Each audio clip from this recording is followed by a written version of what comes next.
against each other, but systemic and pervasive injustice. This was always a tragedy. It's just taking its time revealing exactly what the real tragedy is, well beyond its original George R.R. Martin pages. She cannot succeed, Alys. Even if I willed it to be so, the people who support her will not be led by her. They look to a man for strength. It was never about the race between Rhaenyra and Alicent. This show is their tragedy, their gasping breaths as they try to pull away from their neatly ordained downfalls. By midway through season 2, this is abundantly clear. The enemy was actually, and always was, the very system everyone exists in. The slow reveal that this show isn't about two former friends butting heads and only one being allowed to win was not the real premise. It was never a question of which queen will rise, but of how both queens are facing the same enemy: pervasive, self-perpetuating ideas of inferiority and superiority. It's not about women ruling, but women not being allowed to rule no matter what. It's that the idealistic dream of a capable person leading is a smokescreen for raw, naked, short-term ambition of the people who already have power, keeping the status quo that provides them said power. It's not about hope, and it's definitely not about actually leading and helping the people who they're supposed to be governing. It's about a broken system where power begets power. Does it get fed? Or hope beyond hope, does it change? The characters that have been erstwhile supporters of their respective causes, like Damon and Rhaenyra's council on one side, and Criston Cole and the official small council on the other, had seemed to be supportive, if not somewhat questionable in their devotion. By the midway point of season 2, it's clear that almost everyone in both assemblages don't actually support the rule of their respective queen, but their own ends. Criston and Damon both pledged loyalty. Even the heads of different great households officially knelt in loyalty. It's pretty jarring to see that didn't actually mean anything, much like the white capes of the Kingsguard, that the hope Alicent and Rhaenyra had would be blotted out by pervasive, relentless belief that women would always be inherently inferior and men always suited to lead, despite little evidence to prove this. Or worse, a system that actively causes these disadvantages. If I had been a son, a sword thrust into my hand the moment I could walk. Instead, I was given my father's cup. How many times have we heard that before? It's more than a lament, it's proven true. For Rhaenyra, she faces this problem most places she looks. Her council of advisors, the portion of the kingdom that genuinely supports Aegon, and upsettingly, her husband, uncle. The people who seem to actually believe in her are few among the Platinum Blonde set, especially with Rhaenys Targaryen, the one person who could really empathize with her and truthfully confront her with the awful stakes against her, gone.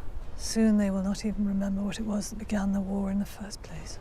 Rhaenys is one of the real highlights of how this show handles tragedy, and her existence and demise epitomize how real, unjust, and awful the stakes and way of life in this world really are.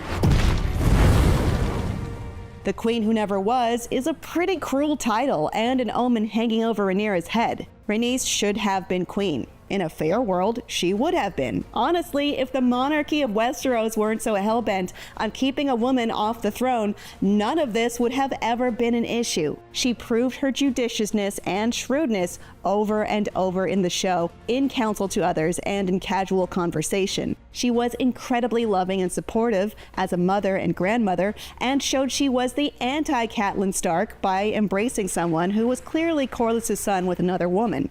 She balanced wisdom with strength and love. Bottom line, Rhaenys would have been better for it than Viserys. She had the head for it, she was a strong dragon rider, her kids were super Valyrian. If there was any sense in how this was all actually decided, she would have been queen. Laenor would have been heir, Viserys would have had a happy life with Aemma, who would be alive, by the way, because she wouldn't have died trying to make a male heir, and Alicent and Rhaenyra would have lived perfectly happy lives without the bounds of queenly duty and prophecy tying them to whatever nightmarish existences they have now. Otto may have tried to marry Alicent off to Laenor, but aside from constant infidelity, life wouldn't have been that bad for her. That's for sure.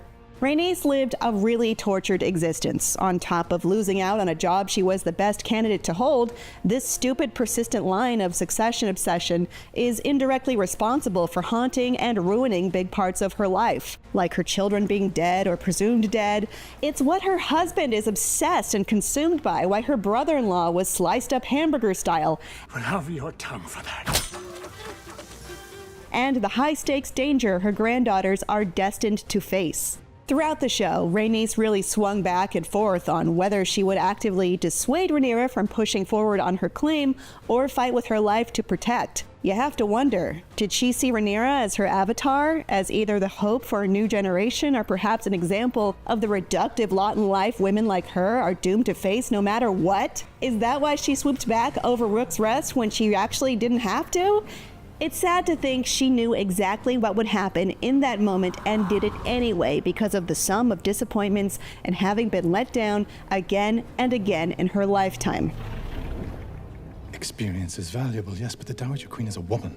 As it turns out, a slate with women aren't fit to be leaders as a guiding light will apparently not allow you to lead if you are in fact a woman. Episode 5, Season 2 of House of the Dragon was exemplary in that it really answered a lot of lingering questions and intellectual quandaries in the show. Does Damon genuinely want Rhaenyra to rule Westeros? No! He wants to rule Westeros. Can Alicent keep Team Green in line and stop them from being ridiculously inept in King's Landing? Also no, they shut her down when they were done using her for their own ends, effectively. No, it doesn't matter that in 2 cases, she's their mother, in 1 case, she's their lover, and in all cases, she has had the most experience and level-headedness to fill in as acting regent. The game was always rigged to keep her from rising to the top, and no amount of diplomacy can top that. And finally, she knows that. You played your part admirably in a time of peace, Your Grace, but circumstances have changed. And here I had forgotten. It had always been a question through Season 1 and 2. What does Damon want? Does he connive for the throne? Are all his actions because he was slighted? Does he love Rhaenyra and Viserys, or does he resent them? Does he support his wife as ruler, or is she a mere tool in his belt? He finally answers for himself. When I take King's Landing, Rhaenyra is welcome to join me there and take her place by my side. King and Queen, ruling together. It pains me to say this, but Otto Hightower was right and the shippers were wrong. Damon's love for Rhaenyra is so thoroughly clouded in love for himself, in ambition, that you really can't be sure of what he felt for her, if anything, beyond a means to an end he feels he deserves. Muddled with his Harrenhal visions of young Rhaenyra cradling a baby, her beheading by him, and the dream scene with his mother, it paints a pretty clear and incestuous vision of what is in Damon's heart.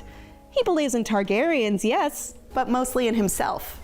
It is a matter of showing them whom it behooves them to follow. Speaking of mommy issues, what can be said of Prince Aemond, Regent King? These two are truly 2 sides of one coin. Both the yearning younger brother who thinks they could and should be king, both hardened warriors because of that probably, both real weirdos about Targaryen blood, and both obsessed with fashioning themselves as king. And how'd that go? Well, Aemond trapped all of the starving people of King's Landing within the gates, which is bound to win hearts and minds. By order of Aemond Targaryen! While Damon caused some pretty messed up acts of violence to happen under his, or Rhaenyra's, name. So, turns out running a usurper campaign under the banner of I'm the Targaryenest Targaryen doesn't make for good actual leadership, but can you blame Damon and Aemond? I mean it. These dudes were raised to believe, 1, they have special blood that makes them special. 2, acting exemplary of that ideal makes them even more special. 3, their special breed of special entitles them to power at large and the throne. But then when you act like the throne is just a symbol of how awesome you are and forget that there are actual people who are hungry, who need medicine and resources and to be heard, who have obvious long-standing problems with each other, well, that's not something you're really equipped to handle. But when there's a problem that involves sweet armor and a badass flying dragon, well, that's your department. The fact of the matter is, the institution of the monarchy of Targaryen rule of only men within that very insular group being suited to rule is a big problem, and a prison in which all the women in the show are essentially trapped. And the non-titled people are even more trapped and essentially an afterthought. Your Grace, what you cannot do, let others do for you.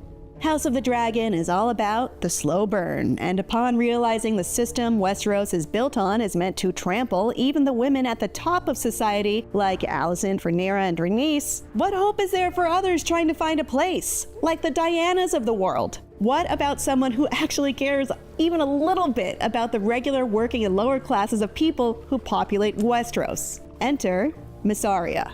A lowborn woman sold as a slave, Mysaria knows better than most not only the depths of depravity and humiliation those without title must endure, but how to work within the cogs of society. The White Worm gets what she needs by exploiting different factions and going unnoticed through a network of invisible people. Even as viewers, we're trained not to think too much about the little people of the show, but they're who this is all really concerning. Probably no one cares more about the actual small folk than Mysaria, and she is certainly the most successful character without an ounce of noble blood in the world of the show. By showing an ounce of humanity, Rhaenyra pulled Mysaria to her cause, and she's lucky to have her. With her unique point of view, she was able to teach Rhaenyra to reign in her own errant council by using his own proven lack of respect for women to get him to go take care of her Damon problem in Harrenhal, and consequently, get his ass out of the war room. If the Westerosi way favors men from great houses, why not use that to one's own advantage and weaponize the nobleman's ambitions and tendencies for your own gain? Honestly, Mysaria's way of navigating Westerosi society's brokenness is probably the most successful, and Rhaenyra is lucky to have her. But there's always the nuclear version of operating on the edges. War is a terrible thing. This is not war. These are crimes against the innocent. When all else in society fails you, be a witch. That's my motto for life, and I'm currently killing it. Alys Rivers is interesting because she introduces both the concept of magic and the concept of being totally 100% correct. She points out to Damon that people, Bracken people, are suffering unjustly because of his decree, because of his lack of care of what happens to the innocent people uninvolved with the royal power struggle. He's not fit to rule in large part because he doesn't care. And once again, in the name of power, it's the weak and the women who must endure. She's in his head, she knows he's acting without Rhaenyra's command, and best of all, she sees exactly what and who he is. Absolutely selfish. So, if you can't enact national justice via diplomacy, succession, nobility, or whispers, just be a terrifying magic-using witch on the edge of society. Alys is important because she helps to underscore a point. It's not just Damon who is unfit to lead the people, it's anyone who thinks like him and cares only for glory and conquest and legacy, and regards the people as cattle. By that logic, Aegon, Aemond, and even Viserys were also unfit to rule. Maybe even the noble women near power aren't fit either, though if the prerequisite for ruling is caring about the people, Rhaenyra is probably the closest to that among the candidates, with Alicent similarly wishing to avoid all-out nuclear dragon war. Who's better suited to it, the High Towers with their scheming, or Viserys' first true heir? When we look at the marketing materials for House of the Dragon, like the many posters of Alicent and Rhaenyra facing each other in steely resolve, it isn't that we were meant to pick a team and see which of these women would prevail in their cause, it's that both these characters are in a ridiculous tragedy, prisoners of the system they are forced to toil against, maybe pointlessly. This was never a battle of who would come out on top, but the different ways the two main leads would be used and dragged by even the ones they love into smothering obscurity. This show is about a rigged system that isn't built to award merit and isn't built to be fair. Westeros is built on systemic, crushing injustice, and the show is brilliant for that. Shall I fight for my birthright, or shall I wait here until we are all destroyed? The book House of the Dragon is based on Fire and Blood, never talked about interiority for Alicent and Rhaenyra, never let us see their anguish and genuine attempts to do right. While their characters are extremely different from how they were originally written, they also lack the show's characters' dimensions. They were written as easy to understand characters butting heads, craving blood, and cravenly sucker punching each other. This is not who Olivia Cooke and Emma Darcy are playing. Their characters are much more complex. Those who want power and feel entitled to it are the worst suited to have actual power to rule the people. Those who perhaps deserve power more may never get it based on who they were born. The whole system is built on exclusion, and absolutely no one is helping the actual people who live in Westeros. Everyone is just divided on squabbles that ultimately don't serve them. In some ways, the many problems of monarchical succession are better exemplified in House of the Dragon than it ever was in Game of Thrones. While Game of Thrones included many shocking moments, oftentimes they were designed only to shock. All injustice, all the time, no matter what. House of the Dragon, in a slow burn, reveals to us along with the main characters that they live in a rigged system that is designed to keep them from prevailing, and that it's very likely all they've worked for will be for nothing. The realization that this, the grinding wheel, as Daenerys might say, is the real enemy and the real narrative is so absolutely crushing. I have to give the show props for designing itself this way. I'm devastated. I absolutely love it. Thanks for watching. I'm Kim Horcher, and for more House of the Dragon, you're already in the best place, ign.com. I'm the Messiah. I am Marvel Jesus. First trailer for Deadpool 3 has arrived, and now we know the actual title of this long-awaited sequel, Deadpool and Wolverine. That's right, the two biggest moneymakers in Fox's X-Men universe are finally joining forces for their own superhero buddy team-up movie, though you wouldn't necessarily know that from watching the trailer, as we see very little of Hugh Jackman's Logan. So, what did we learn from this first Deadpool 3 footage? What is the movie actually about? Why is Deadpool being kidnapped by the TVA? How does Wolverine fit in? Let's break down what we do and don't know right now, and take a closer look at a few key cameos sprinkled throughout the trailer. Your little cinematic universe is about to change forever.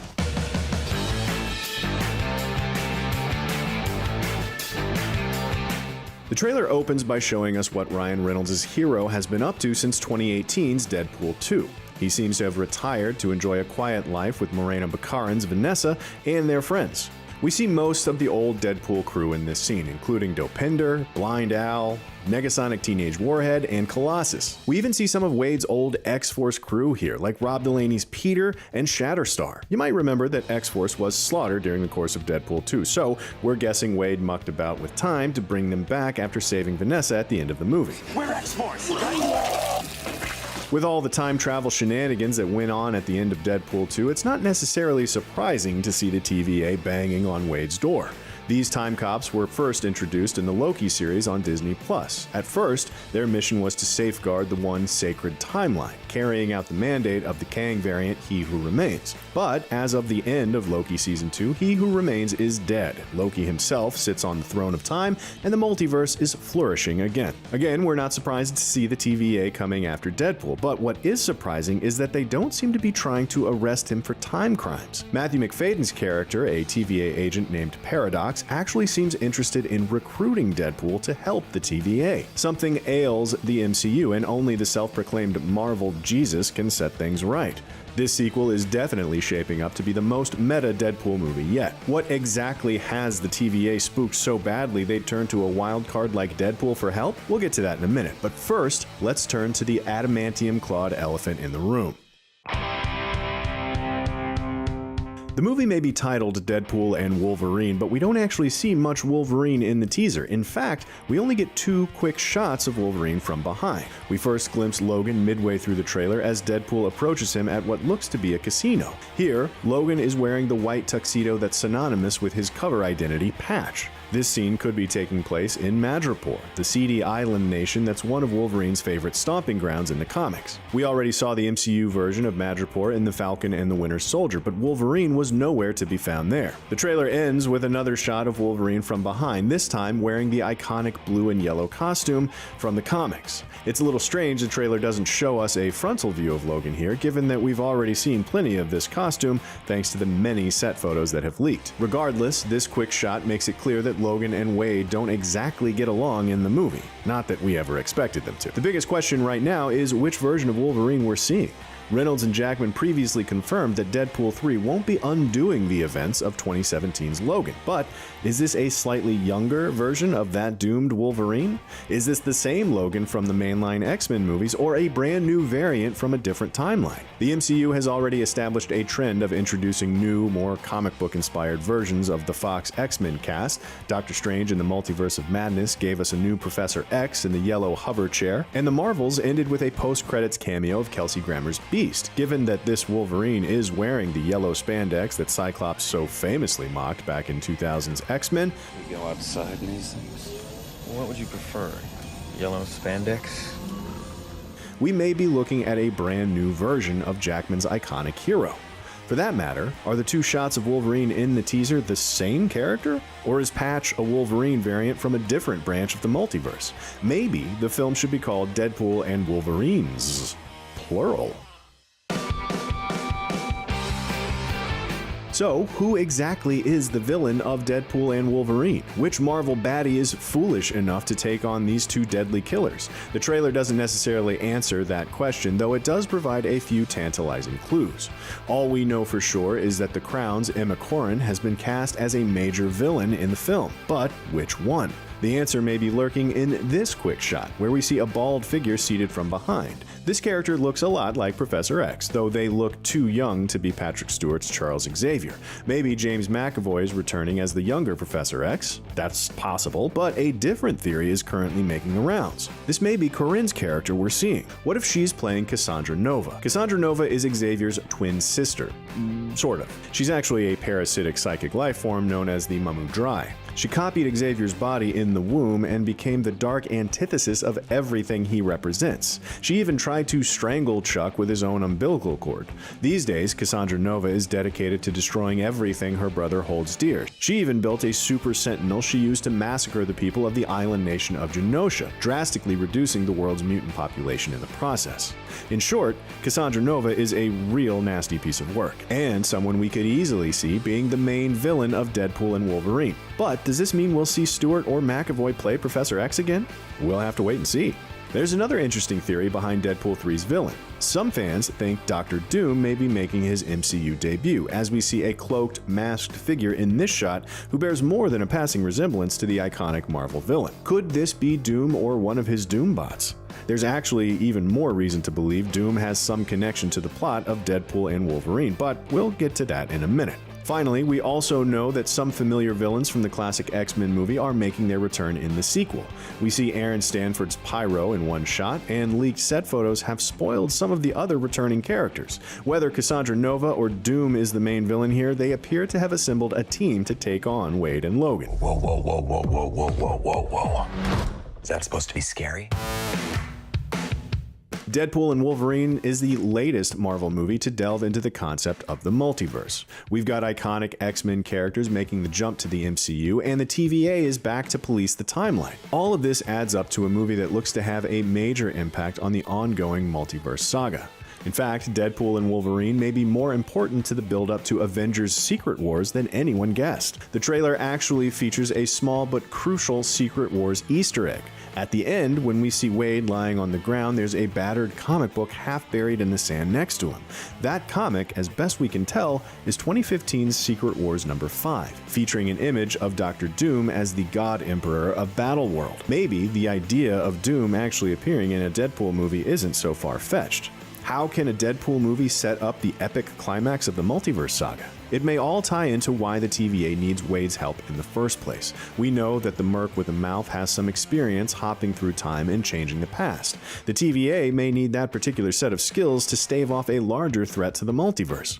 When reality itself is under threat, it probably helps to have a free agent who breaks the fourth wall and knows he's inside a superhero movie. Deadpool 3 could be dabbling with the concept of incursions, as explored in Doctor Strange and the Multiverse of Madness. Incursions happen when the barrier between two universes is breached, threatening both with complete annihilation. In the trailer, we see Wade fighting in front of what appears to be a giant 20th Century Fox logo. Is this a clue that Fox's X-Men universe is the latest to be threatened with destruction? Is that where Corinne's Cassandra Nova comes in? As the villains of the X-Men universe make one last desperate attempt to survive the destruction of their reality. This would certainly give Deadpool something worth fighting for in the new movie. He's finally achieved peace and happiness, only to find his entire world coming to an end thanks to an impending cosmic disaster.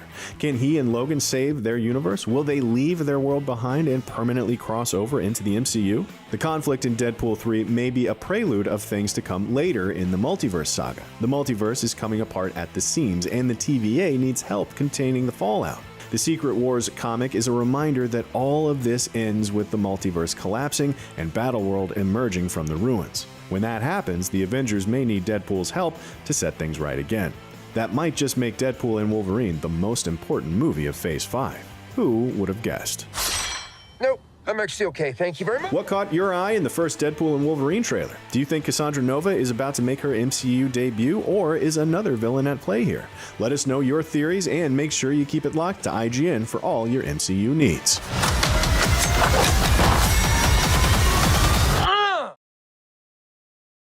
I was high-fiving the air, like I was, punching the knee, going, this is amazing.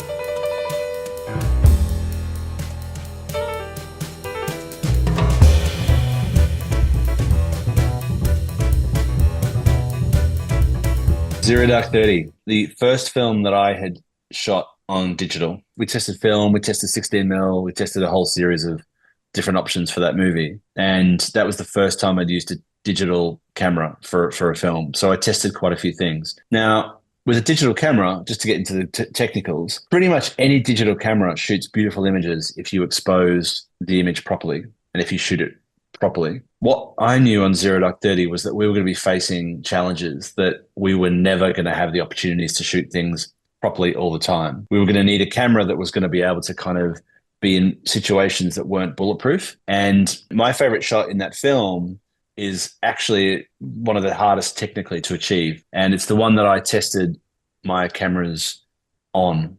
And that's the scene where Jessica Chastain's character is coming into the first interrogation. You've got Retta, our actor, on the floor, strung up with ropes. And we're over Retta and the door opens. So it goes from almost pitch blackness to blown out highlight behind Jessica as she comes through that door. I mean, the shot in itself, I think, sums up a lot of things about the film as well, talking about kind of the horrors. But technically, what I love about that is that I used that shot, or that setup for that shot. Obviously, I couldn't test that shot when I was testing in Hollywood because that was in Jordan, but I knew we were going to shoot that. And I knew because we'd scouted it. So I did these tests where I would be shooting the darkest interior in a test bay and the brightest Los Angeles sun outside. And I would see which cameras perform the best. And, the Arri Alexa just head and shoulders above any other comparable camera at that time. So it was because during those times that I broke the camera effectively that it performed well. But that wasn't why I love the shot. I love the shot for other reasons, but I think it's interesting that became my technical sort of flag in the sand. Star Wars Rogue One. My most favorite shot in that film is the Darth Vader lightsaber coming on at the end of Rogue One. To me, I don't know, I still kind of get the chills when I watch that. And, the magic's kind of lost a little bit with me being on set, creating a lot of these things because, it's me who remembers how much effort we went to figure out a way to make him backlit, even though the lightsaber's front lighting him, to make the lightsaber not light too much of Darth Vader because Darth Vader front lit doesn't look as good as Darth Vader backlit. Like there's a whole series of tests that we did to really figure out how to make that scene work, how to make that introduction work. It's funny, the first time Gareth talked to me about that scene, because that scene occurred as a pickup scene. The film was going to end a slightly different way, not fundamentally, but just the kind of the way they got to the end. We shot a really great scene. And, for all I was aware, that was in the film.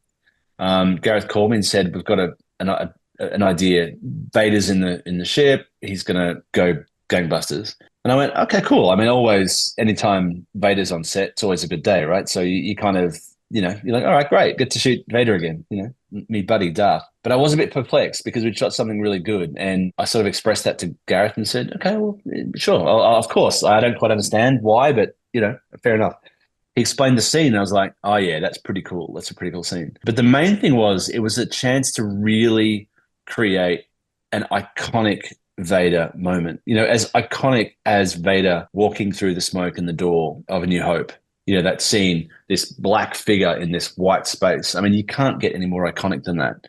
And it was our chance to kind of try and create something that was iconic also. I wouldn't say as iconic because nothing would be. That's really, we hold that up as our gold standard. But, it's our chance to kind of create a Vader scene that had that level of sort of iconicness that people hopefully will watch years down the track and go, I want our thing to look like that.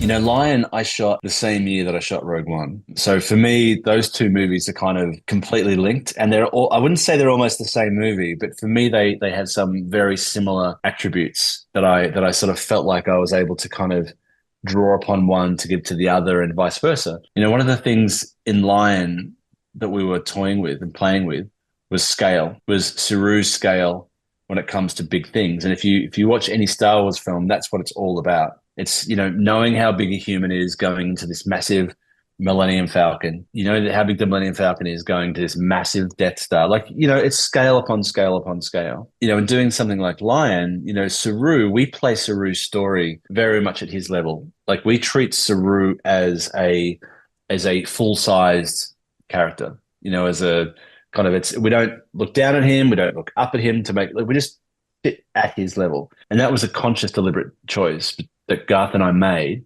to make sure that every time we saw Saru, for the most part, we were at his eye level. And it helps create a bond with the audience. Like, the audience doesn't necessarily see this character as a child all the time, but when we want them to, then it helps because then we can see him as a child, him surrounded by tall adults at a train station. We can see his helplessness. But one of my most favorite scenes in that entire movie is where Saru is running across the Howrah Bridge and he hears some dogs and stops in the middle of the Howrah Bridge.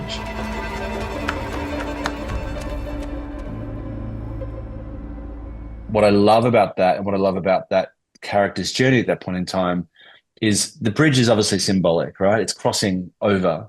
It's him moving from one to another. But I think what's really important for the audience to realize at that point in time is just how vulnerable this guy is. This young kid is kind of tiny amongst this massive, empty, desolate bridge. And it's empty, which, anybody that's been to India realizes that rarely, if ever, happens. So the kind of the small child, desolate bridge, it says so much about the film and says so much about the character at that point in time. So Dune Part 1, favorite shot. There's a few, but I'm gonna specify the shot that sums up that entire film for me. And that's when Paul first receives Face Full of Spice. I love the way Timothy looks in that. And I love Timothy's performance in that. And I love the way that Joe and Denis have cut that in a way that it ages Paul. He seems to grow a few years, like he seems to age a few years at that exact moment. And, I don't know if it's a combination of sort of being a little more weathered because of the sand on his face, but he feels like he's just kind of matured. Denis' pick was from that same sequence, is sort of the man on the moon kind of first steps. I remember that scene because when we shot that, we were trying really hard to keep that camera nice and steady because it was lots of wind and stuff. It was a really hard one because obviously when you do footsteps, you can't go again easily because there are footsteps in the way. So you've got to clean the sand, you've got to really prepare it. And it was one of those scenes that, we didn't get many shots at, so everything had to work, the wind, the focus, the footsteps, the movement. So fun sequence to shoot. The Batman is a film I shot over the course of 3 years, with COVID. So, for me, who normally does a film sort of 6-7 months and then moves on, I can kind of compartmentalize a film and and kind of move on from it and change the style or change the look so that the next film's very different. You know, the Batman I was living with for 3 years. The Batman was in my brain, in my visual cortex for 3 years. There's a couple I love in that film. The first introduction of our main character putting on his eye makeup. But I think my most favorite is the end of the movie. The Riddler has effectively realized that he has not succeeded in his journey. He's standing in prison. You know, he's staring out the window, wondering what's going on. And then a little voice comes in and has a chat to him. Hey. Don't be sad. You did so well.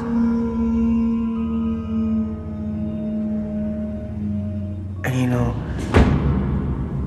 Gotham loves a comeback story. I love the mood of that scene, and I love the fact that it sets up such an interesting arc for those characters.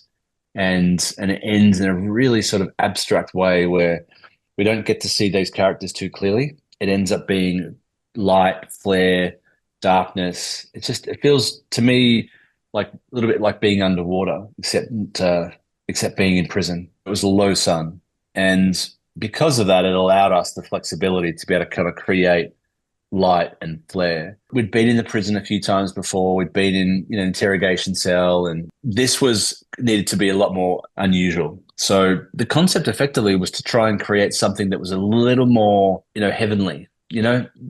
Something that was a little bit harder to kind of put a pin in and harder to read.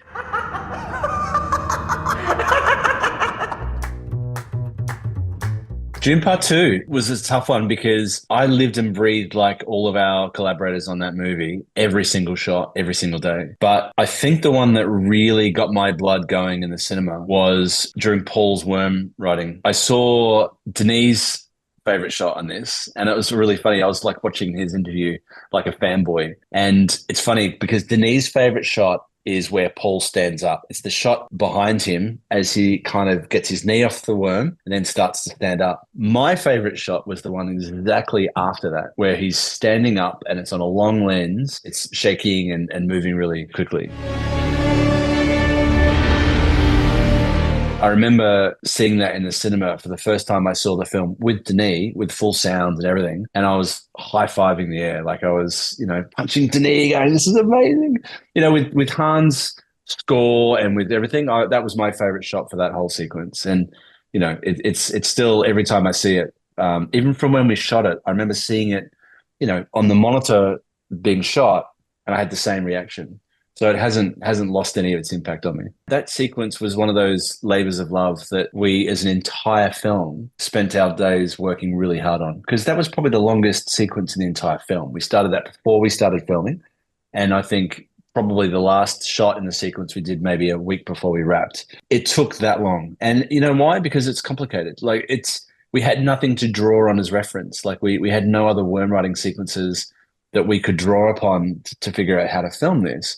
And getting it right, we were meticulous with. Like it was, if the stunt didn't quite work, or if the camera shake wasn't quite right, because everything when you make a movie is false. We are making things up. Like to move the camera like that, we have to shake it in a way that's not natural. We didn't have a machine in the desert traveling at 150 miles an hour with a worm. We had to make it up. So it's a really fine balance between it looking false and feeling real. And it was one of those things that we knew we were going to have to work hard on, and we did. And yeah, I'm really proud of that shot. I just love it. I just love that shot. Every time it comes up, I'm like a kid again.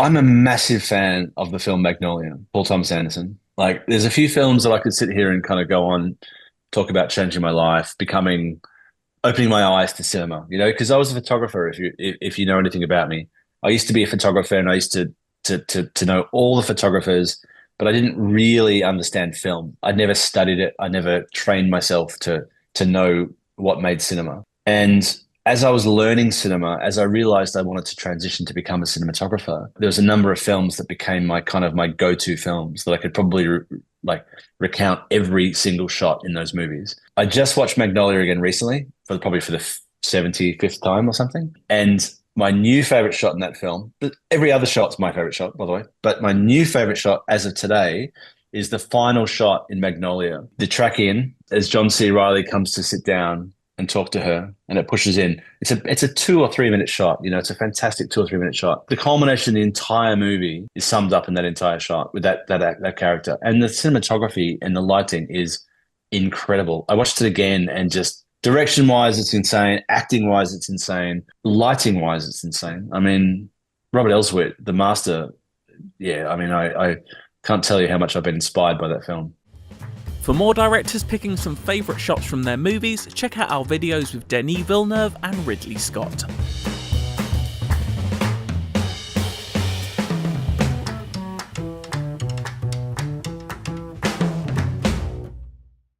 It's a big moment for Marvel fans everywhere. The Merc with a Mouth is finally making the jump into the Marvel Cinematic Universe with Deadpool and Wolverine.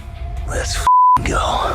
I know, right? As the only MCU film releasing in theaters this year, the first proper crossover between the two characters, no, we're not counting Weapon 11, Hey, it's me! is practically guaranteed to make a big splash at the box office. Let's go! Between record-breaking pre-ticket sales and the many multiversal cameos, the movie is set to be a major shot in the arm for the MCU. I'm touching myself tonight. However, there is a concern that's still hanging over the movie as we head into its release. Don't worry, I'm totally on top of this. Marvel is clearly banking hard on the return of Hugh Jackman's Wolverine being a big draw for audiences. Come again. Ryan Reynolds has even made the point of saying on the press tour that No one can do it except in regards to Jackman portraying the character. But if Deadpool and Wolverine uses the multiverse to bring over even more of the Fox X-Men versions of characters into the mainline MCU, they'll be missing a huge opportunity to relaunch the X-Men series with their own interpretation. Let's look at why. For the good of the franchise's future, it would be far better if the return of Jackman's Wolverine and other Fox Marvel characters was a one-time deal. You really are God's perfect idiot, aren't you? The answer is yes. And that guy over there came in looking for you. Real Grim Reaper type. I don't know, might further the plot.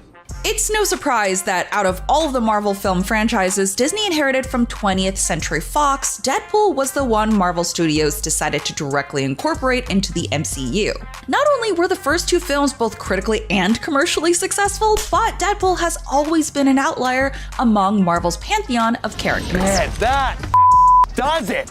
Put your hands behind your knees and get down on your head now! His fourth wall breaking antics and manic personality mean Deadpool doesn't require much of any explanation or foundational character work to get people to accept his inclusion in a given story. I promise this gets worse for you, big boy!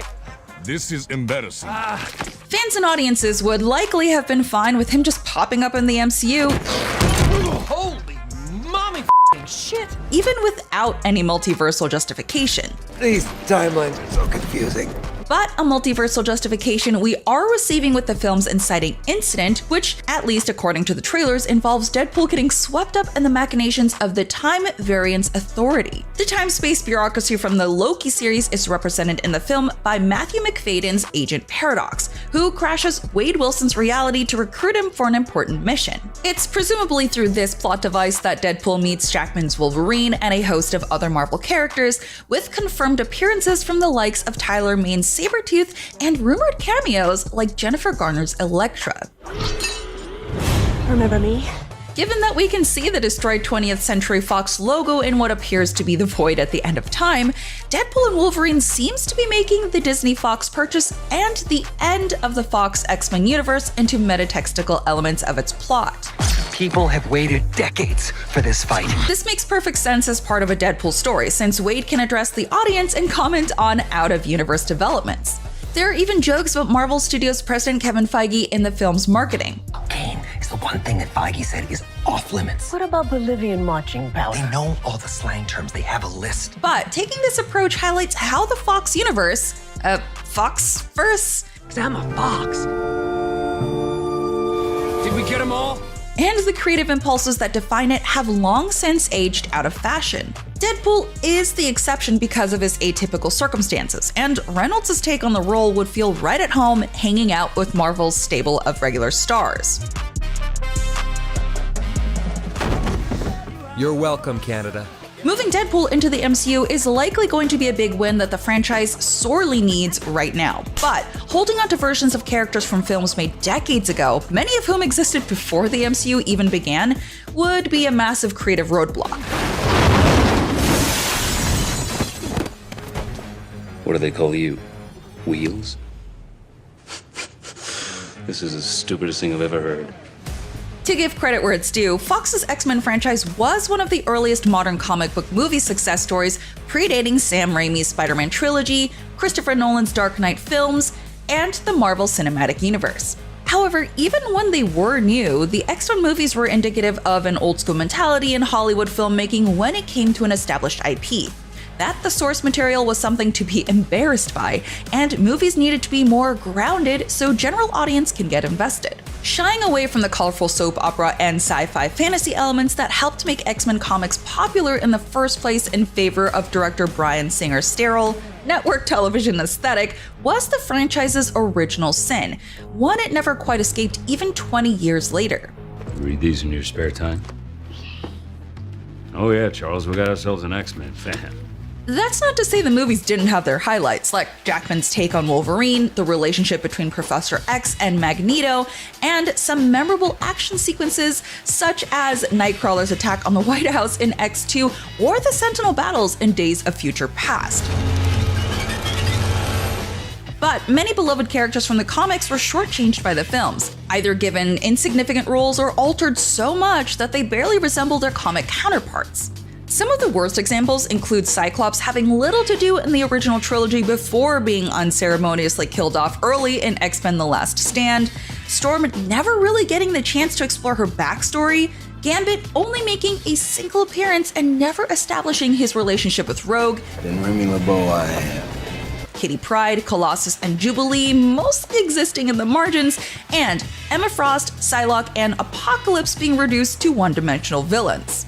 From the ashes of their world, we'll build a better one! The wasted potential of the X-Men movies extends to other areas, such as bungling the Dark Phoenix saga twice, having an incredibly confusing continuity, and going out of their way to not use the team's comic book costumes, a tendency that X-Men 97 recently made fun of. Am I going to war or a circus? What'd you expect? Black leather? We bring all this up not to slam the old movies, but to call attention to how incongruous these decisions are with what Marvel Studios has done with their own films. I knew it.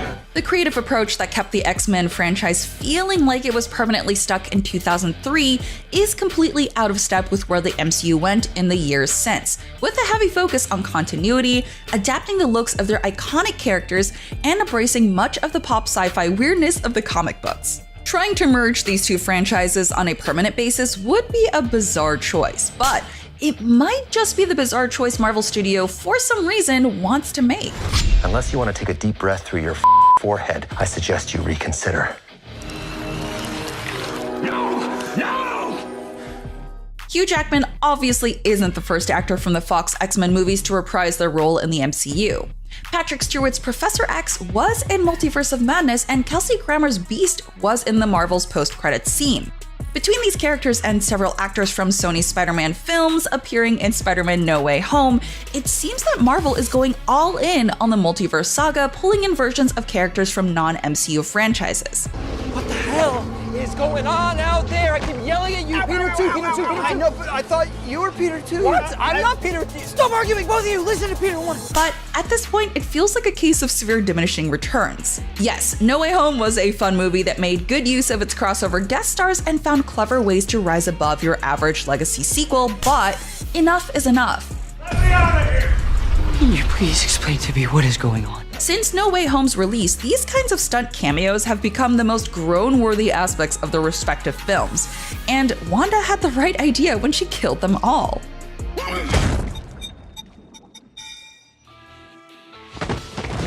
The wave of porting over previous versions of Marvel film characters is not just a lazy trend to cash in on nostalgia, but it's also starting to hamper the possibilities for the MCU's future. While it's sort of cool to finally see Jackman don the iconic blue and yellow costume, it's a little too late.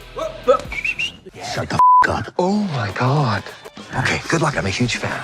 With all love to his contributions to the role, Jackman is 55 years old, and expecting him to keep playing Wolverine after this film is bordering on absurd. He also already received one big farewell in Logan, which came out all the way back in 2017. Eventually, you're gonna hang up the claws, and it's gonna make a lot of people very sad.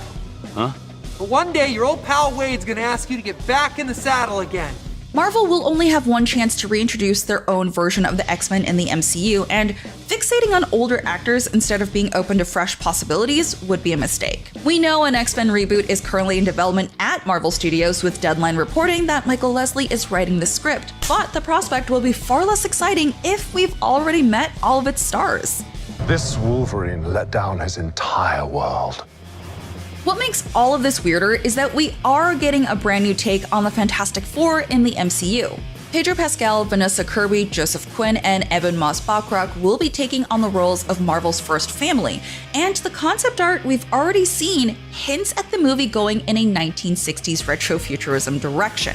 If the F4 can get this kind of treatment, why not the X-Men? What is the purpose of being beholden to the questionable creative decisions of decades-old movies for the sake of showing audiences something they've already seen before? The MCU has made its share of missteps too, especially more recently, but there's still plenty of room for them to turn things around. We know Marvel Studios is capable of putting out high-quality X-Men media with X-Men 97. There's no excuse for whatever they do with the X-Men in live action being anything less than stellar, and that will be most assuredly necessitate a clean slate to work with. Of course, it's possible that these fears are unfounded. Perhaps Deadpool and Wolverine will surprise us and find a way around the concerns we've expressed. But as Marvel delves further into the multiverse saga, hopefully they start to see the value in allowing new versions of their iconic characters to take the spotlight. And seriously, please let someone new play Wolverine.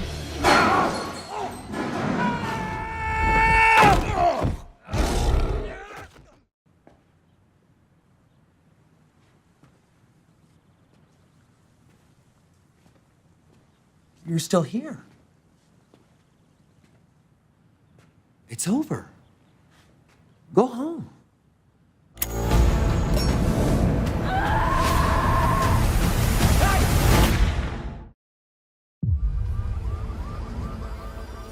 When I was a kid, there was a gangster, real old school type, Rex Calabrese. He was a big deal. He helped people. He saw you on the street, he'd call out to you.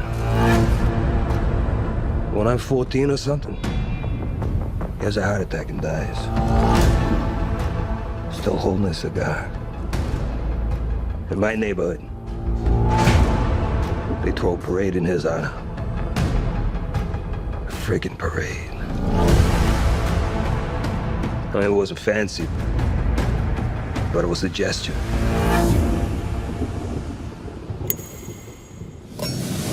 A show of love for what he meant.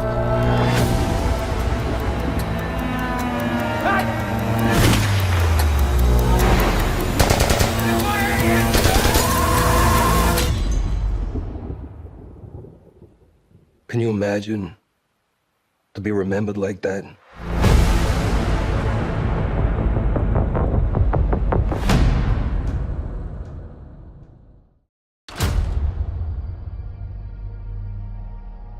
Wilson. Thanks for coming in. Well, thank you for the invite, sir. I have to admit, I'm still getting used to the new look. They said lose the mustache or lose the election. You and I haven't always agreed in the past, but I want to make another run at making Captain America an official military position. And if we disagree on how to manage this situation, then what happens? Work with me, Sam. We'll show the world a better way forward.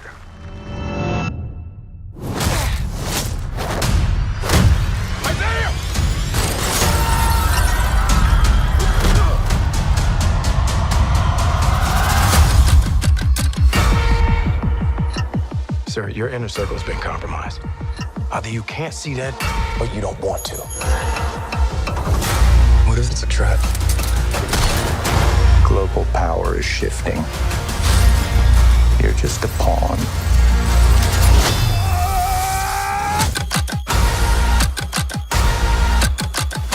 You may be Captain America, but you're not Steve Rogers.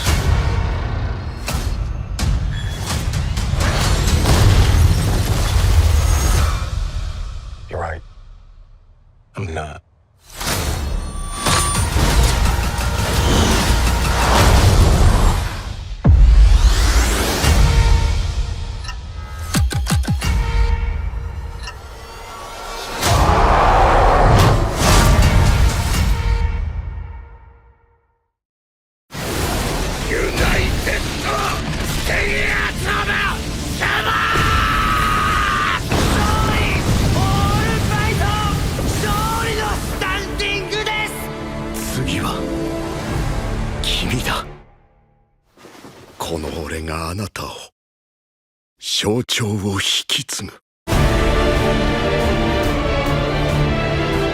A 組3班脱獄3名確保。こっちは4人勝ってんだよ。 A 組2班脱獄6名を確保した。一体何が。なんだこいつ。危機感知が最大レベルで警告してくる。あの男は一体。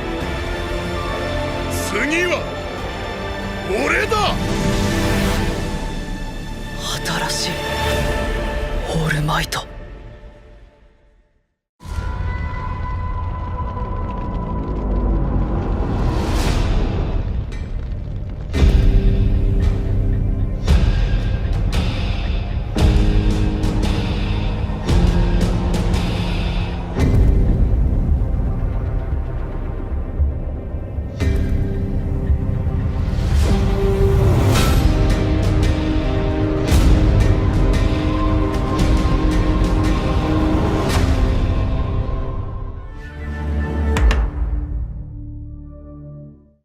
Hello?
Years before the birth of Paul Atreides, before the universe would know us as the Bene Gesserit,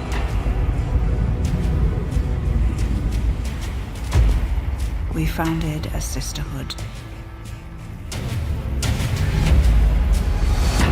Assigned to the great houses to help them sift truth from lies.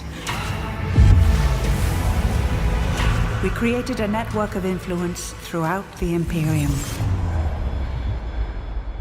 But power comes with a price. A sister on the throne. Nothing is more important.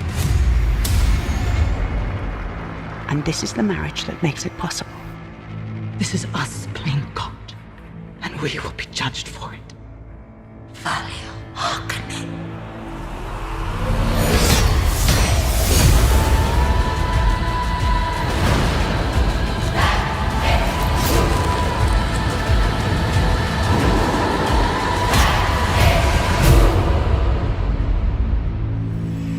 sisterhood above all.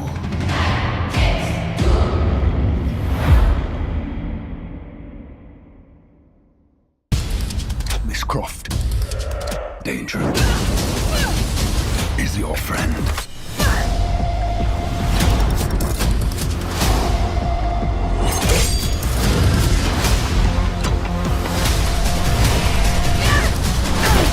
How much longer can you persevere?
By Damon and Kim. Hi. Hey. What's up, everybody? Chances are you can probably figure out what's going on, but if you're new here, SDCC is the biggest pop culture event of the year, and if you couldn't be here in person, IGN's bringing the show to you.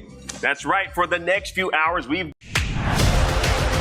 is live all day long at San Diego Comic-Con, a massive celebration of movies, video games, collectibles, and more, and we're bringing it all right to you at home. Today's live show includes Batman Caped Crusader, Lord of the Rings, The Rings of Power, Like a Dragon Yakuza, Futurama, The Legend of Vox Machina, Star Trek Strange New Worlds, and live coverage of the Marvel Cinematic Universe panel. This is what Comic-Con is all about. IGN's live coverage of San Diego Comic-Con starts right now.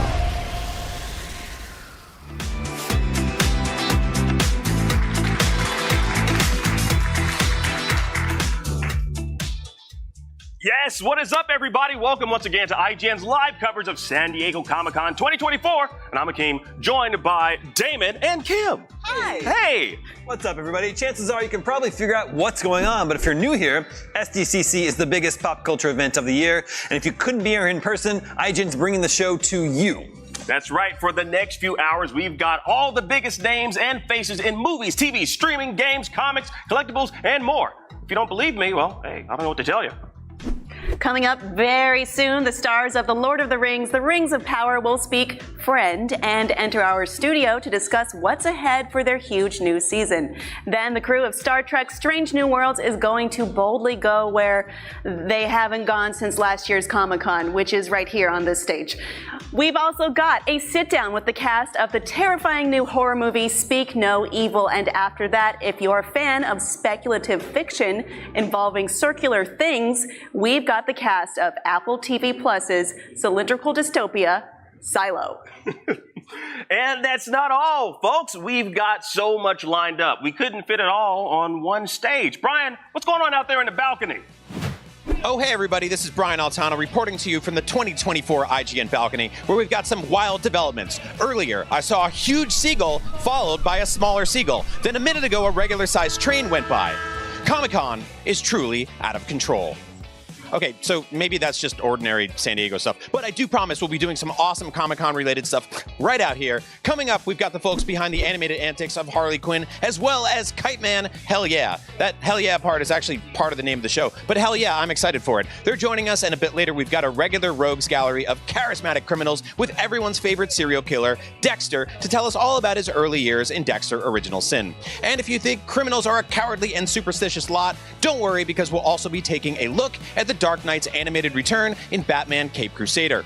We're also sitting down with the developers of the upcoming fantasy RPG, Dragon Age: The Veilguard. That's just a small taste of what's happening right here on the balcony, but maybe you're wondering what's going on behind me in that giant convention center where Comic-Con's actually being held. Well, let's take a look. What's up, guys? I've made it here to the show floor, to the Funkoville International Airport. That's right, Funko always has a giant presence here at Comic-Con, and this year is no different. But one thing that really stands out is that Funko has for a while you've been able to create yourself. You'd be able to pop yourself, but now you can do it here at the show floor. And what's new is you can actually cosplay as your favorite characters. Here they're actually showing off too. You can cosplay as Wolverine or Deadpool as your own Funko. You can do it at the Pop Yourself booth right here on the floor, as well as come and check out Mondo and Loungefly and all the other Funko exclusives right behind me. The Lord of the Rings of Power's first season put all the pieces on the battlefield, and our impending return to Middle-earth looks to send them all to war. Here to shed some light on the conflict ahead are Morvid Clark, Charlie Vickers, Sophia Nomvete, Sam Hazeldine, and Daniel Wayman. Hi, guys. Welcome. We're so excited to have you guys. And obviously, we just released a huge trailer for season 2. It's so long. There's so much meat to it. But the biggest key to all of it is that while it illustrates the darkness, that's all on you. That's your fault. Sorry. While it illustrates all of the darkness, it also really digs into the hope that we have in this upcoming season. So 2 key questions for all of you here. How does it feel to finally have that out in the world? And what do you hope fans take from it? Oh, it's so wonderful to have it out in the world. I mean, I didn't realize it would be such a rush the second time as well, but like being in Hall H and getting that moment where everybody sees what you've been working on, it's just incredible. And I think what I hope that people take from it is that you should always continue to have hope for a better kind of world. I mean, that's what I just love about Middle-earth, that even against kind of the most terrifying, though very well-dressed, evil Dark Lord, there's a push that the world can be better. You've got a complicated answer here, because like in character, out of character, what do you hope for? No, I hope people don't, follow Sauron's life path in the real world. But I think the thing that Tolkien did so beautifully was write a story and write so many different stories that people can relate to throughout any time period of the world. So stories of hope and of love and adventure, and I hope that people find an escape when they watch this show. Yeah. It's such an amazing privilege to be a part of the show. And Mordveth was just talking about Hall H yesterday. They do something with the volume in there that when you're watching the trailer, it kind of vibrates throughout your whole body. Yeah. I made the mistake of sitting down, because we were all peering up at it, so I went to sit down at the front of the stage yesterday to watch it, a bit more distance, and I didn't realise I was sitting next to the bass speaker. And when it came to the bass kicking in, I was literally lifted off the floor. It was amazing, incredible. Sophia, how about you?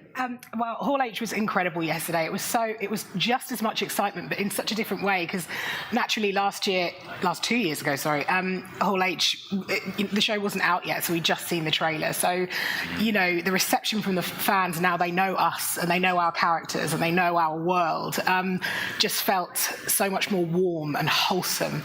And I guess from this season, I would hope that they take as much love as we've had the first time round, but also that there's so many versions and cause and effect and the choices that we make. And I guess it's just about us all following our instincts. I think there's so much of us following our instincts, some for the better, some for the worse. And just kind of trusting that fire in your belly, I would say. Yeah.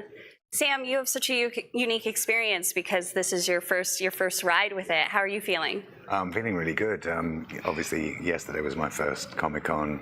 This is my first Comic-Con. Yesterday was my first Hall H, and it was amazing to be there. Quite overwhelming when you kind of look out past the lights at how many people are in the room. It was amazing, yeah. Nice to get the entrance. Yeah, what an entrance.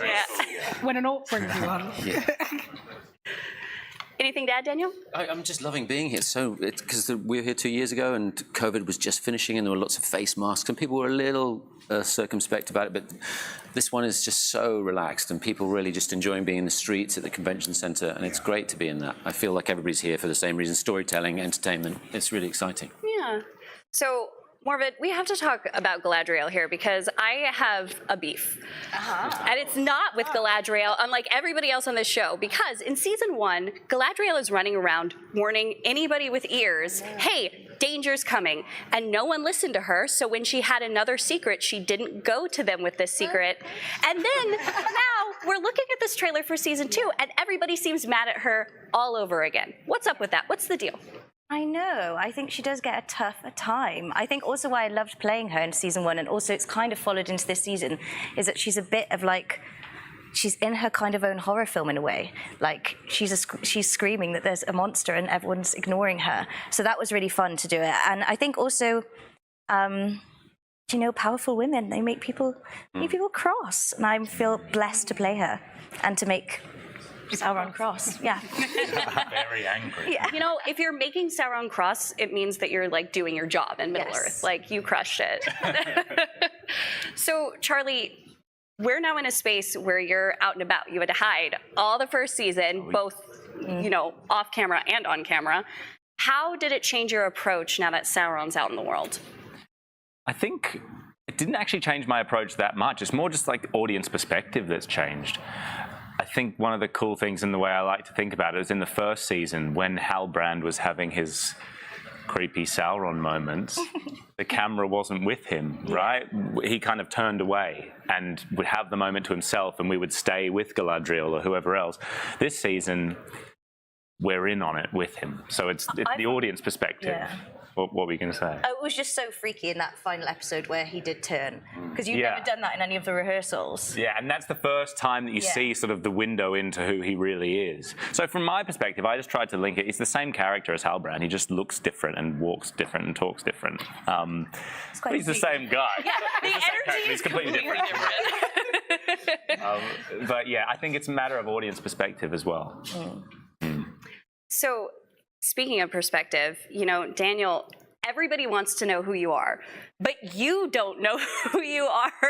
So, what has it been like just discovering the stranger in real time with the audience? Yeah, I think it's been it's really, really fun. I've been looking back on the idea of, you know, landing in Middle-earth with nothing, with no history, effectively. He couldn't remember anything. And building each scene was a different sort of layer of his character and experience, and the audience has gone on that journey with him.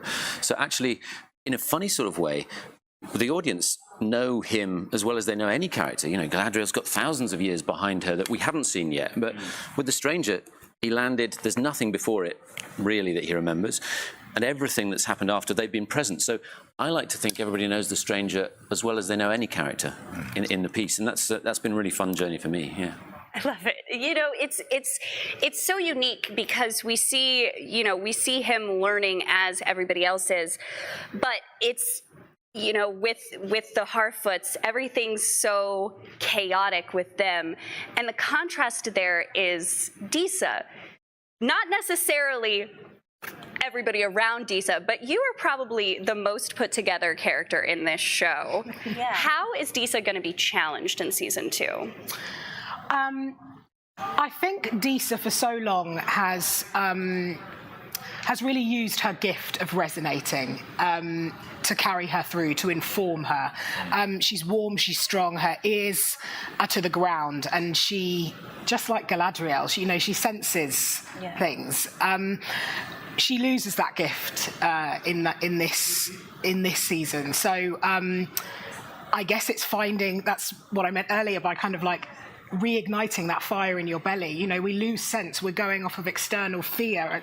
As we do in our world, I think we're spending too much time being informed by what's happening externally, and we're losing that kind of sense of self and turning the mirror back. And I think she has got to find that one way or another to save her kingdom. And it's a really, really exciting journey. But as good and as strong as she is, any evil can always shake the ground. And so I think it's been so wonderful to be able to play her just falling off the beaten track a little bit, and that constant pull. Yeah, but she still keeps her feet to the ground, and she means business for sure. Thank you all so much for being here with us today. The Lord of the Rings of Power Season 2 delivers itself to you on Prime Video August 29th. Don't go away. We have plenty more to come from San Diego Comic-Con in just a little bit.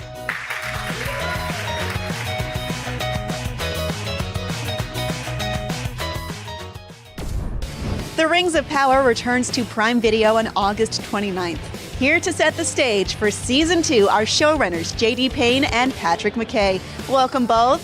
Thanks, Kim. Good to be with you. How you doing? We're so happy that you're here talking to us about what's to come. Now, we know that there's going to be a darkness spreading across Middle-earth in this season. Which character do you think will be most challenged by this growing threat? Good question.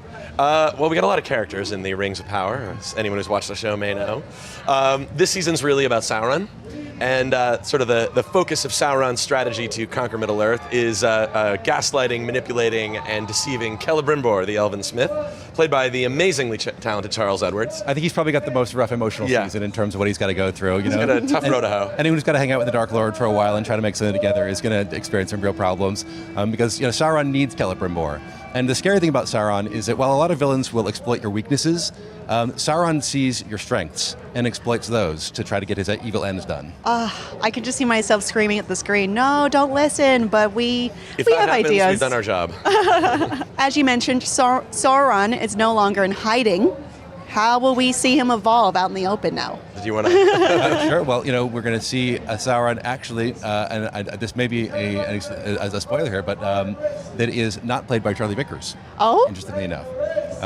We will also see Sauron that is not even in human form, and that is in sort of creature form. Creature form not played by Charlie Vickers. Is that as much as you're going to give me on that? Well, there's a bit of a slimy monster in a trailer. That's what we're talking about. Okay. We got some clues here. The puddle blob, Sauron. All right, I'm looking forward to that in his new form. But then, speaking, obviously also Anatar. We're going to see him with, as we see in trailers now, we're going to see Sauron as Anatar, who is the Lord of Gifts.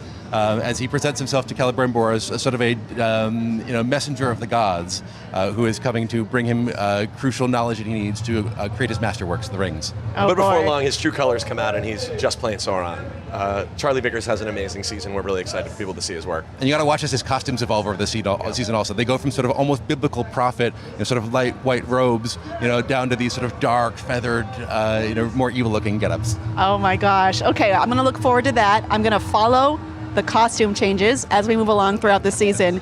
But speaking of the trailer, it did give us new looks at new creatures for the series. We saw Ents, what appeared to be a troll. Can we talk a little bit more about their particular importance in this season?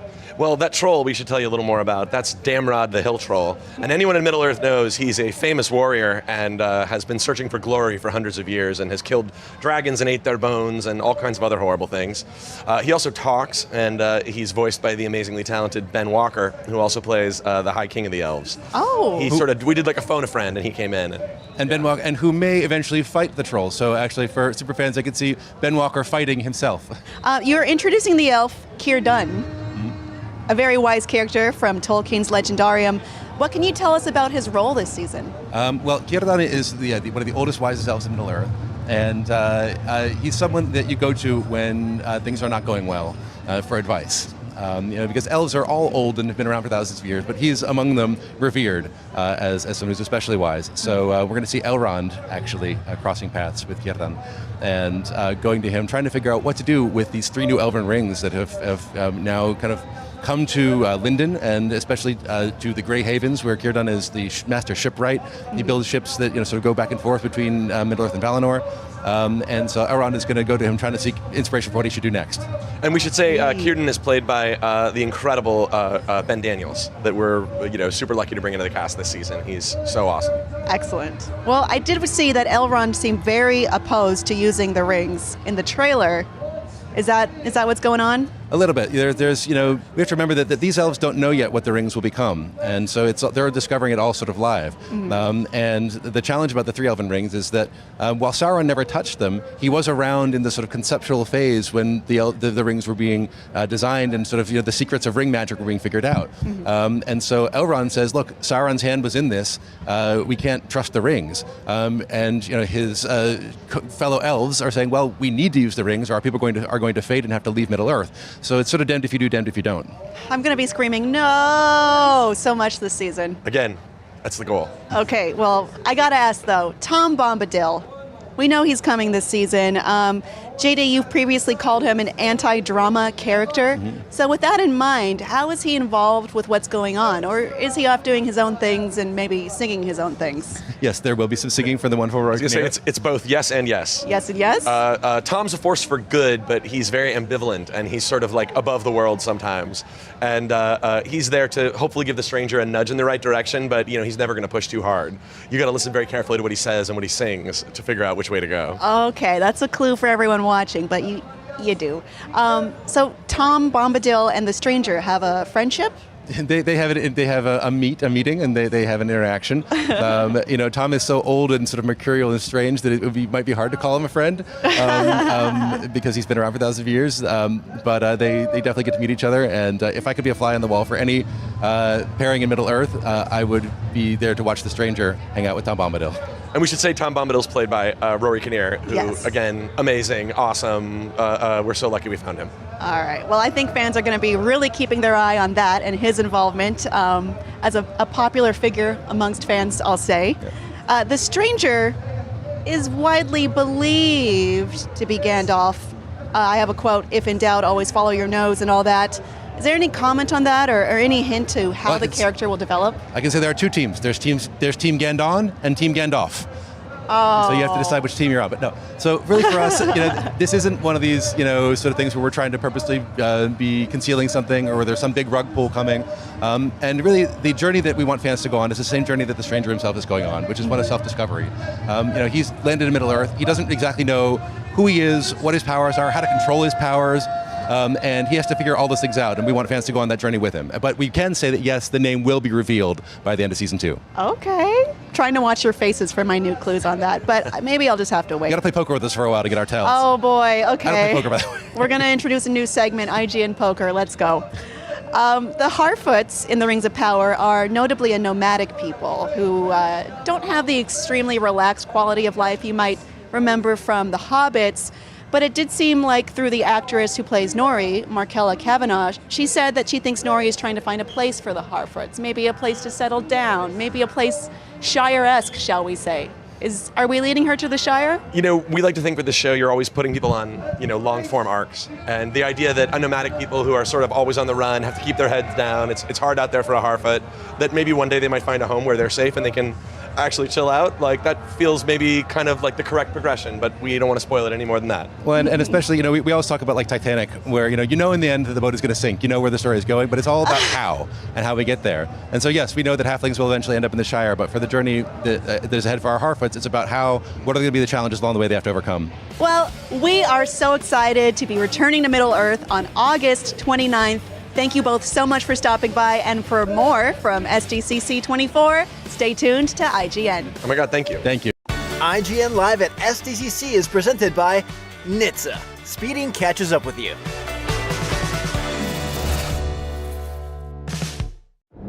This guy was driving way over the speed limit. Look at the damage. This guy was going a lot over the speed limit. Look at the damage. This guy was going a little over the speed limit. Look at the damage. Are you sure you want to do this? This is our only ticket out of here. Should be in and out in 30 minutes. On August 16th. This place gives me the creeps. Fear is bigger. That who's hunting us? In IMAX. Impact in 3, 2, 1. Romulus. Rated R. Only in theaters. Get tickets now.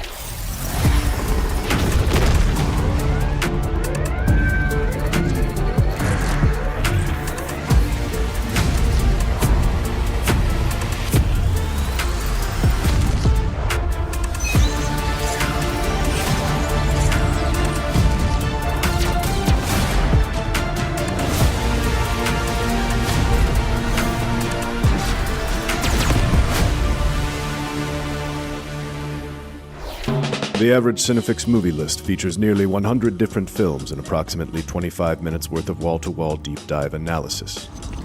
To simulate that pace for this 30-second ad, we're featuring 26 different films, and before you say it, no, that math does not check out. We're not math people, we're movie people. We can't even count down from 10 without ending up at, like, 96. Subscribe to IGN Movies and TV for more Cinefix movie lists. Bad at math, great at movies.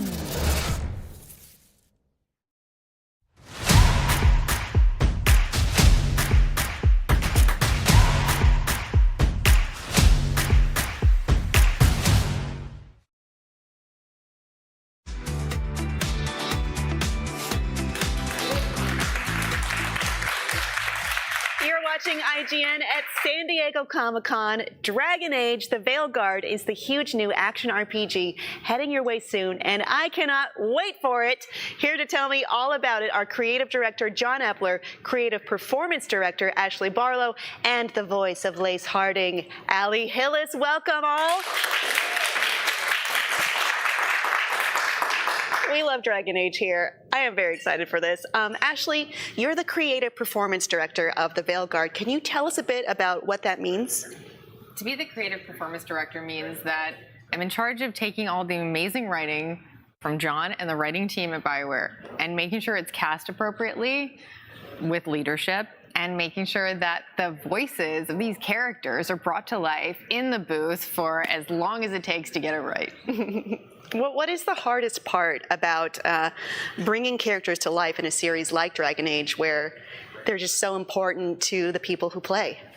I think taking our time, working with the changes that happen. You know, game creation is a collaboration and an iterative process. It takes time, and we need to be able to play, get things wrong, change on the fly, and be really agile with the game creation. So it's a testament to the actors to be so agile. I'm excited for it. I believe in you. John, we're going to Tevinter for the first time, and we know we'll be seeing lots of familiar faces. Can you tease who we might see again? Will it be my best friend Dorian?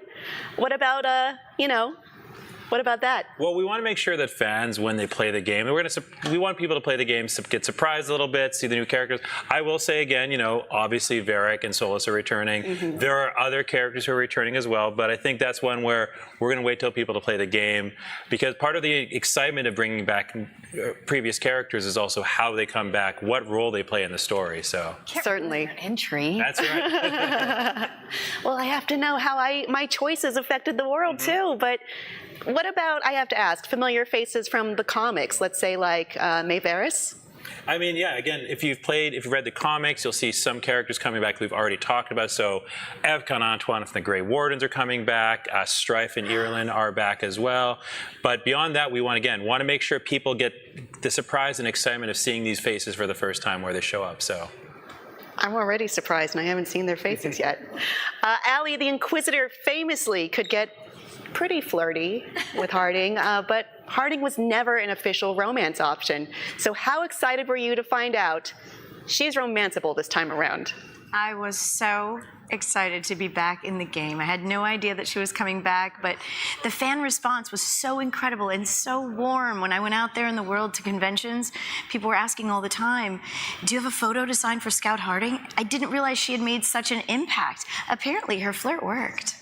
Oh, it did. I mean, people were upset that they could not romance Harding, and now it's possible. And I mean, she's the first dwarf we can fully romance, right? That's right, yeah. Yeah, this is all new. This is also new for us. But obviously, you already discussed Varric and Solas are back, because I don't know how this would work without them. John and Ashley, what was it that made you decide Scout Harding, or no longer Scout, would be another character to bring back in a big way? I mean, honestly, a lot of it came down to fan reaction. So when we released Dragon Age Inquisition, obviously people loved her, people engaged with her, they did the light romance, but for us it's always a matter of what role are these characters going to play in the story, and we wanted to make sure we had some character who could provide a connection between the events of Inquisition and the events of Veilguard. So Scout Harding felt like a natural, you know, someone who had not been a major character to the same degree as someone like Varric or Solas, but someone who we wanted to explore more of their story. So yeah, Harding really brings like this veteran energy to the ensemble of the new companions, like this grounding voice of seeing something, you know, over the course of time, and like a big weight to the team. That's going to be a lot to carry, but I believe you can do it. It does seem like, I'm going to talk a little bit about romance, because I can't not. It seems like everybody has already sort of decided who they might want to romance based on a teaser we've seen or two. What's it like to see the fan reaction? Some may say thirst to the companions we'll meet in the Veilguard.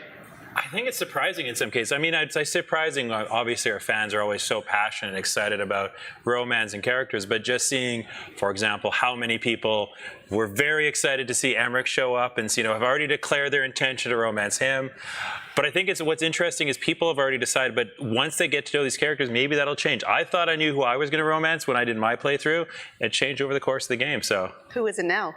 Right now, probably Lucanus. So. You and I are going after the same type of person. They're all lovable. Attractive.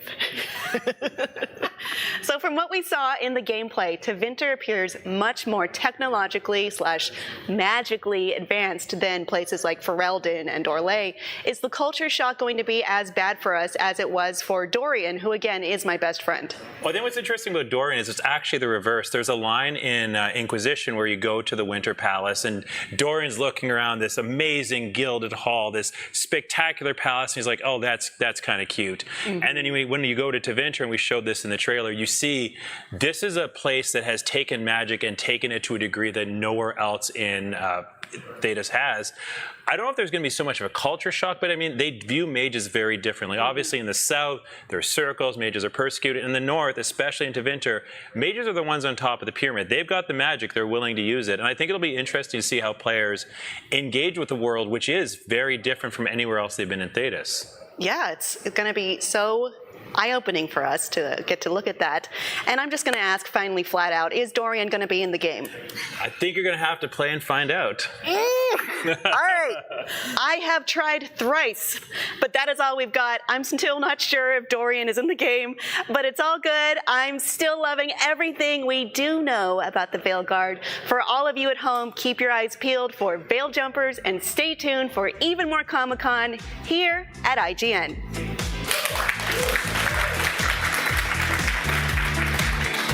IGN Live at SDCC is presented by Alien Romulus. Experience it in IMAX in theaters everywhere August 16th. The average Cinefix movie list features nearly 100 different films and approximately 25 minutes worth of wall-to-wall deep dive analysis. To simulate that pace for this 30-second ad, we're featuring 26 different films, and before you say it, no, that math does not check out. We're not math people, we're movie people. We can't even count down from 10 without ending up at, like, 96. Subscribe to IGN Movies and TV for more Cinefix movie lists. Bad at math, great at movies. IGN Playlist is the best way to track your game collection. Now you can even import your entire Steam library to Playlist, making it easier than ever to review games, show off your collection of the world, and finally chip away at that massive backlog you keep meaning to get to. IGN Playlist, check it out.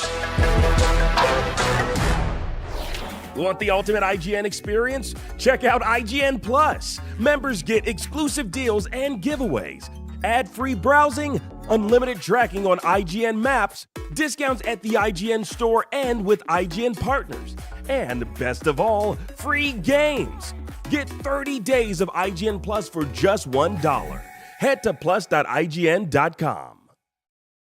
IGN has the most thorough, easy-to-use, and high-tech maps out there. IGN Maps load faster with more markers than ever and are built for your phone as your constant companion to the biggest games. So start checking off markers for the game you are playing today. Can't find that final collectible you're missing? IGN strategy guides and interactive maps are here to help. IGN guides are trusted by millions, easy to use, and best of all, free. You can even track your progress with interactive checklists so you know you reached that 100% completion. IGN has the very best, most complete, and accurate guides. Every guide is tested and verified for you by experts. Just search for IGN when you search for guides.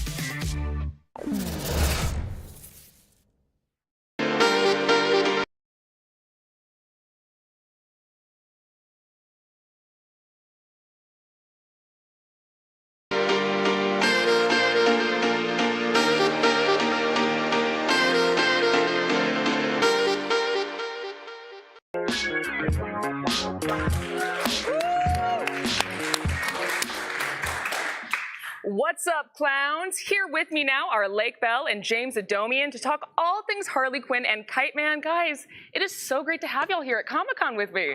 I am so happy to be here. Yeah, and we're going to talk about Harley Quinn, and we're going to talk about Kite Man and Bane, who I'm assuming is getting his own show soon enough, you know? I'm in. They don't tell me. I show up in the booth, and I'm like, oh, another show? Fine. Yeah, just give me the lines, and I'll do it, you know? Give me the lines, see? Yeah.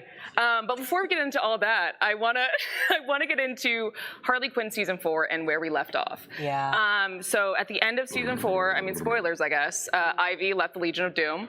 Can we just talk about your eyes right now? You know, we could. I didn't do them myself. Shout out to our makeup artist, but thank you. But shout out to your dress, Poison Ivy, okay? What?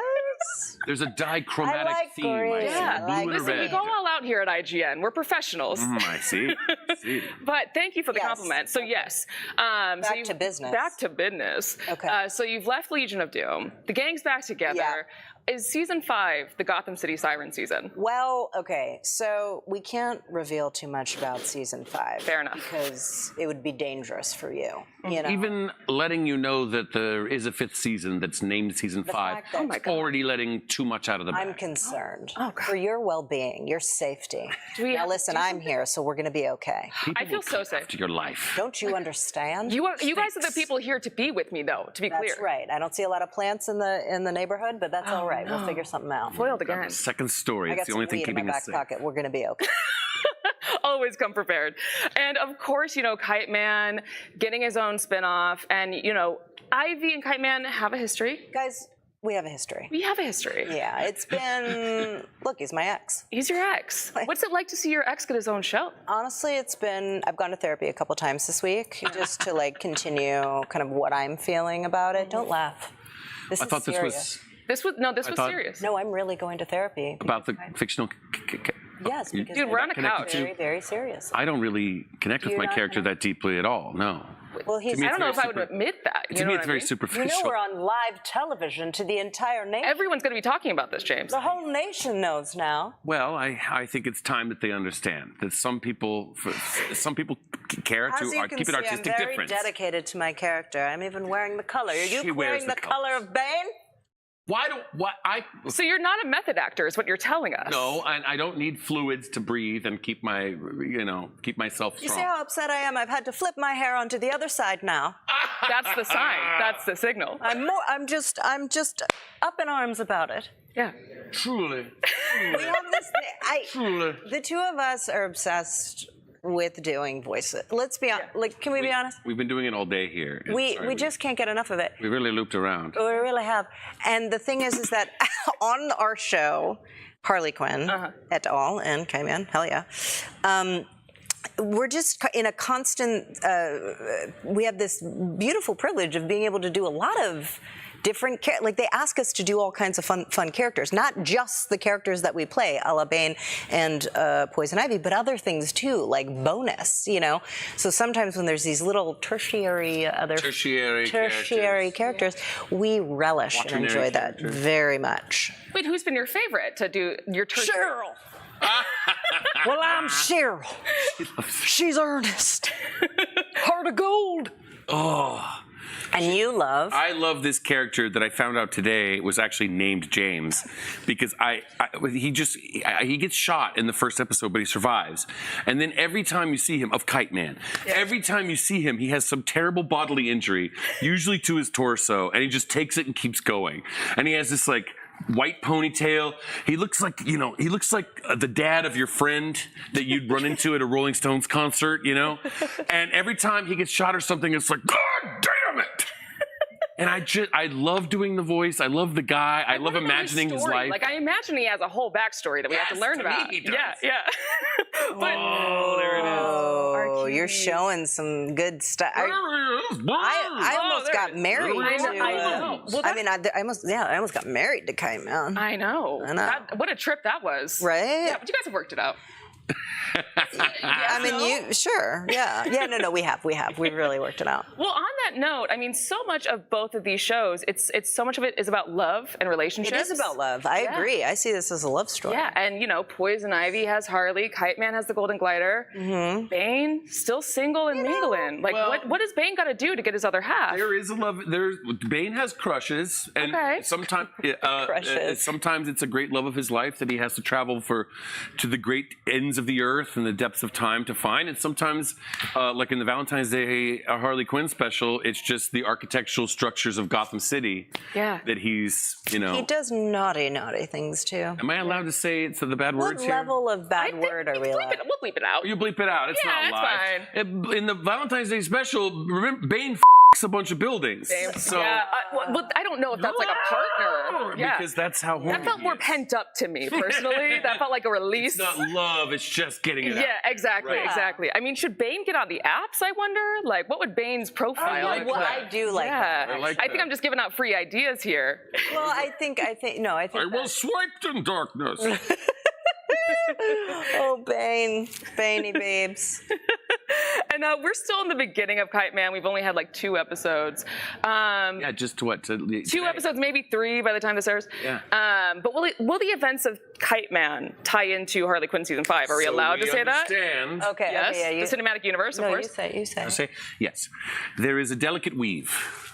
There are plots and stories from the Harley Quinn universe that inform the events of Kite Man, but it's not a unidirectional influence. Also, the events of the Kite Man series will weave back into There's a weaving. the Harley Quinn story.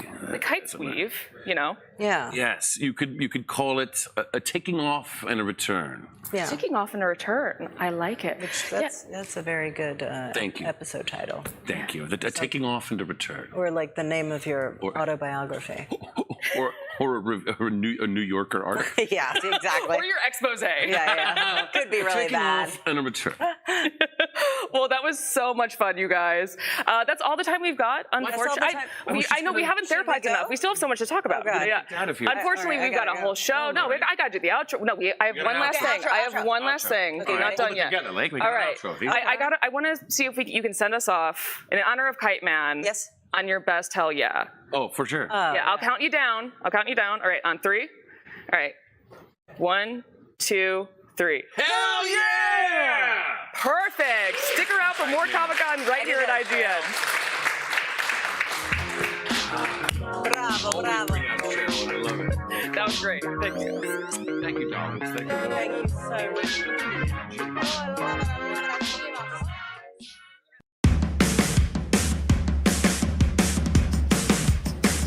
What's up, everybody? I'm Allison Tabitha, an artist and cosplayer from Orlando, Florida, and I'm here at San Diego Comic-Con, the epicenter of all things fandom. San Diego Comic-Con spans over 4 days, and there's a lot to do, and a lot you might miss out on if you try to speed through everything. I've been going to Comic-Con for over 10 years now, and I'm ready to share what I know with you. Let's go! Presented by Nitsa. Speeding catches up with you. Now, before you head out for the day, I always like to pack a few things. A good pair of comfy shoes, snacks, water, a portable battery, and some sunscreen. And if you decide to cosplay, which of course I love, make sure you bring safety pins, super glue, and a needle and thread, just in case you have a little cosplay emergency. And don't feel pressure to do multiple cosplays in one day, because you really want to enjoy your time here. That reminds me, I gotta go get my badge.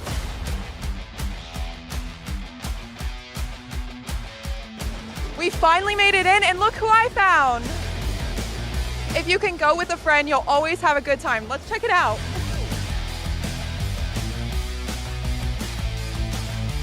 So detailed. This is beautiful.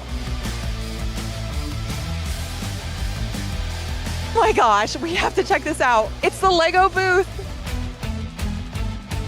Oh my gosh, guys, look at the Dungeons and Dragon Red Dragon's Tail. This is so incredible with so many details. And there's a Mario, the Bowser's Express train. This is so cool. As you can see, there is a ton of stuff to look at. So when planning your day, don't overbook your schedule. Give yourself some time for the unexpected and really savor everything. We enjoyed taking our time while driving here, so we'll do the same as we explore. When you're cosplaying at a con this big, it can be very overwhelming, so make sure you stay hydrated and it's okay to say no to photos. You're here to enjoy the event just like everybody else. I am such a huge Doctor Who fan. I have watched all the seasons. This is just incredible set, so I'm really excited to get a video here. One tip I can give you is to take pictures next to windows or booths because lighting on the floor isn't great. Also, it's a great excuse to take a little break and slow down for a bit. There are so many amazing booths to look at, so many figures, so many shirts, so much stuff to look at San Diego Comic-Con. It's a little overwhelming, but I know you're gonna have an amazing time. Just try not to spend too much money. A budget helps. So there you have it, folks. We explored inside the convention, and there's so much more to explore outside the convention. Either way, I think you're ready to take on San Diego Comic-Con. Remember not to rush through your time here. Take your time driving to San Diego and give yourself the chance to fully explore and immerse yourself in everything you see. For more Comic-Con coverage, keep it locked right here on IGN. Batman Caped Crusader is a striking animated take on the Dark Knight's early days, protecting a very noir-inspired Gotham. But hold on to your pearls. Caped Crusader also remixes the Batman mythology and presents iconic characters as never before. And here to tell us more are Hamish Linklater, Jamie Chung, and Minnie Driver. Welcome, folks. Thanks a lot for joining us at Comic-Con. Thank you. What do you think of the view? I'm vibing. Pretty cool, this right? This is really sweet. This is the way yeah. to do it. You guys had your panel today. Very exciting. I want to start, though, by talking about one of the creative leads of this show, which is Bruce Timm. He's one of the most trusted creative stewards of this character. Did having him involved free you up to take more risks in your performances? No, it was terrifying, right? I mean, he is the legend. I was terrified and frightened, but then also the description, like the voice description of the character, they gave us nothing. So you just kind of, I had to come prepared for a full range. But, you know, once he was like, no, I don't like what you did with that, and trying new things, that kind of gave us the freedom. I love that he's still so passionate Yeah. about this amazing, iconic character and the world around it and Gotham, and is clearly so devoted to it that you feel safe when someone has that kind of love and commitment for, and is the creative guide. I felt safe and happy. Me, initially terrified, yes, and then very quickly comfortable. Maybe a year later. Never will be comfortable. I've seen the first few episodes, and you very much all feel very comfortable in the roles. I want to start, Hamish, with you. Every actor that plays Batman has to make a choice about how they're going to differentiate Batman from Bruce Wayne. Can you talk about your process for doing that here? Well, Bruce Timm said this great thing at the very beginning, which is Batman is Batman. Bruce Wayne is the invention. Bruce Wayne is the mask. So that sort of freed me up. With the Bruce part of it. I mean, it was a wonderful challenge to create this sort of 1940s playboy, this Lothario, but also, what would a guy who lives in a mask in a cave imagine a 1940s Lothario would sound like? So that's the sort of mental gymnastics I asked myself to do. And that kind of continues on, Minnie, to your character, which you revealed at the panel today, is Oswalda Cobblepot. You are playing the Penguin, the first ever female Penguin. Yes, that's so exciting. Yes. How about, what were your inspirations for this role, that sort of 40s vibe? Well, I like what you said. We were talking about this backstage. You said something so brilliant that was so, I'd never thought about it, and you were absolutely correct, that you said, because what did it inspire? The Penguin has Big Mama Fratelli vibes in this show, okay?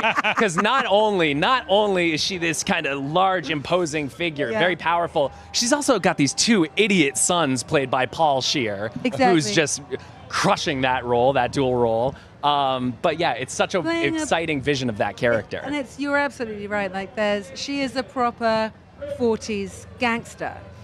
Imagine the fact that she has this offshore gambling nightclub ship, the Iceberg, which is so heavenly. And so I never think about the river in Gotham, like even though there it is, and there she has her wonderful cabaret. A cabaret singing gangster, gnarly. She's a gnarly penguin. Like she does terrible things. I mean, I know the Very penguin terrible traditionally things. has done terrible things, but I feel like these might be the most terrible things that any penguin has ever done. I would agree, actually. It's pretty Shakespearean. Yeah. I did a big wait. What? When I read it, I was like, wait, I'm sorry, okay. I think we can safely say the penguin introduces herself in quite a intimidating fashion. Definitely. Yeah. As a cannibal? No, we can't say that. We can't say that. Jamie, another big surprise to this show so far. I haven't seen all of it, but I've seen a little bit. And what I know so far is that we're spending a lot more time with Harleen Quinzel than Harley Quinn in the early part of the season. Can you tell me a little bit about that? Yeah. Very similar to how he flipped the script for Batman, Bruce wanted Harleen to be very bubbling and welcoming and like disarming, as a psychiatrist. But as Harley Quinn, he wanted slower and more menacing. And so that was kind of a fun little trip because the original Harley is just psychotic. Yeah. Well, we're in a bit of a Harley renaissance too right now. The character's kind of never been more popular than now. How did you approach it to like put your own spin on it? What was the thing that you really the mark you wanted to leave on that role? God. I think the mark was to reinvent her in a new way. Arlene Sorkin did such an incredible job, and it's timeless. Her work is legendary. Yeah. I'm sorry. I'm so distracted. There's so much shit going on. It's slightly sensory overload back It's here. like being in the Coliseum. I'm having Well, there's a little one right there. I'm having flashbacks. I want to get back to the way that you guys record this show. I know when they were making Batman the animated series, they would often record together the cast. Did they? Did you get the opportunity to do that at all here? This is our first time meeting. Yeah. Wow. Yeah. I mean, do you wish you had that experience, or do you like to focus in the room on kind of nailing your performance? The day's young, but they seem nice. Like you might be able to do a couple more of these together and not kill each other? I would really, like when I hear it, I can hear that you're not, I can feel that you're not there, and I wonder what would have happened if we'd been together. Yeah, if we had been in the room and you could have been like, I would have loved to see, like, to explore what that looked like. But when you're doing voiceovers, you're so rarely with the other actors. Like I did the whole of Tarzan without ever meeting a single person. It's obviously that's part of the art of it, but I think it's a huge luxury if you can be with another actor. I would love to do that one day. It'd be great. Do you have any personal characters from the Batman universe that you think would make a really good fit for this sort of 40s noir setting that the show is taking place in? Well, who's not already in it? I'm trying to think. FDR. Hey, there you go. Hey! Yeah, there are references to the real world. Clever. It's because you're obsessed with being an American president. I know. It's because you are secretly. Lincoln. We got a Lincoln vibe. We could put a Lincoln hat on top of that. I mean, he's referenced more than anything ever. You've referenced at least 5 U.S. presidents, and it's only 11:30 in the morning. It was an old junket material. That's all I've got. The day is young. But it's actually an amazing idea. That's so great. If he was a friend of Commissioner Gordon. Well, isn't it so awesome in Annie when FDR shows up in Annie? Maybe Annie could be in the show. Annie and FDR confirmed. Also, maybe Hoover could be a villain. Oh, there you go. That could be as well. Maybe Hoover could be mates with one of the rogue league of presidents. Wait, it could be the Penguin's first husband. Much mystery ahead of us. Kids are so dumb. That's why the kid. By the way, it writes itself. We have a lot to look forward to from the show, so we can't get too ahead of ourselves. I do want to end with one thing. Hamish, it is a rite of passage for any Batman to say 2 very specific words. And I was wondering for the folks here at Comic-Con if you might speak those words into that microphone right there. I'm Batman. Oh Oh my God, thank you. Oh man, I almost said Batman. That is how good that was. Are you okay, Hamish? Ladies and gentlemen, keep an eye out for Batman Caped Crusader. I'm emotional too. Oh my God, that was incredible. Keep an eye out for Batman Caped Crusader on Amazon Prime this August. We have plenty more from Comic-Con coming. Stick around.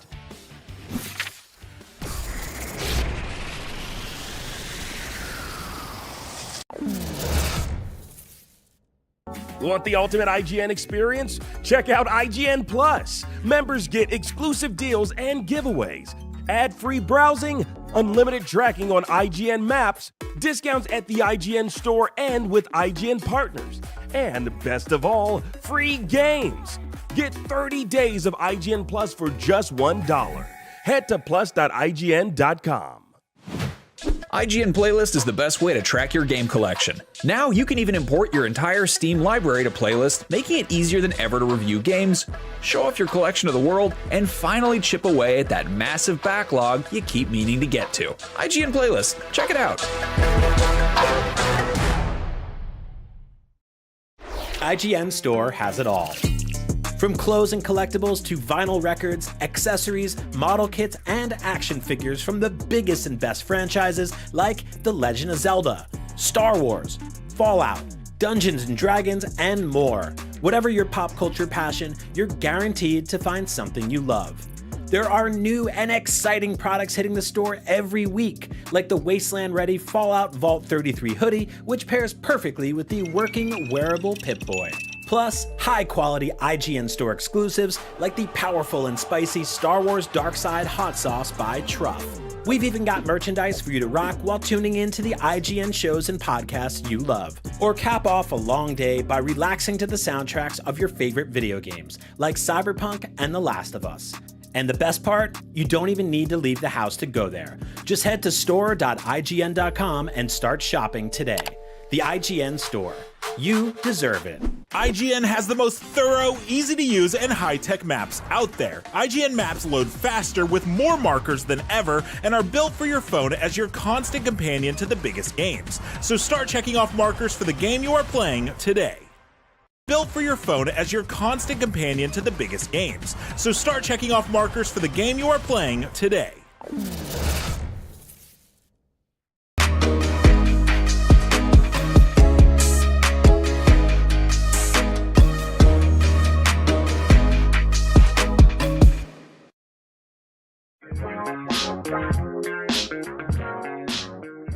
You're watching IGN's live coverage of San Diego Comic-Con. In just a bit, we're hanging with the cast of Star Trek Strange New Worlds. After that, the stars of Dexter Original Sin will be here to tell us about their murderous new prequel series. Then we're gonna keep the nightmares going with a nice friendly chat with the cast of Speak No Evil, the upcoming horror movie from Universal Pictures. And a bit later on, we're getting locked in with the stars of Silo, the revolutionary Apple TV series. But right now, I'm going to be myself off of this stage and into the world to check out the biggest new surprises coming to Star Trek Fleet Command.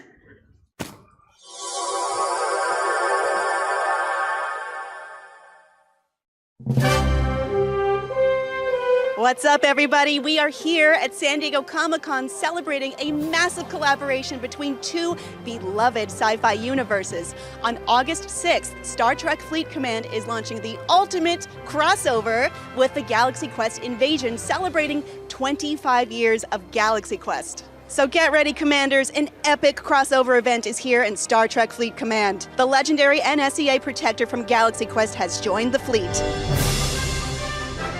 Battle Galaxy Quest-themed enemies and join forces in a server-wide showdown against Saris and the Klingons. Meet new officers Jason Nesmith, Gwen DeMarco, and LotR from Galaxy Quest, each bringing unique skills to your strategy. Scan this QR code right here and you can redeem some great in-game rewards. And that's not the only thing people can redeem, because we're going to be giving away prizes to anyone who can answer the all-important question: is it Star Trek or is it Galaxy Quest? So, win or lose, never give up, never surrender, and always live long and prosper.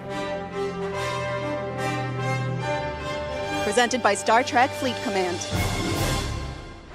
The Star Trek Fleet Command Challenge. All right, is it Star Trek or is it Galaxy Quest? Something about you strikes confidence in me. Where is the NSEA Protector from? Galaxy Quest. How about a character, Jason Nesmith? Galaxy Quest. Which universe does Tawny Madison belong in? Oh my god, that's a little bit tough for me. I think it's gonna be Galaxy Quest. Correct. Romulans. What are they from? Star Trek. Where is Captain Jean-Luc Picard from? Star Trek. There's a quote. Can you answer where it's from? There's coffee in that nebula. Star Trek. That's right! Never give up, never surrender. Galaxy Quest. Tuvok. Star Trek. Galaxy Quest. I'm sorry, that's Star Trek. Riddle me this. The needs of the many outweigh the needs of the few. Star Trek. I don't think the crew can take much more of this. Star Trek. It's Galaxy Quest. But I can see where you're coming from. By Grabthaw's hammer, you shall be avenged. Galaxy Quest. Galaxy Quest. That's right. All right, I have a quote. It's really hard, guys. It's make it so. Star Trek. Where are the Thermians from? Thermians are Galaxy Quest. Correct. Fred Kwan. Oh, Fred Kwan is from Galaxy Quest. Yeah. Which universe do the Borg come from? That's Star Trek. That's Absolute. Yeah, that's definitely Star Trek. I know that one. Thank you, Mom. Where's Captain Kirk from? Star Trek. Iowa. That's even more precise. What universe is Quark from? Star Trek Deep Space Nine. What does he famously own? Press Latinum. Yeah, I would say a lot of gold. All right, that's the bonus question, and you got it. Where is the Omega-13 from? Oh, the Omega-13 is from Galaxy Quest. It's the it's that little spirally thing. We're not gonna stump the Riddler. Where's Quellic from? Galaxy Quest. That is correct, sir. Space, the final frontier. Ooh, I think I'm gonna have to go Star Wars. Did you say Star Wars? Yes, it's Star Trek. We're joking. We know. All right, we put these people to the test, but how about you? How did you do? Did you get them all right? I think you did. If you want to continue the fun, then check out Star Trek Fleet Command, an open-world intergalactic strategy game that is set to include the ship and characters from Galaxy Quest. The Galaxy Quest takeover happens this August. Scan this QR code right here and you can redeem some great in-game rewards. Which ship will you fly? The USS Enterprise, the Romulan Warbird, or the NSEA Protector? Let us know in the comments. Oh, hold on. Sorry, this is really unprofessional, but I have a call. Hey, Kim. Sorry to interrupt, Uh-huh. but you're needed back Yeah. on set for your next shoot. Well, beam me up. Right now? Yes, now. Okay.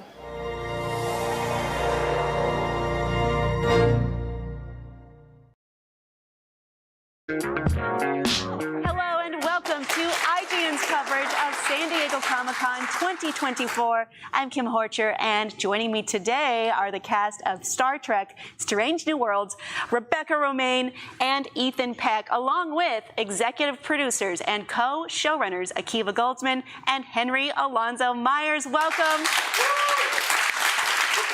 We love Trek here. We're so happy to have you. I do want to talk about one of my favorite episodes of season 2. It went to interesting places, strange new worlds, if you will. And Akiva and Henry, since you have your eyes on the bigger picture, could we be seeing a sequel of sorts, maybe to Subspace Rhapsody? Because I spoke to the writers of the episode, Dana Horgan and Bill Walkoff, and they said they'd be into it. Yeah, I'm just going to run in hot with that one. I can't promise that we're not going to revisit it someday, but we are going to hold off a little bit before we come back to it. We want to.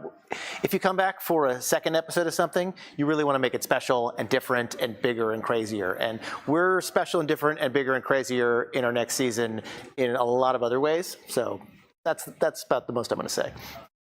What other ways? Any way you can imagine, mostly in ways that we had to imagine financially. Well, Ethan, I was told in that same conversation that you were initially hesitant to sing, but then when we got to the final product of the episode, your singing was great. How did we get here? Oh, that's nice to hear. I'm not sure that I was hesitant. I was going to do it either way. I was maybe not as enthusiastic as some of the other cast members. I would Rebecca, say too. some of the cast were really excited for the musical, and there were a couple of cast members that weren't quite as enthusiastic. You were definitely in that category. But that being said, it was really enjoyable, really fun to do in the end. So. You know, we shot that, it's like episode 9 out of 10. It's right when everybody's so tired, you kind of want to wrap it up and go home. And we came in on Saturdays and Sundays to learn all the dance choreography and going into the studio to record those songs. It was really fun. That sounds like really different from how you it might. gave us like a lot of vigor that we needed at that moment in the season. Oh, what better than a song to inject energy into any moment? But a musical isn't the only non-traditional episode we got in season 2. There was also a crossover with Star Trek Lower Decks, an animated series. What was it like planning that and making it make sense and move the plot forward? Well, what's unique and surprising is that we thought the animated crossover would be relatively easy and the musical would be relatively challenging. And it was actually the opposite. Because our cast, as you saw, are insanely talented. And so they have this ability to kind of rise to any challenge that we throw at them, which makes us continue to try to stump them, like some weird postmodern science fiction game show. But when it comes to animation, what Mike McMahon had done with Lower Decks is both unique and singular. The tone of an animated show is different than a tone of a live action show. So when you try to combine the two, it's a little less wieldy than you might imagine. Having said that, they both were really fun to have done. It was fun to watch too. I was curious, do all of you have maybe a dream-themed episode you'd like to maybe tackle going forward at some point? Great question. A genre that you like? RoboCop themed? Okay, sure. Right? Get that license. What do you got? I already pitched it. I want to do an inner space, like somebody gets injected into somebody else's body, like miniaturized. Great idea. Yeah. Christmas? I mean, the one I really want to do, I can't talk about right now, but it will come in season 4. Because it's in the Because it's going to happen. it's in the do I know about process it? right now. Tell us. I can't talk about it. You gotta tell your cast Right here. right here while I'm There's here enough looking. surprises in season 3 that I think we can look forward to. Okay, well, speaking of season 3, it was just announced at today's panel that Dr. Roger Corby is joining the cast in a recurring role. He is a legacy original series character.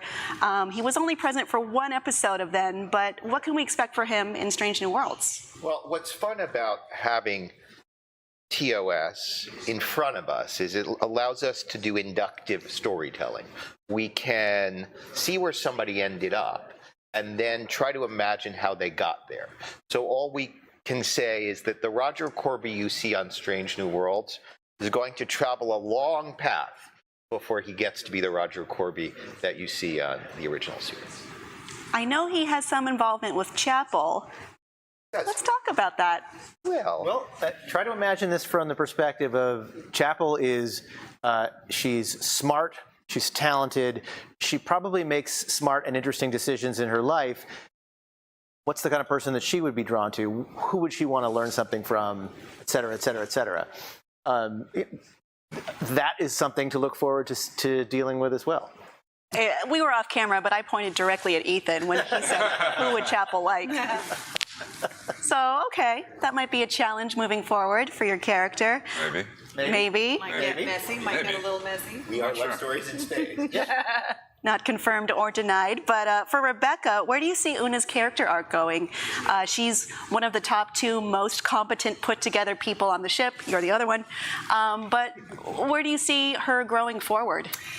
Well, I think now that she has she's been shrouded in shame with this secret of being an Illyrian and, breaking the rules of Starfleet. And now that gets to get rid of that shame, she's going to be it's a lighter version of her. Okay. So you're going to have a little more fun with her. I'm looking forward to that. I think I would also say that we see a side of her that we have not seen before this season. We see a completely different side of her that Rebecca gets to play, which I am excited for people to see. So does Spock. Yeah? Maybe. Well, I like how you're like, yeah, me too. Or do I? That's our favorite thing. Human Spock. Nope. I was watching your face for my new reactions. That was a little bit of a trick. Didn't work. But for the showrunners, season 2 ended on a pretty big cliffhanger with the Gorn. The final frame of that episode was Pike seemingly frozen in indecision, maybe fear, which is not very characteristic of him. He already knows what his ultimate fate is. What truly scares Captain Christopher Pike, aside from, galaxy-wide hair gel shortage? Well, I mean, the hair thing is significant, obviously. Yeah, good point.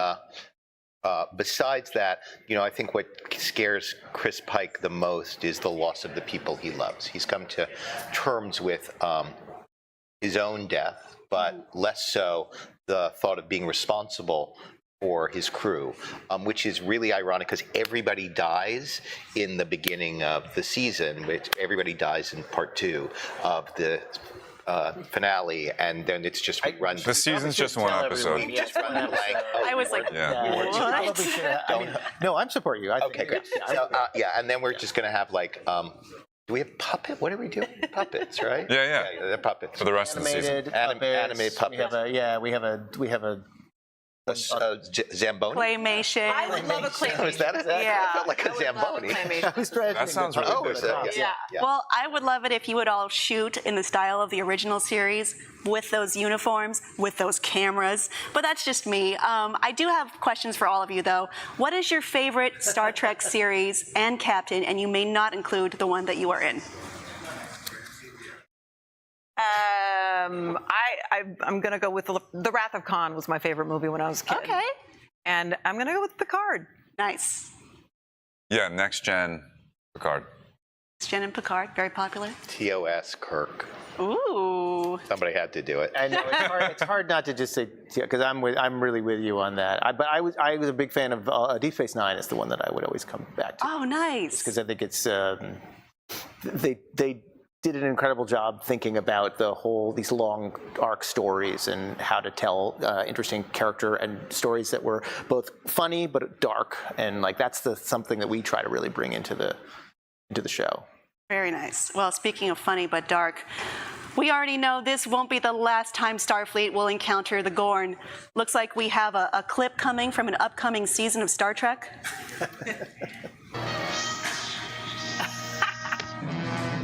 Oh, yeah.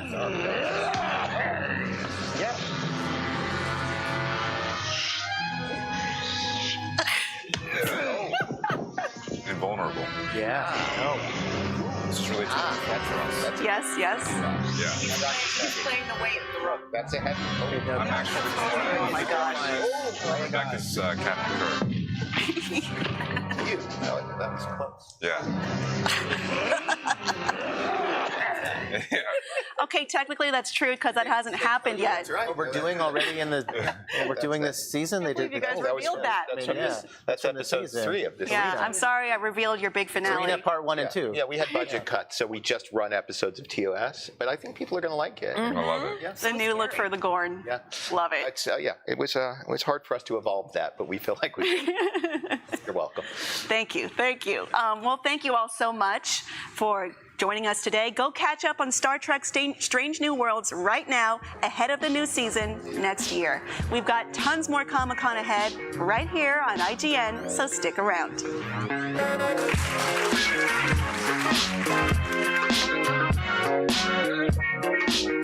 IGN Live at SDCC is presented by Alien Romulus. Experience it in IMAX in theaters everywhere August 16th. IGN Store has it all.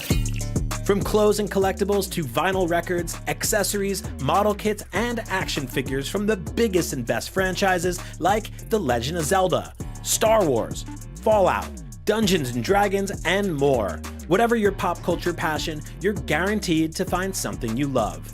There are new and exciting products hitting the store every week, like the Wasteland-ready Fallout Vault 33 hoodie, which pairs perfectly with the working wearable Pip-Boy.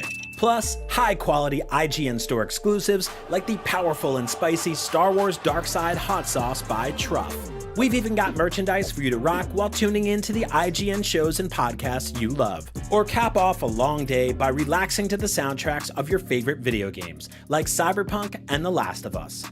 And the best part? You don't even need to leave the house to go there. Just head to store.ign.com and start shopping today.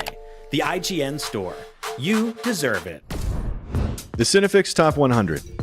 A list so secretive even we don't know what movies are on it or where they rank. What do you mean you don't know? Each episode will reveal one of the movies. Did I rush it? Felt like I rushed. That was good. I liked it. Talk about why it belongs and finally find out where it ranks. Are you not entertained? Are any of the movies we've shown here even on the list? I have no idea, and it drives me crazy. Join us as we find out on Cinefix, IGN, and wherever you get your podcasts. Why so serious?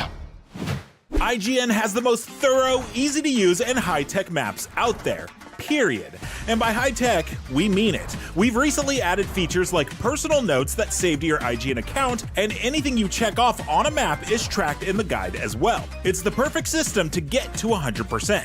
IGN maps load faster with more markers than ever and are built for your phone as your constant companion to the biggest games. So start checking off markers for the game you are playing for free at IGN Maps today.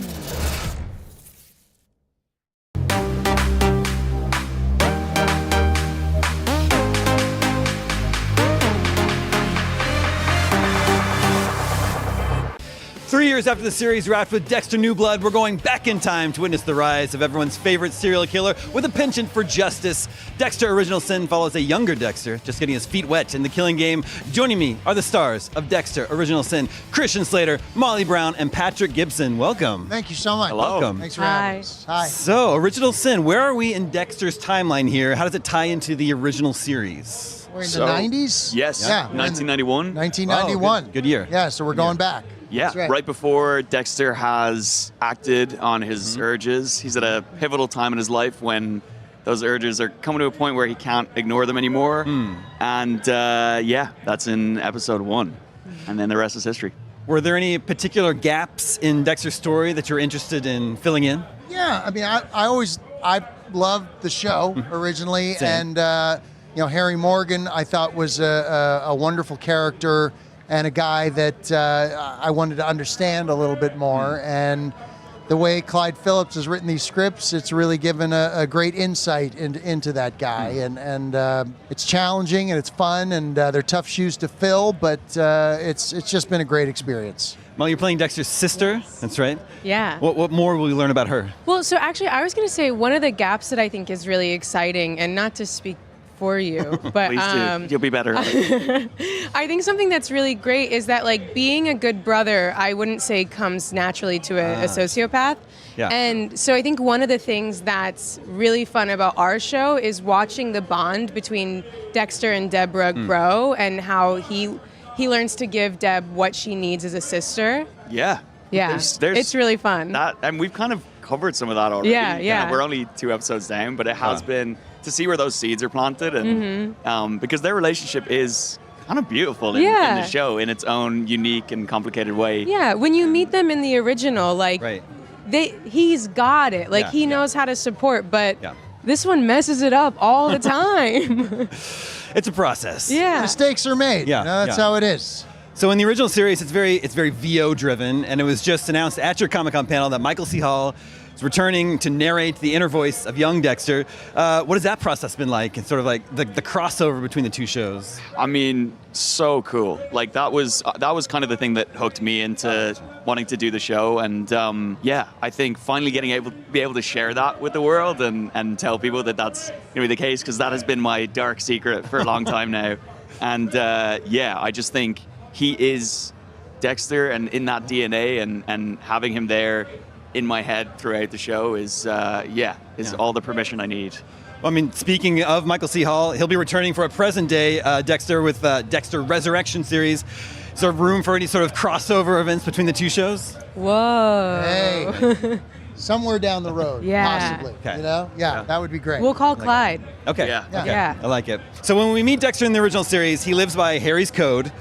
He's very surgical with his proclivities. Is this where we're going to see Harry teach him that code? Certainly. I mean, there are elements of the code being introduced, and sometimes the lines get crossed a little bit, and they need to be pulled back in.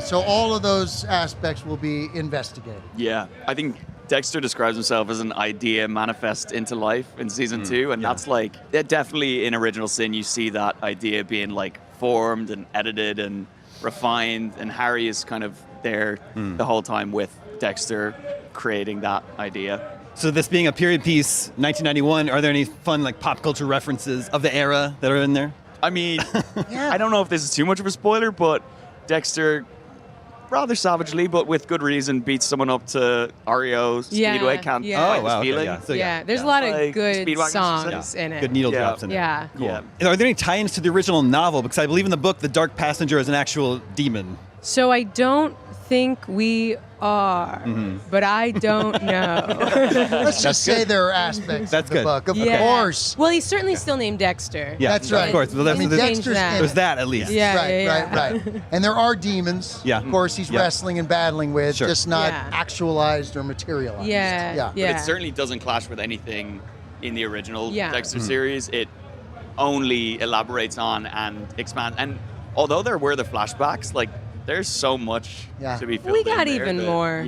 So what did you want to bring to the table as you took over these roles from previous actors? Well, like I said, I mean, I was always a huge fan of James Remar, amazing actor, and I thought he did a beautiful job, but it was always a character that I felt, could be explored more. Finding out about his background, I thought would be very, very interesting.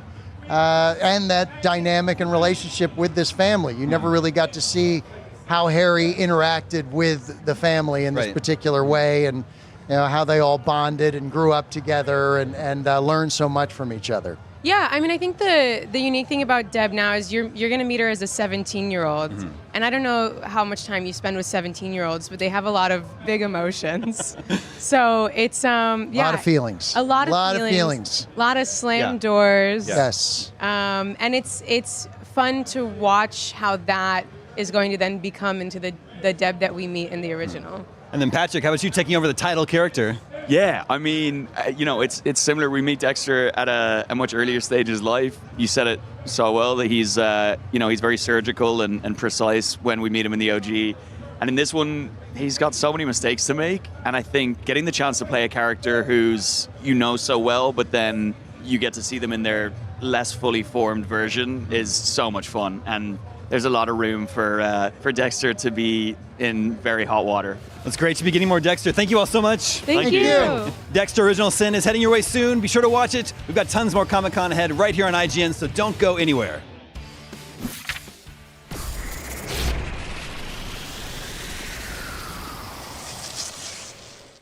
In just 5 years, All Elite Wrestling has become one of the fastest growing wrestling promotions of all time. And with All In just around the corner, the sky is the limit for AEW. Joining me on the IGN San Diego Comic-Con balcony are fan favorites and winners of the Adult Swim belt, Orange Cassidy and Willow Nightingale. How's it going, everybody? And congrats on last night's win. Thank you very much. Thank you. Should I pull it out? Yeah, do it. The official title is the AEW Adult Swim Battle for the Booty Championship, but for abbreviation, we just call it the Booty Champ. Booty Champ. Well, because we are the Booty Champ. Yeah. I love it.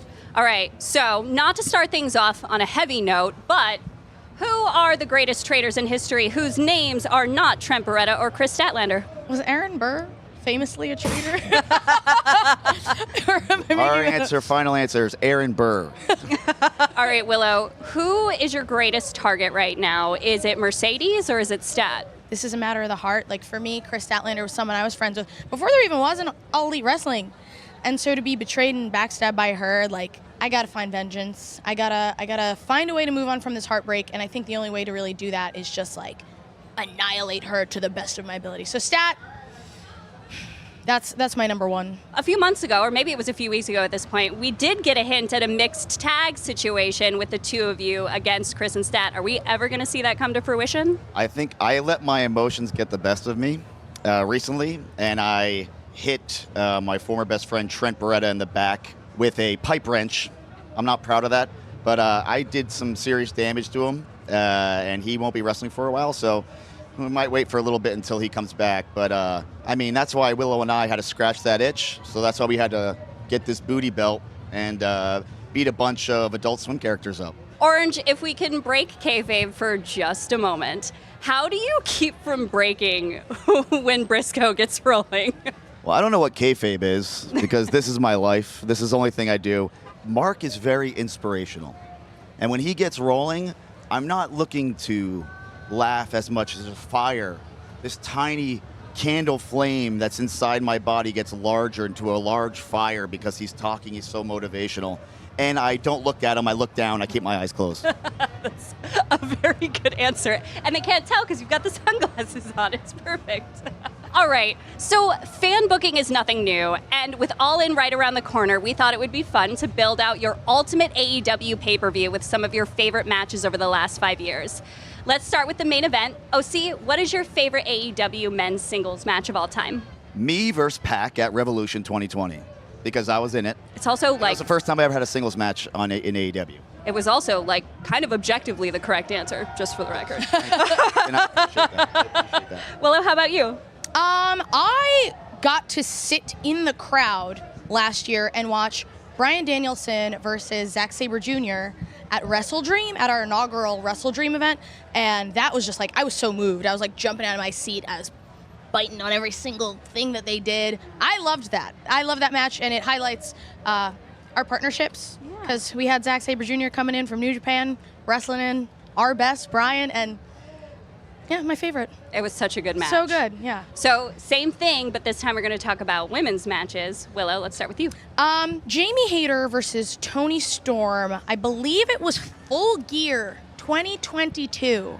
My jaw was dropped. It was just so good. It was hard hitting.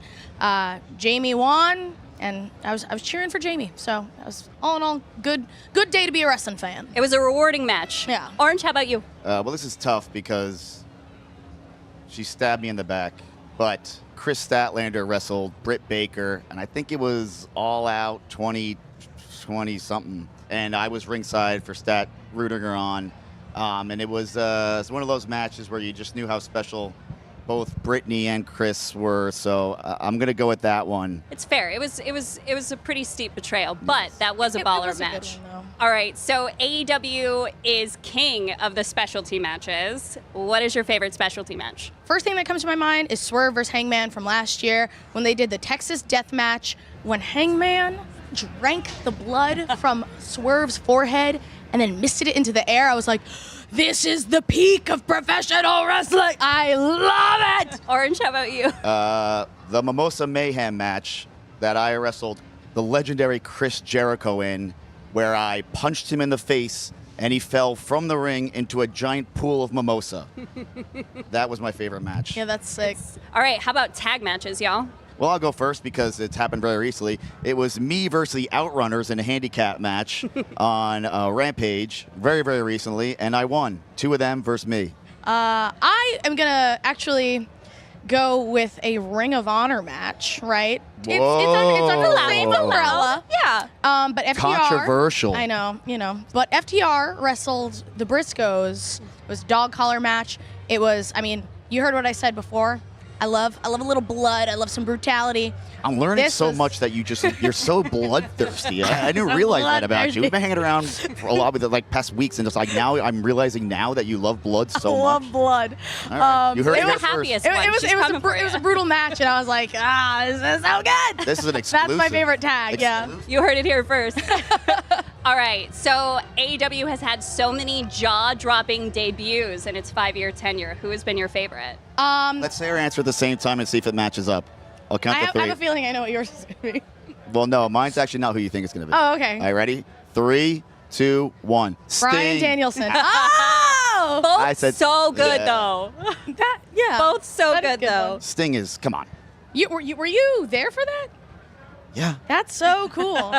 So, Orange, I feel like you might be especially prepared for this based on your answers so far, but what has been your favorite match in AEW history that you have been a part of? I think my favorite match that I've been a part of, I can't remember what it was, but I'm just going to say, just because Will's been so nice to me these past couple of days, I think me versus Will Ospreay was good at Forbidden Door. It was good. That was a fun match. My favorite match that I was in, I'm going to cheat again and go with a Ring of Honor match. I love it. Myself versus Athena for the Ring of Honor Women's Championship.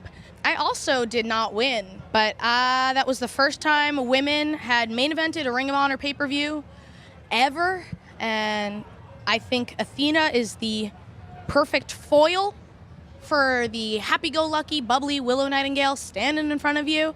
That says a lot about our character. That says a lot about our character. We all pick matches that we didn't win. Yeah, but you know what?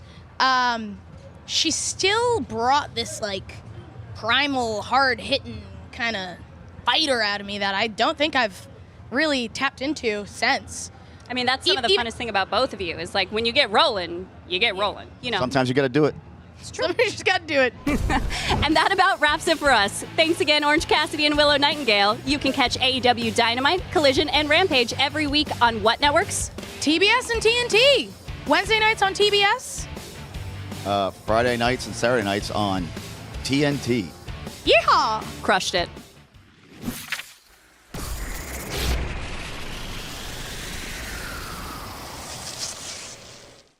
IGN Live at SDCC is presented by Star Trek Fleet Command. Download the sci-fi strategy game today and look out for the Galaxy Quest update coming soon.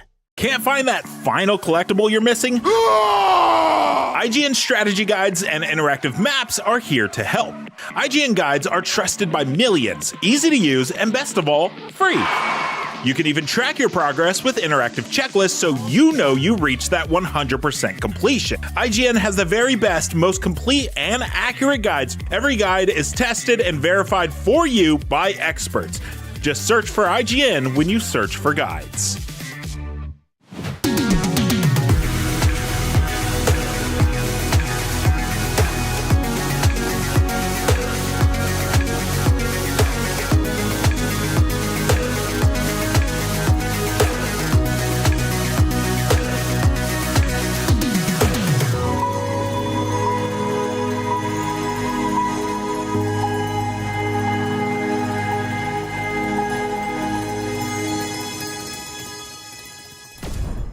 The Cinefix Top 100. A list so secretive even we don't know what movies are on it or where they rank. What do you mean you don't know? Each episode will reveal one of the movies. Did I rush it? Felt like I rushed. That was good. I liked it. Talk about why it belongs and finally find out where it ranks. Are you not entertained? Are any of the movies we've shown here even on the list? I have no idea, and it drives me crazy. Join us as we find out on Cinefix, IGN, and wherever you get your podcasts. Why so serious? IGN has the most thorough, easy to use, and high-tech maps out there. Period. And by high-tech, we mean it. We've recently added features like personal notes that save to your IGN account, and anything you check off on a map is tracked in the guide as well. It's the perfect system to get to 100%. IGN maps load faster with more markers than ever and are built for your phone as your constant companion to the biggest games. So start checking off markers for the game you are playing for free at IGN Maps today.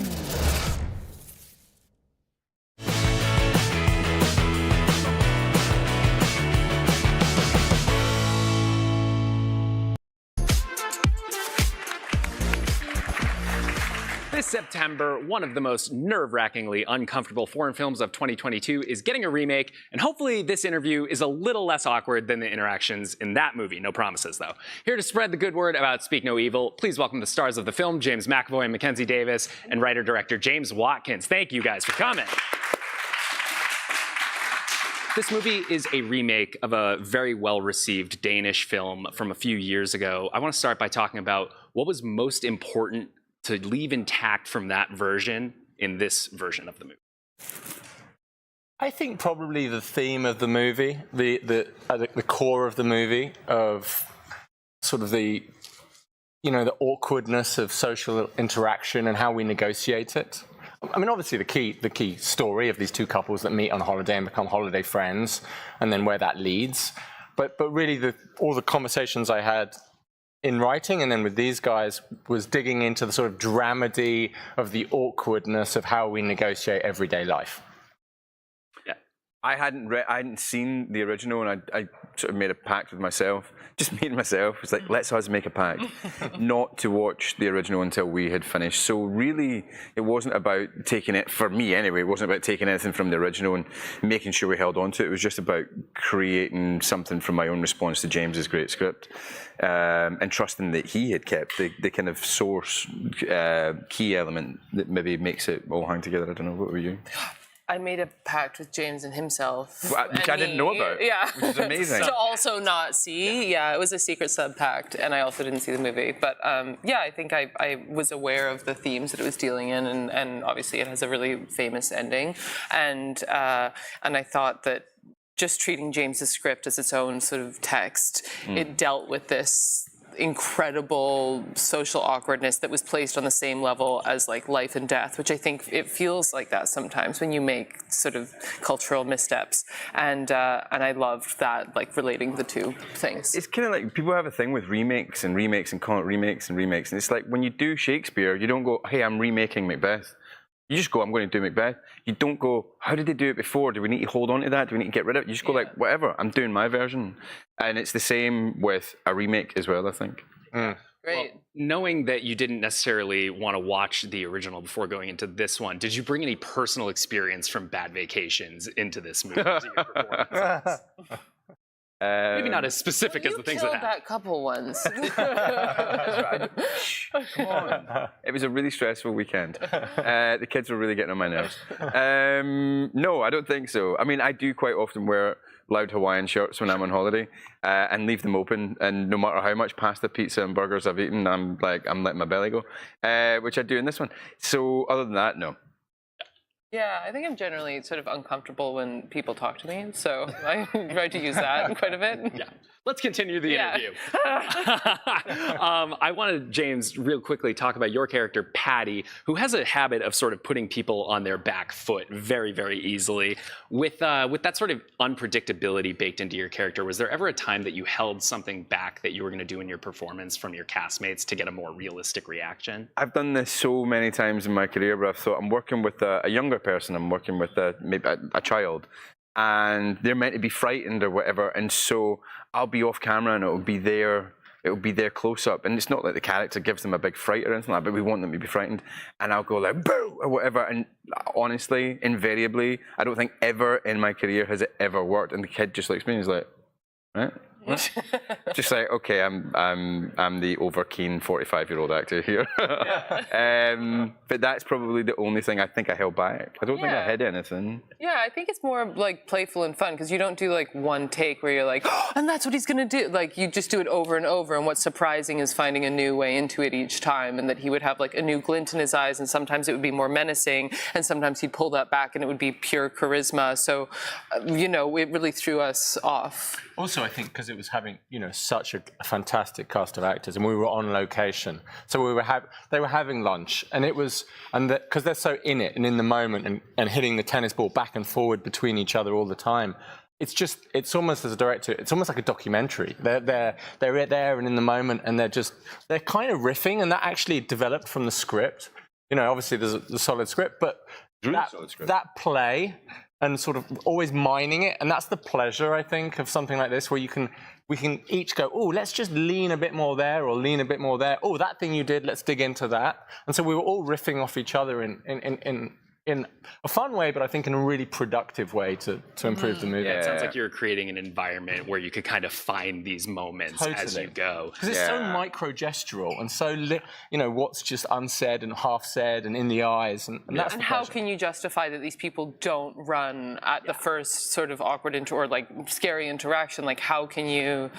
I don't know, and James was so beautiful at that, at like pushing it to a place of like pure self-effacing, like humility, after being so sort of malevolent that you as a character, you were like, I don't know where to trust. Well, that aspect is incredibly important to your character, Louise Mackenzie. What was it like sort of having to play your character at this crossroads of knowing in her gut that there's something wrong at this place, but not quite knowing what to do about it? I think, you know, she's also in a relationship with she's a mother to this child that needs quite a bit of attention, and she's at like a really difficult place with her husband. So she's not just negotiating like safety and instinct and like being a guest. She's also trying to be like, you know, a cool mom who's easy, and like a wife that's listening to her husband, that like, that's what we talked about in therapy, to like not always steamroll him. And so, and I'm a really assertive person, so I know what it's like to be like, don't just like steamroll people's I don't know. You have to stamp down your own instincts and interests in favor of the sort of social good. And I think she was doing that a lot of the time, which ended up being wrong for her safety and the safety of her family, but for the sanctity of her marriage, the right sort of gesture of peace. So she was in a sticky situation. Yeah, well, James, I want to talk a little bit about how this movie ends, which is not getting into any sort of spoilers at all, but I will say that there is a lot of it takes place on the farm. It's a very labyrinthine building. Can you talk a little bit about how you used that space to kind of create the tension in the third act there? Well, I was very focused on wanting to shoot on location. It's good for me, and I think it's good for these guys. It's just when you're in a space, both the outside and the inside space, where you're confined and you can only put the camera in the corner, and look, these guys, they could do green screen, they could do anything. But when you're in that space, it just brings an extra energy because you're feeding off where you are. You're feeding off the kind of confinement, the room, and all of that, and the sort of claustrophobia. Yeah. And everybody's feeling it. And it's got really low ceilings. It's got all these. It's kind of a crabby sort of space. So that actually informed a lot of the sort of claustrophobia of the drama, but also the farm itself. It's sort of the architecture of the farm. The top shot, very deliberately, when they arrive, you realize it's almost like they're entering this kind of almost prison yard. There's a sense of entrapment there. And it's kind of subtly trying to codify. Initially, when you arrive, you're kind of seeing, is this a charmingly shambolic, shabby English country place, or is it just shabby? So when they go upstairs and they pull back the sheets and, it's dirty, and it's like, ugh. And it's, I think, again, tapping into those slightly, Americans generally, I think, are cleaner than Brits. Oh, really?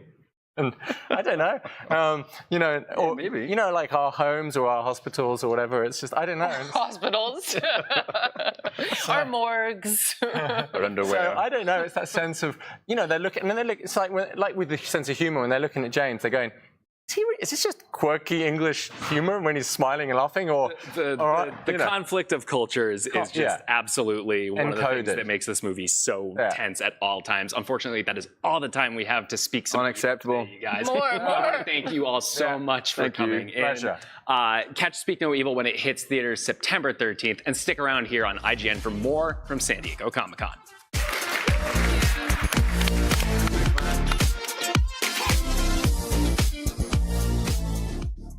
Strawberries and anchovies.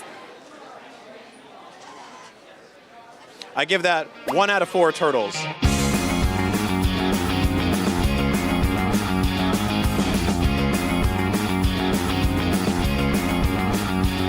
Cowabunga, everyone! It's Allie here at San Diego Comic-Con 2024, and there's so many things to check out here, but honestly, I'm getting a little hungry, so I've asked IGN's resident pizza expert, Brian Altano, to join me, help me find the best New York-style pizza around. I think we found it. This is Mikey's Pizza Joint here at San Diego Comic-Con. Mikey from the Ninja Turtles finally got his own pizza place. I'm starving. Let's go eat. Brought to you by the ultra-fast speeds and smooth low-lag connection from Xfinity Internet. Pizza time! Cowabunga, it's the creator of Super 7, Brian Flynn, my good friend. You madman, it's been a while. You did it. Tell me what happened in here. It's turtles and pizza. How has there never been a Turtles pizzeria? We should have a chain. It should rival Pizza Hut, Domino's. So you took over a pizza place here in San Diego. You called it Mikey's Pizza, and with that came a bunch of new exclusives that you built specifically for this pop-up. Tell me about those. First off, we have the glow-in-the-dark Scumbug, because every pizzeria's got a little bit of a infestation of some sort, right? And then Mikey showed up to do the goods. And this is not just any Mikey. This is Pizza Chef Mikey, replete with his apron and hat, ready to serve you piping hot, sewer fresh pizza. And you did it in the box too, which I love. Can we see the back of this real quick? This is perfect. We got all the grease stains from the fingers already on here. This is pure plastic. And then you have a couple of reaction figures you guys did too. Yeah, we've got Shredder, Bebop, and Rocksteady on their own die-cut weird pizza cards. plus a certain turtle that's undercover trying to figure out what's going on over at Weird Pizza. If only he had a better disguise than just the hat and the trench coat. But you know what? It works. It seems to work. No one ever seems to figure it out. People keep falling for it. And you also did these special cups. Well, it's a fully functioning pizzeria, so you can get pizza here. And so you gotta have napkins, you gotta have the cups, you gotta have the hat, you gotta have the apron, we gotta have the whole thing. Speaking of which, I think we should probably check out the best way to get pizza to and from somewhere. Well, if you're a pizza restaurant, you have to deliver pizza. So if you're gonna have a pizza delivery, why not make it the Turtle Wagon? So we recolored the Turtle Wagon into the TMNT Mikey's Pizza delivery van. Guys, I'm starving. Yes. Oh, we've got plenty of pizza to spare. Let's do it. Oh, incredible. I love it. It smells amazing. I'm also terrified. Let's dig in. Okay, first bite. I hate that that works as well as it does, because it actually works well. Every Italian bone in my body is shattering. Ninja Turtles, you figured it out. Let's see how Mikey did with the next slice. Sausage and jelly beans. Okay, that one feels like an adventurous one. Intense and so flavorful. If you're feeling adventurous, you should try this one. The scale of turtles, 1 to 4. How many turtles do you give this? It's a 2. Okay, Michelangelo, you're a little silly for this one, I gotta say. What is this, pickle and pepperoni? That is definitely a pickled pizza. I don't know if it works. It's incredibly weird. I give this one 3 out of 4 turtles. Okay, so this is the one that's going to make my Italian grandmother get on a plane, come to California, and kick my butt. The Ninja Turtles have done a lot of good for New York City and for the world. This is not their best work. I give that 1 out of 4 turtles. Brian, thank you so much for grabbing lunch with me. This was incredible, question mark? Maybe with some more traditional pizza toppings, slightly less jelly beans, definitely less strawberries and anchovies, but more turtle power forever. What kind of pizza would you guys order? Do you think anchovies belong on pizza? Let me know in the comments. And for all things Comic-Con, keep it locked to IGN.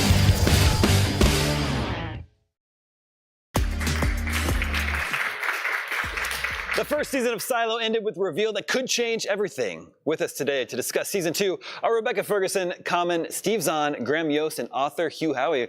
Welcome, everyone. Thanks for joining us here. Thanks for having me.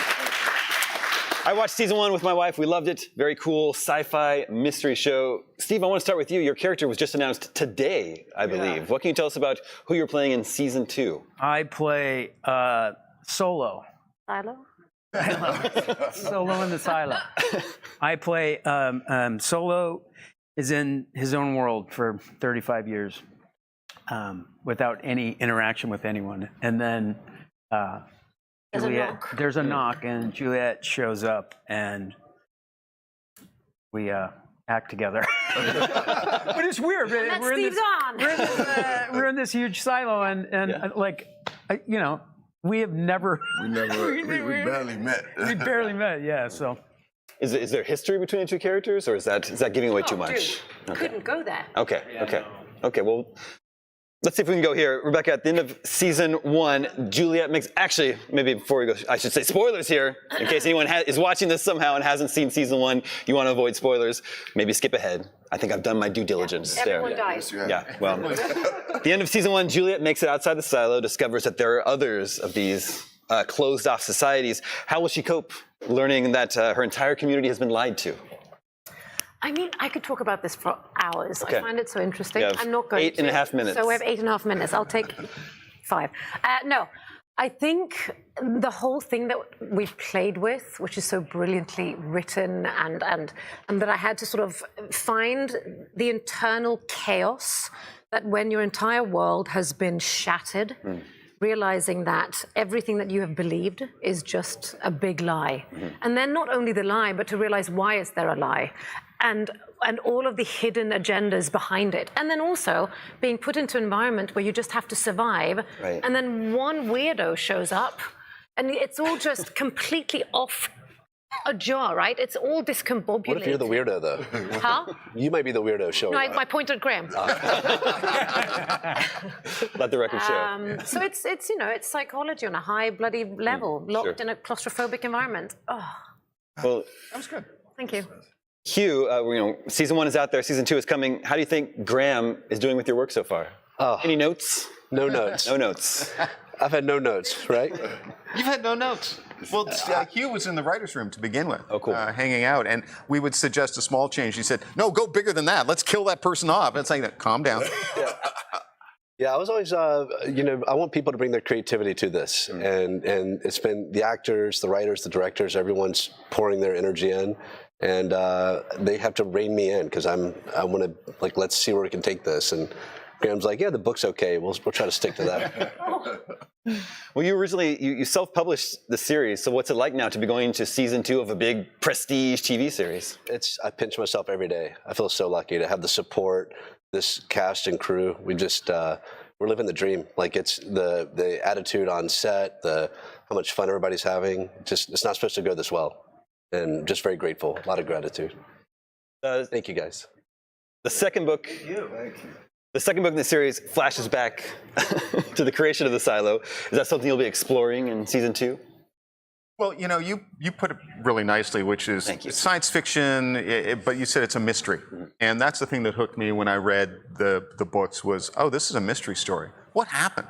Why do these people live underground? And then when you get to the big reveal of, oh my God, there's all these other silos. There's new mysteries every season.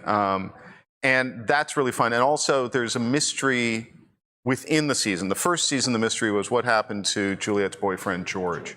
And she's not a detective, but she wants to find out. And so that became a drive for the season. In the second season, a lot of it is Juliet wants to find out why this guy is behind this weird door and what's going on, what's his story. And that becomes a big part of the season. Is he helpful or is he a threat? Yeah. Which is it? Well, the answer is yes. Okay. Yes. Okay. Yeah. Well, Common, your character Sims is a relatively minor character in the books. How'd you go about sort of fleshing out the role for the show? Well, getting Graham gave me a great start. Like I remember our first meeting, he was just like, "Listen, I need you to dig in there deep." And for me, once I got into the books and then read the scripts, I was like, "Oh, I got a lot to do. It's a lot. Like this has been one of the most fulfilling characters I ever had an opportunity to play." And then to be with this collective is like, oh man, iron sharpens iron. It's like every time I'm building in any scenes or with our directors or with Rebecca, I haven't been able to work with Steve yet, but just it's okay. It's all right. It's decent. Well, good. Thank God. I ain't worked with Steve yet, but no, it's been good. It's like it gives me the platform in the area to really develop a character, and I'm so grateful. Well, it's not a spoiler that Sims is in the second season. It's an exclusive. Heard that here first. Yeah. So like Silo, other recent works like Furiosa and Fallout explore the psychology behind societies that arise after the end of the world. Why do we think this is so fascinating to people? I think there's a little bit of a sense of what would it be like to start over? What kind of society would develop? I think in what Hugh came up with was this mystery of what happened that I think hooks the reader, and we hopefully feel it hooks the viewer too, which is they want to find out why. And they want to see that through Juliet's story. And what happens in season 2 is we've got her story, which relates to Solo, but then back in her home silo, there's something going on there, which is the whole fear of a rebellion. What would happen if everyone just decided, we want out, we're going to go out? Well, you go outside, you're all going to die. And so the threat of that is something that drives that story. And that's a big part of what Sims is involved in. And I do think people sometimes they want to question authority, they want to question what they've been told. I mean, it's in a lot of us that we don't just want to accept everything that we hear. So I think it's very interesting. That was one of the most interesting things I thought about when I was reading it. I was like, man, a lot of people feel this way. They don't always just want to take everything they hear and say, oh, this is the truth. So I think it's a great time for that. There was that cool thing that someone came up with for the launch of the second book. Was it if the lies don't kill? If the lies don't kill you, the truth will. Yeah. Which we just thought it's such a great thing to hang the show on. Which is, yeah, people do want to know the truth, but the truth can be very dangerous. Sure. And so that's a fun thing to play with. Have you thought a lot about if people today were put into this closed-off society, into a silo, how that would play out? Is that what you're trying to explore here? You know, it's funny, I wrote this 15 years ago, and then we went through a pandemic where I was in Manhattan, and a lot of us lived in a silo. Like, we were in a high-rise where that became our world. And so it's been wild watching so much of reality kind of make fiction seem less fictional. But we have games on set where we're like, okay, if Silo happened, what would you bring with you? That was my next question. Are you reading my cards? Oh yeah, no, I'm sorry, I promise I didn't. What do you think your roles would be in a silo, if that's where you were? Oh, and what? Yeah, we've done this, haven't we? Would you be up top or down deep? Oh, I'd be down deep. No, but you're by yourself. Sorry. Let's move on to the next person. What would you do? I would be down deep, and I would actually have some music somewhere, like you know what Find a way. I'd be with you. Thank you. Yes. I have board games. Oh, I love and things to read. Yes. And then you can do like your rap on that. Over that. Yeah. Do you rap? I can't believe you're doing that. I can't believe you're doing this in front of people. If you do, I definitely want to hear it. Oh, absolutely not. It was a joke that got me in so much trouble when Common walked up to me on the set and said, I heard you wrote a rap for me. And for that, Rebecca will be forever damned in my life. A couple bars, Graham. Oh, no. Oh, no. Before we run out of time, there's a mysterious door on the show. What can we absolutely confirm is not behind the mysterious door? Candy. There's no candy behind there. No. No birthday party and birthday cake. No birthday party, Nothing behind there. No balloons. No cars. No safety, maybe? Got it. I will tell you this. In season 2, we get to the door. Ooh, well, I can't wait to find out. Yep. That is all the time we have, but thank you all for joining us here today. You can check out Silo now on Apple TV+. Everyone stick around for even more live coverage of Comic-Con 2024 right here on IGN.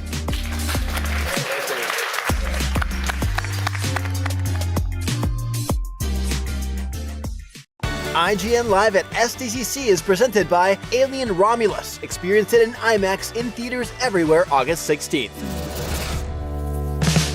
IGN has the most thorough, easy-to-use, and high-tech maps out there. Period. And by high-tech, we mean it. We've recently added features like personal notes that save to your IGN account, and anything you check off on a map is tracked in the guide as well. It's the perfect system to get to 100%. IGN maps load faster with more markers than ever and are built for your phone as your constant companion to the biggest games. So start checking off markers for the game you are playing for free at IGN Maps today. IGN Store has it all. From clothes and collectibles to vinyl records, accessories, model kits, and action figures from the biggest and best franchises like The Legend of Zelda, Star Wars, Fallout, Dungeons and Dragons, and more. Whatever your pop culture passion, you're guaranteed to find something you love. There are new and exciting products hitting the store every week, like the Wasteland-ready Fallout Vault 33 hoodie, which pairs perfectly with the working wearable Pip-Boy. Plus, high-quality IGN Store exclusives like the powerful and spicy Star Wars Darkside Hot Sauce by Truff. We've even got merchandise for you to rock while tuning in to the IGN shows and podcasts you love. Or cap off a long day by relaxing to the soundtracks of your favorite video games, like Cyberpunk and The Last of Us. And the best part? You don't even need to leave the house to go there. Just head to store.ign.com and start shopping today. The IGN Store. You deserve it.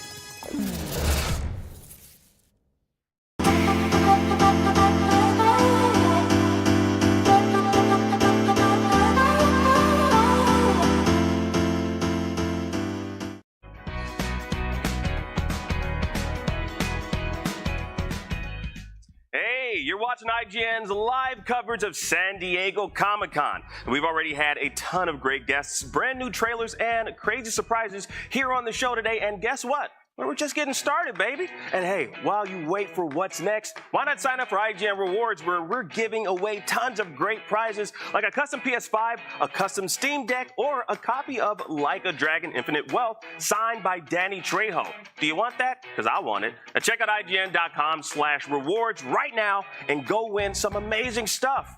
All right, well, in just a bit, we've got a double dose of Superman on the way with My Adventures with Superman, as well as Superman and Lois. And after that, we're getting a personal concert from the world-famous J-pop sensation, Lisa.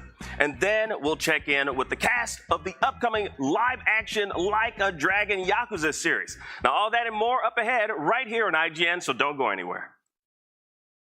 As much as I wish that My Adventures with Superman was about my personal adventures with Supes, getting to talk to the stars about their adventures bringing the show to life is the next best thing. Joining me now, the voices of Lois, Jimmy, and Kara, Alice Lee, Ishmael Saheed, and Kiana Madeira. And in addition to that, we also have executive producer Brendan Clawher. Welcome, everybody. Thank you. Thank you so much for joining us today. We are so excited to have you and to chat about the show. So first and foremost, I really just want to know how you have felt like you've come into your own with these characters that have such long, storied history. I think for me, since the beginning, I've just tried to bring my own flavor to it and like trust my intuition in terms of what I think Lois would sound like and what she'd be like. And then finally, now that we're like 2 seasons in and we're starting to record the 3rd season, I feel like I've definitely found her now way more, and I'm like, okay, I feel like I know Lois, but it's been an amazing journey getting to know her. The writers wrote her so amazingly, and it's an honor and privilege to be voicing her, truly. Yeah, for me, I mean, I came in midway through season 2, so I'm still quite new, but I think it's a testament to the writing. Like, all of the characters, we have such great arcs. So I think it's easier to find ourselves just through kind of doing the work and recording each episode and seeing where the character takes us. I'm excited to see where Kara is headed in season 3 and to get to know her even more. But yeah, it's been a lot of fun. Jimmy is such a big, he's so different from who I was. So it was a lot easier for me just to like let go and kind of like discover, kind of like if I was a little kid, how would I act in different situations? So been a snowball effect ever since. With the existence of Vicky Vale in this universe, could we one day see Batman? No. Period. You know what? You gave me a straight answer, which is way more than I thought I was going to get, so you crushed it. We love Batman. If we get way more seasons beyond 3, question mark. With these characters who have been around for so long, and again, you know, what makes My Adventures with Superman so unique is it feels new and fresh in a story that has been around for 80 plus years at this point. So in that history, which Superman have you personally related to most? I mean, I've watched Smallville when I was growing up. That was like the CW days, so I feel like I can I don't know about relating to him, but I've watched him and loved him. Our the generation, most. Superman, same. Yeah. And you know what? Tom Welling does not get enough love. I know, He doesn't! Well, I really liked the Justice League version of Superman. Yeah. You know, I always thought like that was a really good depiction of him. Christopher Reeves, because he's awkward, but he's kind, and when he needs to spring into action, he does not hesitate to save Lois Lane. 2 of you have been around from the beginning. You've gotten a season in your belt. What has been your favorite scene as your character so far? I would say the one that's been coming up to mind is the one where Kara gets caught by Clark, and when he finds the photo of Jimmy Flamebird in her like Earth memorabilia, and they have this like classic cousin moment arguing over it, and she's like, "No, give it back," and he's like, "Ooh," like teasing her. I thought that was really like cute and wholesome, and the first time we really see them in that like cousin dynamic vibe. Yeah. I think mine is when Lois keeps going back to Krypton to save Superman. And she says this line, which I love is not for cowards. And I just feel like that line is so deep and it's true. And just her hyping Clark back, or like Superman back. Like, I just think, yeah, that was one of my faves. Yeah, her dynamic of just like smacking him upside the head is truly just like very needed important. It. Yeah, to like the core of this show. Yeah, there's a scene where they go on a spaceship Was it? How do you pronounce it? Mixel? Oh, Mr. Mixer. Yes. Yes. Mixie for short. Yeah, Mixie. And Jimmy sees like all the different versions of Lois Lane, but then he sees like the female version of Jimmy, and like she's kind of just like him in a way. So I thought that was pretty cool. So. What about you? I know you're not voicing anybody in the show, but like, what's been the scene that stood out to you the most? Honestly, the one Alys likes. Like I will say in my daily life, love is not for cowards now, because of that scene. It's amazing. And that episode Jake wrote. Jake Wyatt, my other EP. So now that we know that season 3 is for sure happening, obviously no spoilers, but what can all of you tease for the upcoming season? Yeah, what can all of you tease for the upcoming season? I think we already said it. You can expect Superboy. There you go. So, you know. That's a big one. That's a big one. And more villains. Can't say who, but more villains. We do love our big bads. Yes. Someone loses their hair. And more love, potentially. Yeah. Will they, won't they? We'll have to find out. We don't know. I feel like we have to zoom in on the look that the two of you just shared later. We also like the 90s comics. Take that for what you will. Take that as you will. You know, they were classics. We, love how much that ties into all of this, where you get the classic moments, but you get the new stylization. Is there a DC character that any of you think could benefit from this sort of stylized treatment the most? Outside of Soups, obviously. All of them. Every single one. Yeah. Amen. Guys, do you have one? I would like to see a Green Arrow and the character that like she screams. Black Canary? Black Canary, yes. I would like to see that. Would be good. Guys, that is all the time that we have today. Thank you so much for joining us. We cannot wait for My Adventures with Superman Season 3. And for everybody else at home, stick with IGN for more Comic-Con coverage.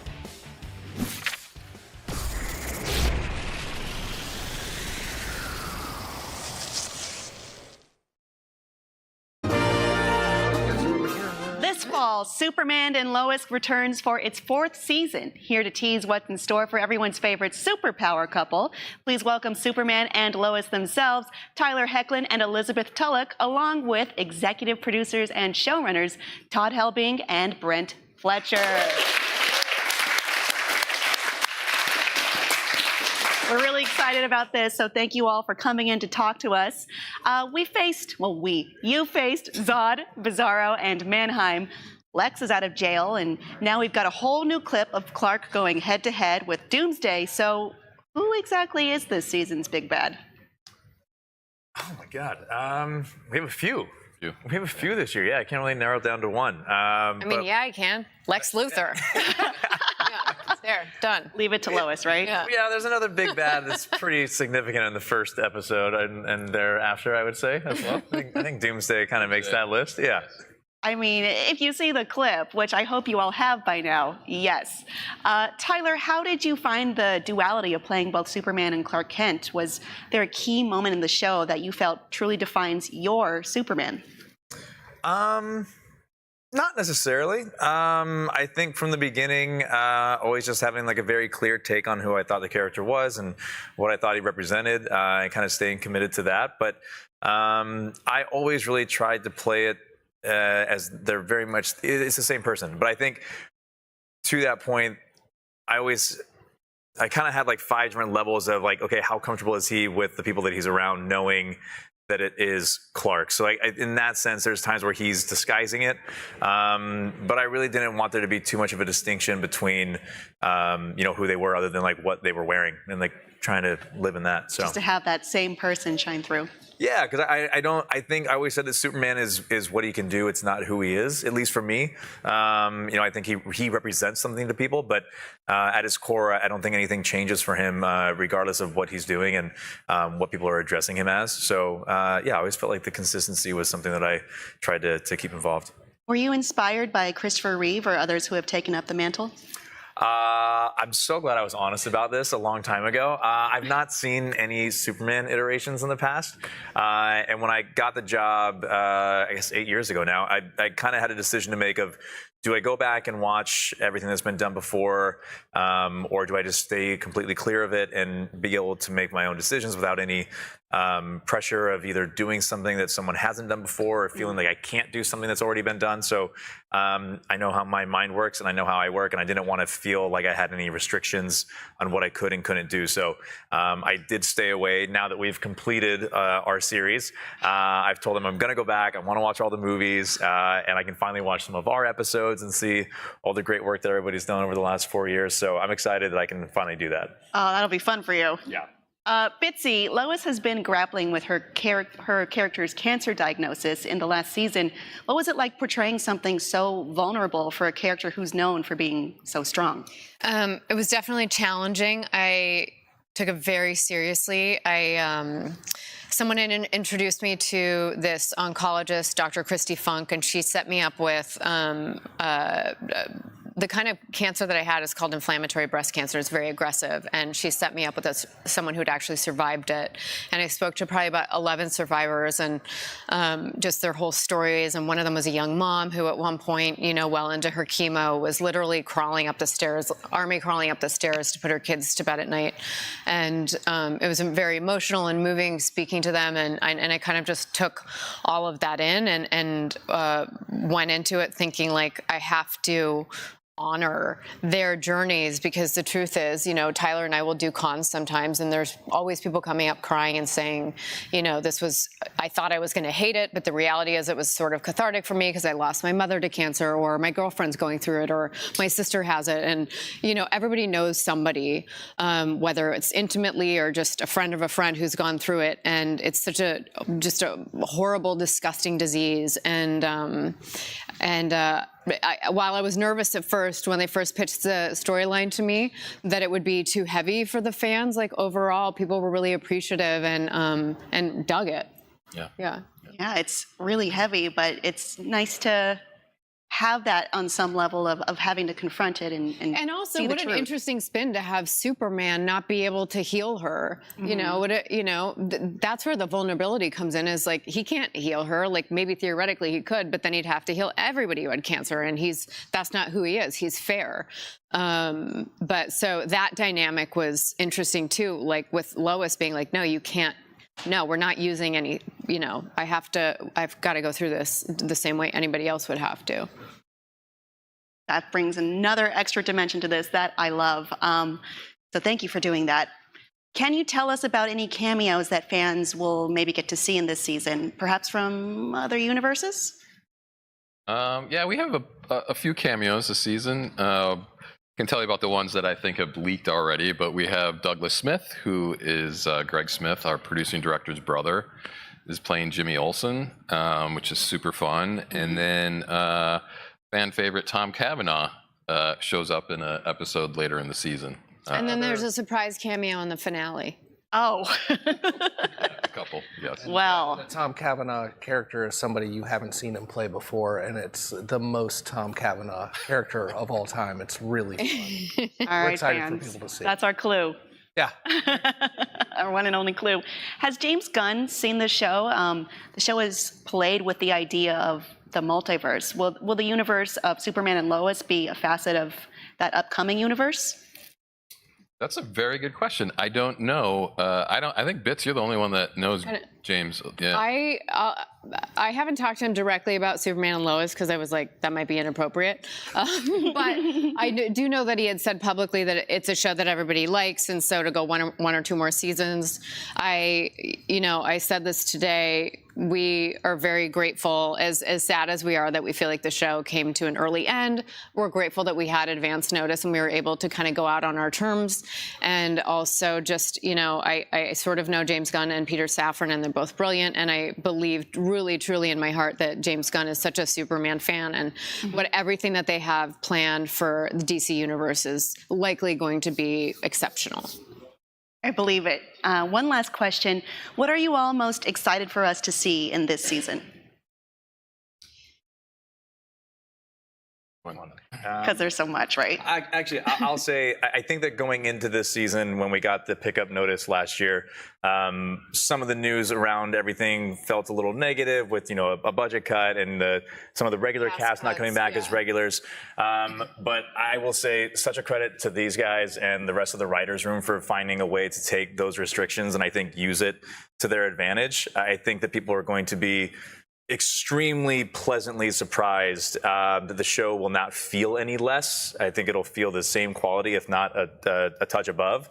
And I think even with those characters, every time they show up in the season, they get like a real big meal each episode that they're in this year, which is nice. And so I feel like these guys just such a great job of turning that around and actually using it to our benefit. So I'm excited for people to see that. I think the ending is really touching and moving, and it's beautiful. And I think that's what I'm looking forward to. I mean, it'll be sad because that'll be the final. That's it. You're done.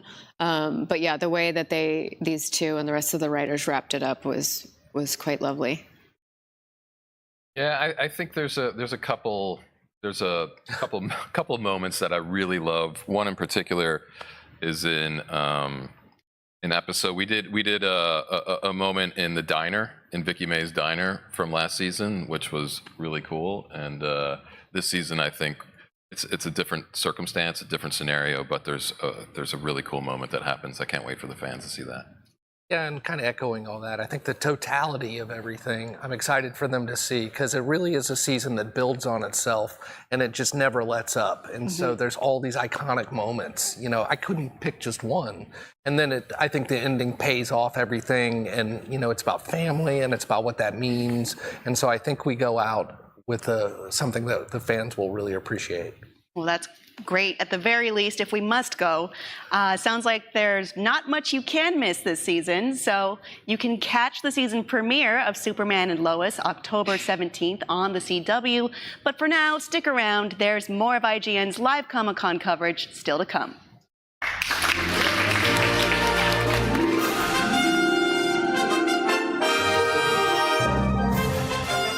IGN Live at SDCC is presented by Nitsa. Speeding catches up with you.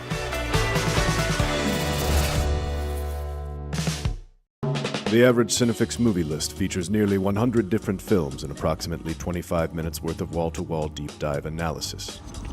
To simulate that pace for this 30-second ad, we're featuring 26 different films, and before you say it, no, that math does not check out. We're not math people, we're movie people. We can't even count down from 10 without ending up at, 96. Subscribe to IGN Movies and TV for more Cinefix movie lists. Bad at math, great at movies. IGN Playlist is the best way to track your game collection. Now you can even import your entire Steam library to Playlist, making it easier than ever to review games, show off your collection to the world, and finally chip away at that massive backlog you keep meaning to get to. IGN Playlist, check it out.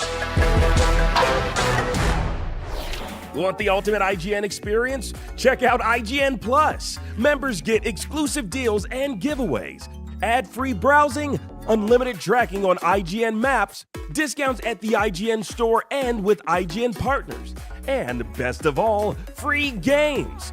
Get 30 days of IGN Plus for just $1. Head to plus.ign.com.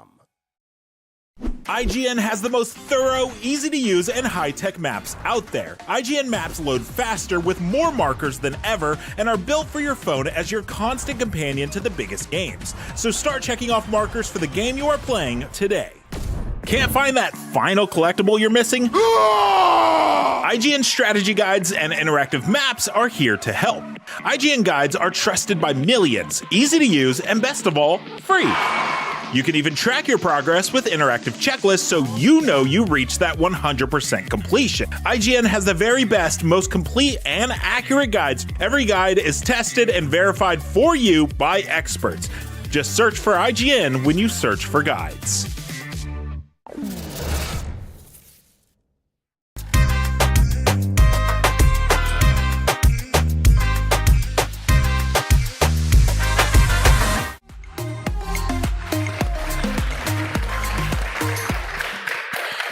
do Demon Slayer, My Hero Academia, and Sword Art Online all have in common?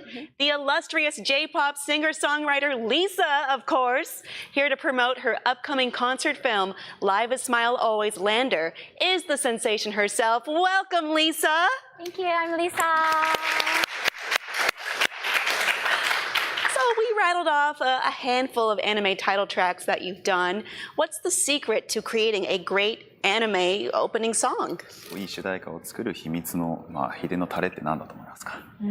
その作品をたくさん愛することです。It's to love whatever anime it is a lot. You need a lot of love. Oh, that's great. I mean, it shines through. Demon Slayer fans go crazy over Gurenge. What's it like to perform live? グレンゲをライブで演奏することのその感情というか気持ちってどういう意気込みですか？そういうファンから熱い熱狂があると思いますけど。はい、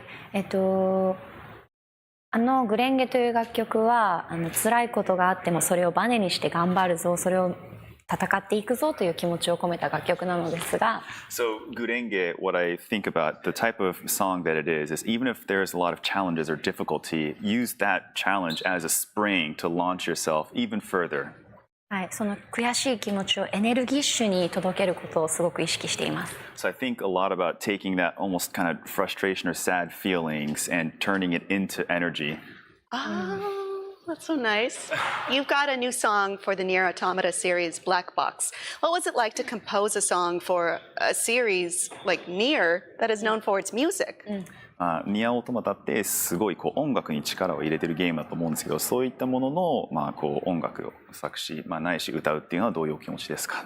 はい、ニーアオートマタという作品もすごく悲しいお話なんですが、すごくリアルでエネルギーのある物語です。Nier Automata is also a series that it's kind of sad in a lot of times and different moments, but at the same time, I think it has this layer of energy in it as well. なので私自身も歌を歌うときにその悲しい悲壮感を持ちながらでもエネルギッシュに歌うことを意識しています。So similarly, I try to think about that kind of melancholy and sad feelings, but also keep that, but make sure we have energy when singing for Nier Automata. It is a balance. そういうバランスですよね。Is there any chance we could maybe hear some of it? ちょっと聞いちゃってもいいですか？それ。いいんですか？ Can I? Yes, please. Okay. 壊してくれその腕で何度でも名を呼んでフラッシュバックでフラッシュバックでもういっそ何も見えない僕は。Yay! Thank you. Wow, what a treat. Lisa, among your musical inspirations, you've listed people like Avril Lavigne and Blink-182. What was it about these artists that connects with you? そのインスピレーションでそういうアーティストの名前よく出るんですけど、そのアーティストのどういうところがリサさんのインスピレーションになるんですか？飾らないところ、そして音楽を楽しみながら、彼女たちもそのパンキッシュにエネルギッシュに、今を、楽しみながらでも怒ったり、楽しんだり、すべてのことに、エネルギーを注いで生きているところが好きです。I feel like they're not overdoing it or overproducing, so to speak. It's not like too flashy or shiny, and I could definitely feel that sort of punk scene's energy, if you will. So they're living very honestly with themselves. A lot of the energy that they have, they're pouring it into places that I think are really important when singing and when dealing with music. It's hitting the same spots emotionally. 同じ感情的にやっぱり感じるものが似ているというか、彼女たちのそうですね。はい、最初に彼女たちに出会った時に、やっぱりその飾らない姿、その女の子だからこうしなくちゃいけないとか、例えば足を開いて座っちゃいけないよとか、その正しく生きることをすごく私に問いただしてくれたのが彼女との出会いでした。Yeah, I think a lot of what she does, especially, is they're not acting in sort of molds or different status quo that are expected, especially because they are female in the industry, like, you know, the way they sit, you always have to close your legs, etc. There seems to be these unspoken rules which doesn't really affect or apply. And I think that gave me a lot of courage myself. Oh, very cool. This concert film follows your tour for your 6th album, Lander. What was special to you about this particular tour? このツアーのどういうところがリサさんにとってこう特別だったのか？はい、それまで日本では声が出せない期間、ライブのコンサートの中で声が出せない期間が続いていました。はい。There was a short period while I was touring in Japan where I actually I couldn't vocalize. でもそのランダーのツアーで、みんながまた再び歌を歌ってくれたり、おいおいってこう自由にライブで遊んでくれる、その大変な世界を経たからこそのその幸せを感じながらライブを行えたのがそのランダーツアーでした。But during the Lander tour, myself as well as the audience included, everyone can actually vocalize again because I think pandemic and all the different live tours that made it difficult. And that really just hit a spot where I could feel the energy coming back from the audience. That's what makes Lander special for me. They must have been extra happy to come back then. よりこうそれこそバネみたいにまた声に出せるからっていう喜びあったんじゃないですかね、観客から。はい、そうですね。だからこう元々の世界よりもパワーアップした私とそしてオーディエンスの皆さんがその映画の中に入っています。Yeah, so I think in the movie we really captured both the audience who came back with like they brought it again, an extra level, and myself too. I tried to bring it and match their energy, so that's all in Lander. It should be very clear to us when we see it. じゃあもう見たらもう明らかですよね、それは。そうです。もう皆さんのその喜びのもうそのナチュラルな楽しんでいる姿をぜひ楽しんでください。You can see everyone's just natural and genuine enjoyment and satisfaction from being able to be unleashed in a way. That's the most important thing. Another question, what's your favorite thing about performing in front of these massive crowds? What do you love most about getting to connect with fans? すごいこう大人数の前でパフォーマンスをするところで、リサさんどういうところが一番好きなのか、範囲なのかってことですね。はい。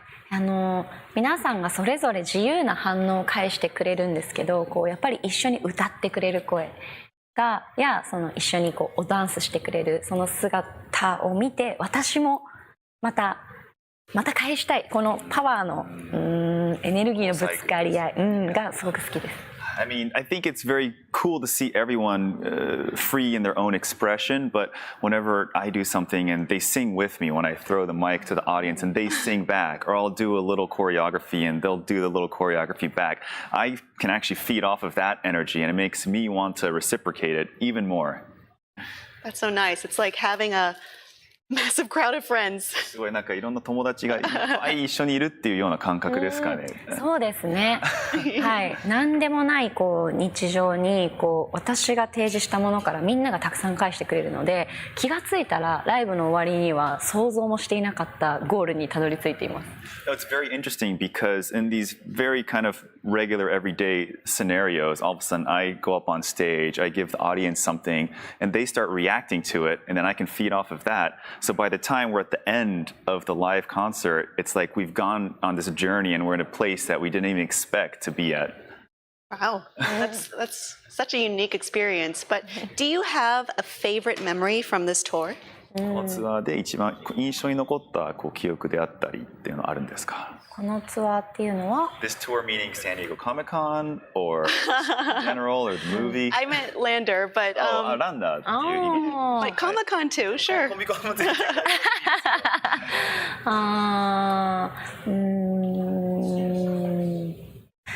そうですね。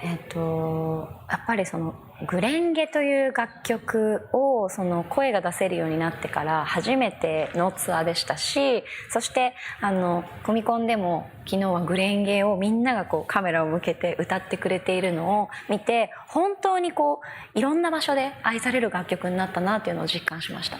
for me, Gurenge, the theme song, was a huge piece of that because, again, it was the first time I was able to perform it live after the pandemic lifted, so we can all be vocal about it again, myself and the audience included. And that same Gurenge, we take it to San Diego Comic-Con, and everyone has their cell phones out and they're really getting into it. So I think that is definitely a huge focal point. Yeah. I mean, it's got to be great to be back and feel that love and give that love. Thank you so much for joining us, Lisa. And for those of you watching, you can catch Live is Smile Always Lander in theaters on August 17th.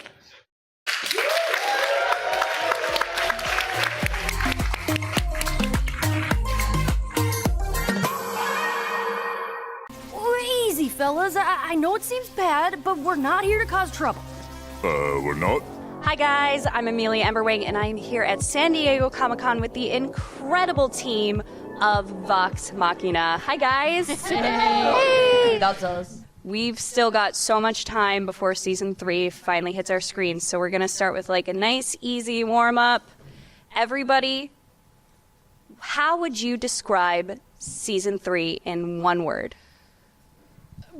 Traumatizing. That's a good one. That's pretty valid, actually. Brutal. Heavy. Fun. Yeah.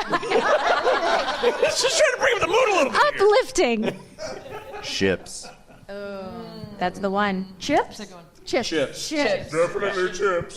Chips and Did somebody say chips?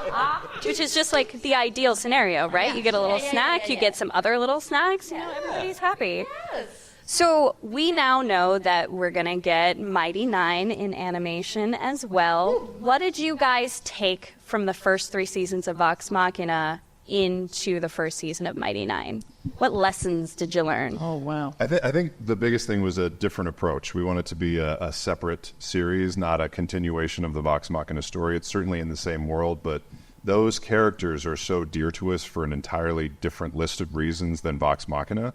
I think the thing that we can say that's not a huge spoiler is that with The Legend of Vox Machina, all the characters started together, and they're immediately, going into the world, starting their adventures. With Mighty Nine, we're going to be starting more from a Session 0 type place, so you'll get to see them as individuals and finding their way together in the world, since we're making it bigger and crazier and all sorts of stuff. But we are taking everything from The Legend of Vox Machina and just turning it up to 10. We're all very, very excited. Returning to Vox Machina and keeping with the ominous tone, but also talking about ships and chips. I was prepared. We were talking ships. But ships, but also pairings. So we have groups that, sort of go off together and have their own little adventures. So Laura, I'm going to start with you. The overarching question, how is the pairing challenged? So let's start with Vex and Percy. How is it challenged? Challenged. Like what hurdles are you going to meet? Listen. There's so much, and I can't give it away. To say the challenges would be to reveal so much, So I'm just going to say it's hot, okay? Speaking of everybody's favorite, slow burn. Let's talk about Kiki and Vex. Vex. Still happens to this day. Every time I'm like, no. Let's Let's talk about Kiki and Vex, darling. We truly are like the Jim and Pam of our world. It's like, are they going to get together? Are they not? Not this season. You said it best at the table years ago. Our whole relationship is psychic damage. Yeah. It is. Yeah. How are Vex and Vax going to be challenged? I can't screw it up when it's both of them because you don't know which one I meant You say first. that, but I've screwed it up many times. There's a lot of good twin stuff in Yeah. this season coming up. Oof. And you can't want to spoil I know. it. I don't want to spoil it, but it is hard, when you have one relationship that's blossoming, and one that is, fighting to find time. So there's tension there. Ashley, you get paired in 2. Let's start with Pike and Scanlan. Yes. Yeah, a lot. There's things that happen and things that don't. Let's talk about everybody's favorite besties. Yes. Pike and Grog. The bestest of buddies. But nobody wants to talk about Grog ships because he's like Joey from Friends. Oh, He's yeah. just like the only one not hooked up at It's the end. Grog. I just got to stay a free agent.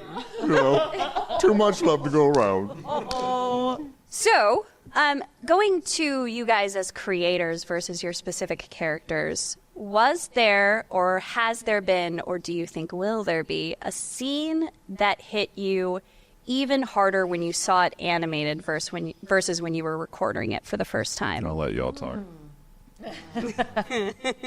I mean, there's definitely some scenes in this season where, we were doing our group records and we're like bawling our eyes out. Yeah.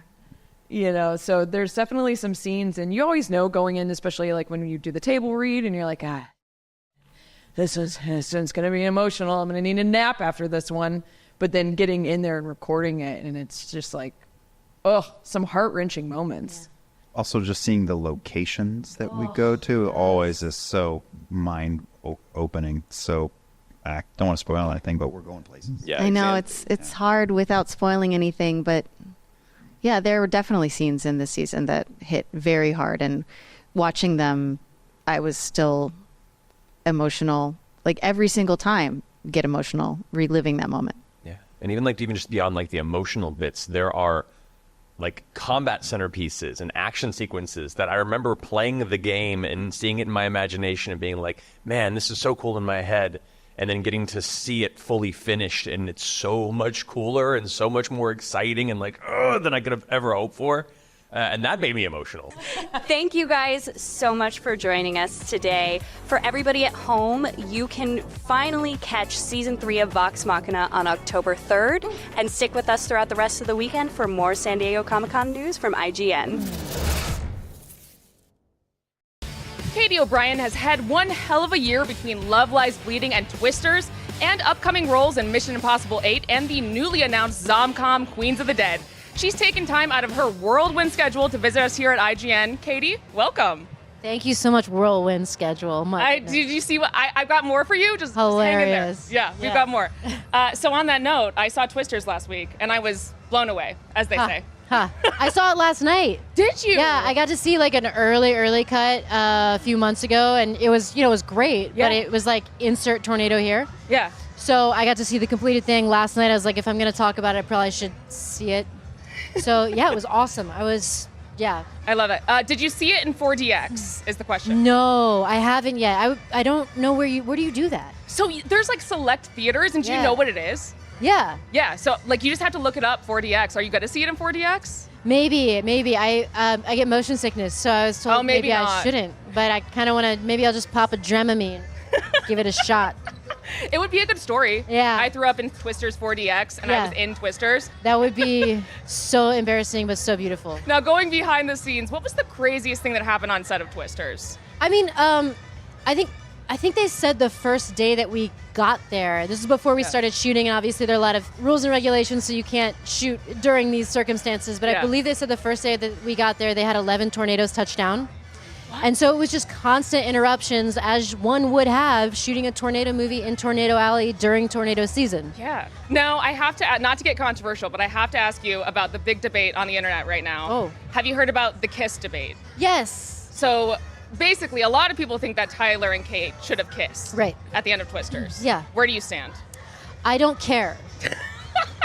I heard that is way too healthy of a response, and we're going to need to retract it. Yeah, I mean, it's cool to have a different ending, you know. I think, you know, it's the predictable ending, and I listened to Isaac's logic as to why, and, like, you know, for it to not be her journey to go get a man, that's great, I think. That's a great message.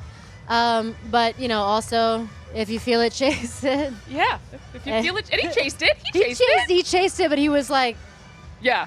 Not let's go chase it all the way. Yeah. It was good though. I would have been happy either way. It's fine. Yeah. Well, Katie, I feel like Comic-Con is maybe the best place for you. I mean, you've been in The Mandalorian, you've been in Ant-Man, you've had Twisters, you have Mission Impossible 8 coming up. Yeah. I mean, what has it been like to juggle all those big tent poles in kind of like quick succession, I would say? Yeah.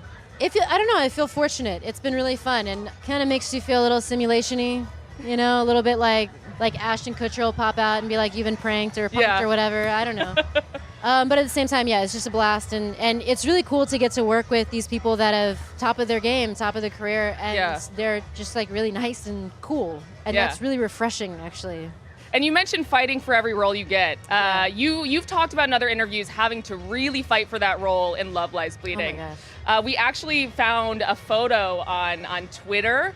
Alyssa, my producer's gonna pull it up, but basically it's one of those news stories talking about how they're casting for Love Lies Bleeding. Yes. And you just put yourself out there, put a photo of yourself flexing. Yeah. Did that actually like help you get the role? No, I do. I get extreme anxiety for anything that I post, which is why I don't like posting. And I was like, this is gonna be so douchey when I post this. And then I just went back and forth, and finally I was like, screw it. And I post it, and I felt like a total lunk, you know? But no, it didn't. I wound up putting a PowerPoint presentation together with my old bodybuilding pictures and stuff like that, and I think that helped me get an audition. Yeah. And then I just kept going in and going in and going in, and I finally got it. Yeah. That's incredible. Since we are at IGN, what's maybe the nerdiest thing about you? I don't know, like pick your poison. I have a collection of Jigglypuffs. I love Jigglypuff. That's extremely nerdy, yeah. I have a lot That's of, great. I enjoy Pokemon quite a bit. I think people would think that I should do Machamp, but no, I just like it. Jigglypuff's my homie. Yeah.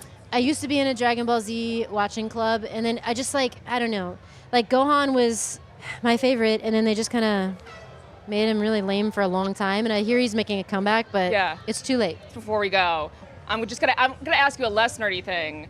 Would you be able to teach me how to flex? Oh yeah, like what flex do you want properly? Okay, so the hardest. So we're not wearing best outfits for it. We'll do the hardest thing. Yeah. Right. Now take your I'm gonna hands behind your back. Yeah. Okay.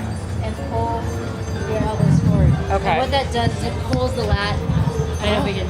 It feels weirdly. It pulls the lat forward, and then you have to let your hands hang loose and try to shoot your arms out. So what that does, it goes from here. Much lower back. That back one felt really. I feel like I loosened some stuff up there. It's a stretch. It's a great stretch. Like my first competition, I couldn't quite get it. I couldn't keep it, so it's like really lopsided and awkward. So you got the front one, you got the back one. Okay. Yeah. Well, it's all gonna show. Yeah. Yeah. But I think that was the hardest one for me, and there's always like tweaks that you can do, and it's people really underestimate how much posing does. Oh my God, It's no. like You taught me that in Love Lies Bleeding. Yeah. Like a good pose is everything. It's everything. Yeah. It changes the game. Yeah. Oh my God. Well, that's all the time we've got, Katie, but thank you so much for dropping by. For those of you watching, stick around for even more Comic-Con here at IGN.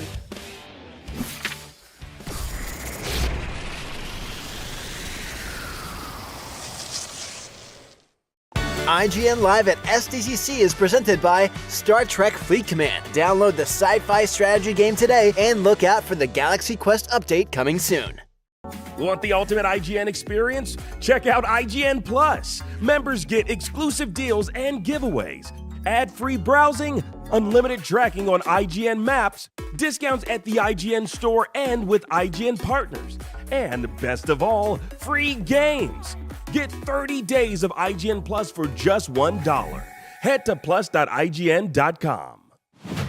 IGN Playlist is the best way to track your game collection. Now you can even import your entire Steam library to Playlist, making it easier than ever to review games, show off your collection to the world, and finally chip away at that massive backlog you keep meaning to get to. IGN Playlist, check it out. IGN Store has it all.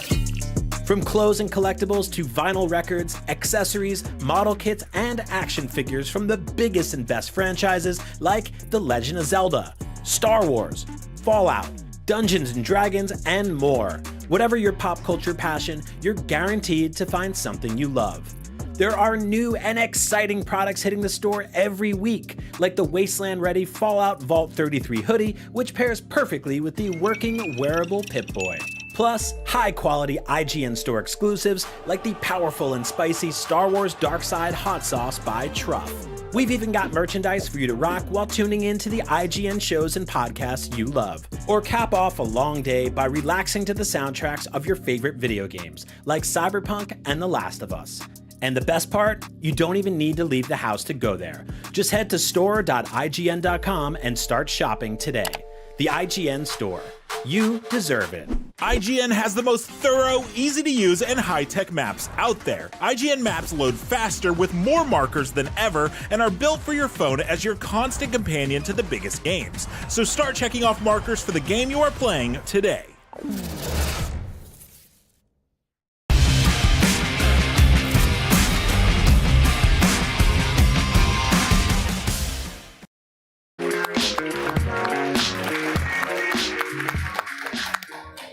This fall, yet another beloved video game franchise gets the live-action treatment when Like a Dragon Yakuza brings Sega's operatic crime drama to Prime Video as an all-new original series. It is my honor to be joined by Kento Kaku, who plays Akira Nishikiyama, Kiryu's best friend who would never possibly do anything wrong ever, and Yoma Takeuchi, who plays none other than Kazuma Kiryu. Joining us today to interpret, we have Kohei Obata. Welcome, everyone. Thank you. Thank you. For having me. No, of course, anytime. So, real quick, I got to ask for both of you. IGN's a big video game outlet, so we need to know, when did you first become aware of the Like a Dragon games, and what is your relationship to them? ゲームってゲームのメディアなんですけど、ゲームの目線から見て、最初にその竜の甲斐ごとくという知ったのはいつなのかということをどういうふうに知っていたか。僕が初めに知ったのは多分小学生の時ですね。僕のおじの家のゲームの棚に竜が如くの一番最初のゲームのディスクがありました。First time I saw it was in elementary school, actually back in the times when I was visiting my uncle's house. I saw the game on the shelf of my uncle's gaming rack, and that was the first time I saw it. 小学生からすると、桐生がなんかこう睨んでるから、ちょっと怖いゲームなのかなと思ってた。It was a little intimidating because of the package. It has the Kiryu Kazuma staring at you, terrifying. So it was kind of a intimidating encounter at the first time. Incredible. And I mean, that kind of begs the question. Like, I think that there is this common misconception with the Like a Dragon games where, you know, this operatic crime drama that looks super serious, but Kazuma Kiryu is one of the kindest men in existence who is full of compassion and sympathy. So what kind of drew you to Kazuma Kiryu in that regard? Like, what was when you finally got a chance to learn about the character, were you surprised or anything like that? 本当にいいポイントですね。やっぱり竜が如くっていうお話、フランチャイズっていうとすごくこう大河ドラマのように硬派な作品で骨太で暗くてっていう思いがありますけれど、桐生一馬ってすごく優しくて内面も丸いというか、そういったそのこう心優しい側面があるっていう意味で、なんかすごくそういったアプローチってされたんでしょうか。その通りで、強さとは裏腹にやっぱり優しい心だったり。まあ、僕が今回演じた桐生一馬は親がいない設定なので、その幼少期に満たされなかった愛情だったり、そういうものを常に彼はどこかで追い続けている。それが彼の強さのパワーの源でもあると思います。Exactly, and that's the whole point, I think, is the interesting part of the character of Kiryu Kazuma. He seems to be very masculine and outside. He actually is and strong, but I think in the inside, he's very vulnerable and has some flaws in itself. I think that exploring that element of his character and making sure that we embody the wholesome sort of characteristics of him is, I think, the essence of this drama. I could not agree more. For Kaku-san, what opportunities does this live-action adaptation allow when fleshing out Nishiki? 今回の作品に関してもやっぱり賀来さんが錦を演じるにあたってどういったところに一番こう注目しましたか？ When I read the script for the first time, I really felt so much with synchrony with him. So actually it was easy to break down the character, but if I had to say, the only challenge was how to bring out the gap within him, like the contrast between this show goes back and forth in two timelines, so yeah, the contrast between the past Nishiki and the current Nishiki between two timelines. So yeah, that's what I focus on the most. And in that same vein, like, how did you approach that sort of, I'm assuming it's 10 years later, so how did you kind of approach that contrast in the character? Like for 1995, in the past, I aim for more like emotional and instinctive portrayal, and for 2005, I aim for like stripped down and unreadable expression. Yeah, that's what I do. That's wonderful. Now, Yoma-san, Kazuma Kiryu has had the same voice actor since 2005. Have you gotten any tips from Kuroda-san for how to portray Kiryu? 桐生一馬の声優さんってもう1作目からずっと一緒なんですけれども、ひょっとして何かこうアドバイスをいただいたりとか、なんか接触がかかったりとかはしたんですか？僕はお会いできてないし、確かに本当だったらちょっとアドバイスを欲しかったぐらい、まだお会いできてないです。I actually haven't had the chance to meet him in person. So I did build the character from scratch on his own. It's the whole point of this drama's approach. 僕の声はどうだったか聞いてみたいです。I do want to ask him how he felt about it, though. I'm looking forward to hearing that answer in the future. So for both of you, what is the role of Nishiki and Kiryu in the series as part of the Tojo clan? What is their view on the organization as a whole in both 95 and 2005? 堂島会について伺いたいんですけれど、お二人の1995年から2005年と2つのその時間軸の中で、お二人のそれぞれのキャラクターが堂島会に対してどういう思いを持っているのかみたいな視点というか教えていただけますか？僕ら親がいない設定で、95年から95年に初めてカムロ町にこう飛び込むというか、その中でやっぱり堂島組の会長、日本語で親父ですねがやっぱりこう親のように寛大に愛を持って接してくれたからこそ、やっぱそこに愛情が欲しい僕たちっていうのをめり込んでしまう、だけど実際入ってみるとその裏側っていうのはものすごくダークなものがあったり冷たいものがあったり社会の厳しさを知るというか、だから自分が憧れていたものでもあるし、結果2005年には一番こうそうですね、堂島組というその場所自体がすごく彼らの人生にとってすごくネックになってくる部分になってしまうこともある。I think the essence of the characters, the baseline is that they belong to an orphanage and they're orphans. They don't have father figures, and that's the sort of the first sort of POV from the two characters. They're looking at Dojima Kai as the sort of they're looking for human connection and seeking for a father figure in the Yakuza organization. But there is a sort of a cruel realization after they get into the Yakuza clan, I think, is that they realize how cruel and savage the knight society is, and that's the conflict that the characters face in the story. That's awesome. Well, I want to thank you guys all for joining us. I really appreciate it.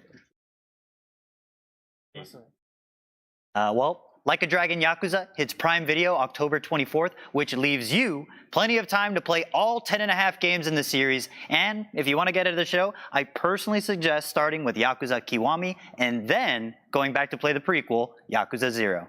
Lots more Comic-Con to come. Stick around.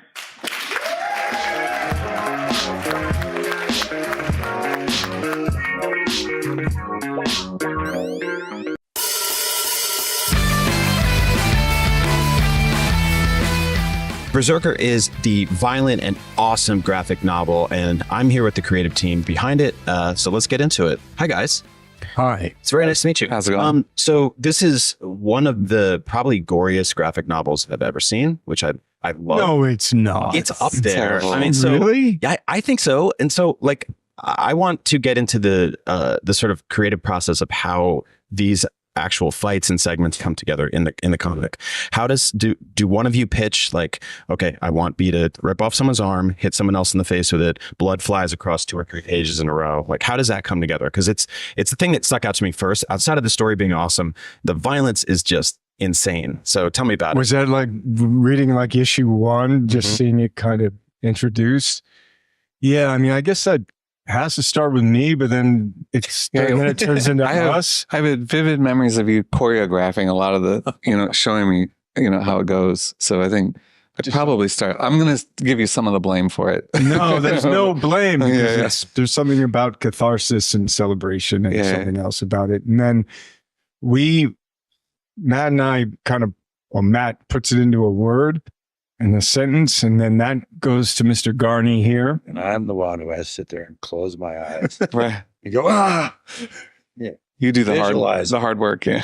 But it's, I mean, it's, if you remember Saving Private Ryan. Yeah. Remember how visceral the scene was when we stormed the beaches? Yep. So it's kind of like that. I have to close my eyes and really see it. And so I try to make it very cinematic and put in the things they're asking for. There was a scene in Lost Book of B where he breaks out of this cage, and in doing so, a big piece of metal goes right through his arm, right? And so he, in the moment, decides, well, this is a good thing to put through somebody's eye. And it's written there. Did we do that? And so I have to actually sit there and picture it and figure out, how am I going to make this thing work? And that's really it. It's just the visualization, try to see a movie there. I love it. Yeah, no, it feels incredibly cinematic, and there's just like wonderful energy throughout each panel. The fight scenes feel believable, but in a way that is completely over the top, because And I was hoping that with that came the stillness after, and then the kind of debrief or what happens after as the dust settles. And I find that you get we have a reluctant hero, someone who's very reluctant in the violence. Right. And we have this duality of a curse that he's compelled to violence. So the stillness and the kind of regret, or what are the emotions of that? And we kind of speak about where the different situations or circumstances that brought the character B Unity into violence. And I think you really capture, Ron, the stillness as well, the tableaus that you've created. Yeah, I'm very aware of that, that's part of the juxtaposition. Is that you need that. So, it's a normal energy in the universe. I mean, it's, there's either calm before the storm, there's calm after the storm, and then there's a break. So, and then it causes you to reflect on the purpose of it, and the purpose for this character. And that's really what the character's thing is his purpose. It is love and all those things, but what is his purpose? That's what he questions all the time. And if you were that being and you went through that, you would be just questioning your purpose all the time. Right. Is this all that I am? And so those quiet moments create that for the reader to make them question that as well. It just feels like a incredibly tortured character in a very beautiful way, in sort of in the parallel to like a vampire or something, where you're like, all right, this guy's seen it all, he's been through it all. But he's not. But we didn't want to. Right, you always stress there's no self-pity there. Like right, he's not. Right. It's actually a journey to figure it out. It's not. He's not feeling sorry for himself. And he's not an exhausted immortal. Yeah. If anything, the character's holding on to its humanity. Yeah, the difference is, like, I used to be a vampire. Oh, got it. And so, just kidding. So I know the difference. Congrats on getting out. Yeah. And I was just a savage, evil person. But Berserker's is not evil. It's not an evil thing. He's a force of nature, but he's a sentient force of nature that questions his existence and why, I really love how playful you guys get with the time periods. And you can turn the page and all of a sudden you're in a completely different era. You have that blank canvas to go anywhere. Where do you, or how do you decide we're going to drop this character in here? Because he's been through it all. So you can really go anywhere. Yeah. I mean, we tend to follow the story. Yeah. Like what lesson and where do they need to go? Ancient civilizations. Yeah, I think it's definitely character driven, right? So it's like, where did it come from? Okay, we need to see that. When did it happen? So we see that, and then present day. And I think, to your credit, you were like, the present day needs to be as relevant as anything else, because that's where we are right now. And then anytime we jump to the past, it's to inform something that he's going through now, to sort of explain why he's doing what he's doing. Like issue 1 was so over the top with violence, but I think it was the intention was to do that, just to wake you up, get your attention, and then we explore, why is he doing that? Where did it come from? And what is and to me, like the violence is part of his character, where he has like a careless disregard for his body. Even his body has no meaning other than as a tool to use. And there's a running theme of people sort of weaponizing that tool and being like, how do we, I mean, from day one, how do we take advantage of his powers for evil, to hurt people, that even if they don't deserve it? Which is, par for the course, really, throughout history. What I think supports all of it is how well researched it is. There's real history in there from real human history, and his name's escaping me. The guy, this archaeological scientist that you went to. Graham Hancock. Yes, Graham Hancock. Very well researched, and this Lost Book of B is very well. And I really got into that. If I'm going to talk about myself. And that's Mr. Kent. What? Yeah, no, we did it. You set up a call with the astrophysicist. Remember this? True, so we did the science part. You had a connection that we were able to explore, and then we ask a bunch of dumb questions and get good explanations. I love that. Speaking of getting it right, there's a live action adaptation in the works and an animated series in the works. What are the things that have to make it over there besides, I mean, I guess in the live action one, are we going for the Guinness Book of World Records for blood in the first 20 minutes? No. So what's the question? What do you think those things just really need to nail in terms of like the essence of the graphic novel that you want to see across both those adaptations? Well, I'm interested to see what the other artists who are involved, the director, the writer Mattson Tomlin is involved with the screenplay, and he's also offered to move forward with the anime. So really, there's just, for me, there's just some canon, like the lead character has to have that biography, the rules of the curse. So there's some rules and stuff, but otherwise just trying to, see what they come up with. That rules. Awesome. Well, thank you guys so much. Berserker kicks ass. Please go buy it. Read them all. Thank you guys. Thank you so much. Thank you. For all things Comic-Con, keep watching IGN. IGN Live at SDCC is presented by Nitsa. Speeding catches up with you. IGN Store has it all. From clothes and collectibles to vinyl records, accessories, model kits, and action figures from the biggest and best franchises like The Legend of Zelda, Star Wars, Fallout, Dungeons and Dragons, and more. Whatever your pop culture passion, you're guaranteed to find something you love. There are new and exciting products hitting the store every week, like the Wasteland-ready Fallout Vault 33 hoodie, which pairs perfectly with the working wearable Pip-Boy. Plus, high-quality IGN Store exclusives like the powerful and spicy Star Wars Darkside Hot Sauce by Truff. We've even got merchandise for you to rock while tuning in to the IGN shows and podcasts you love. Or cap off a long day by relaxing to the soundtracks of your favorite video games, like Cyberpunk and The Last of Us. And the best part? You don't even need to leave the house to go there. Just head to store.ign.com and start shopping today. The IGN Store. You deserve it. The Cinefix Top 100.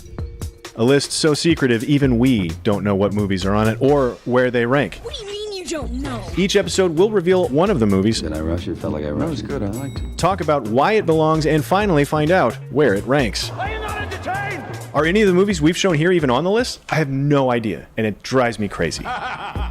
Join us as we find out on Cinefix, IGN, and wherever you get your podcasts. Why so serious?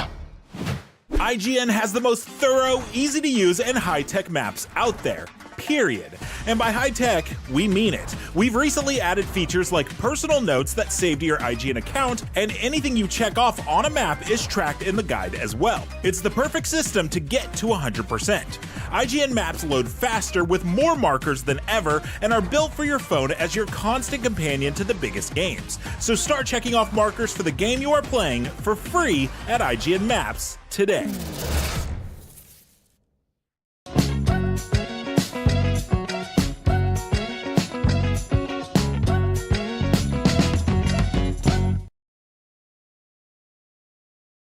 Greetings,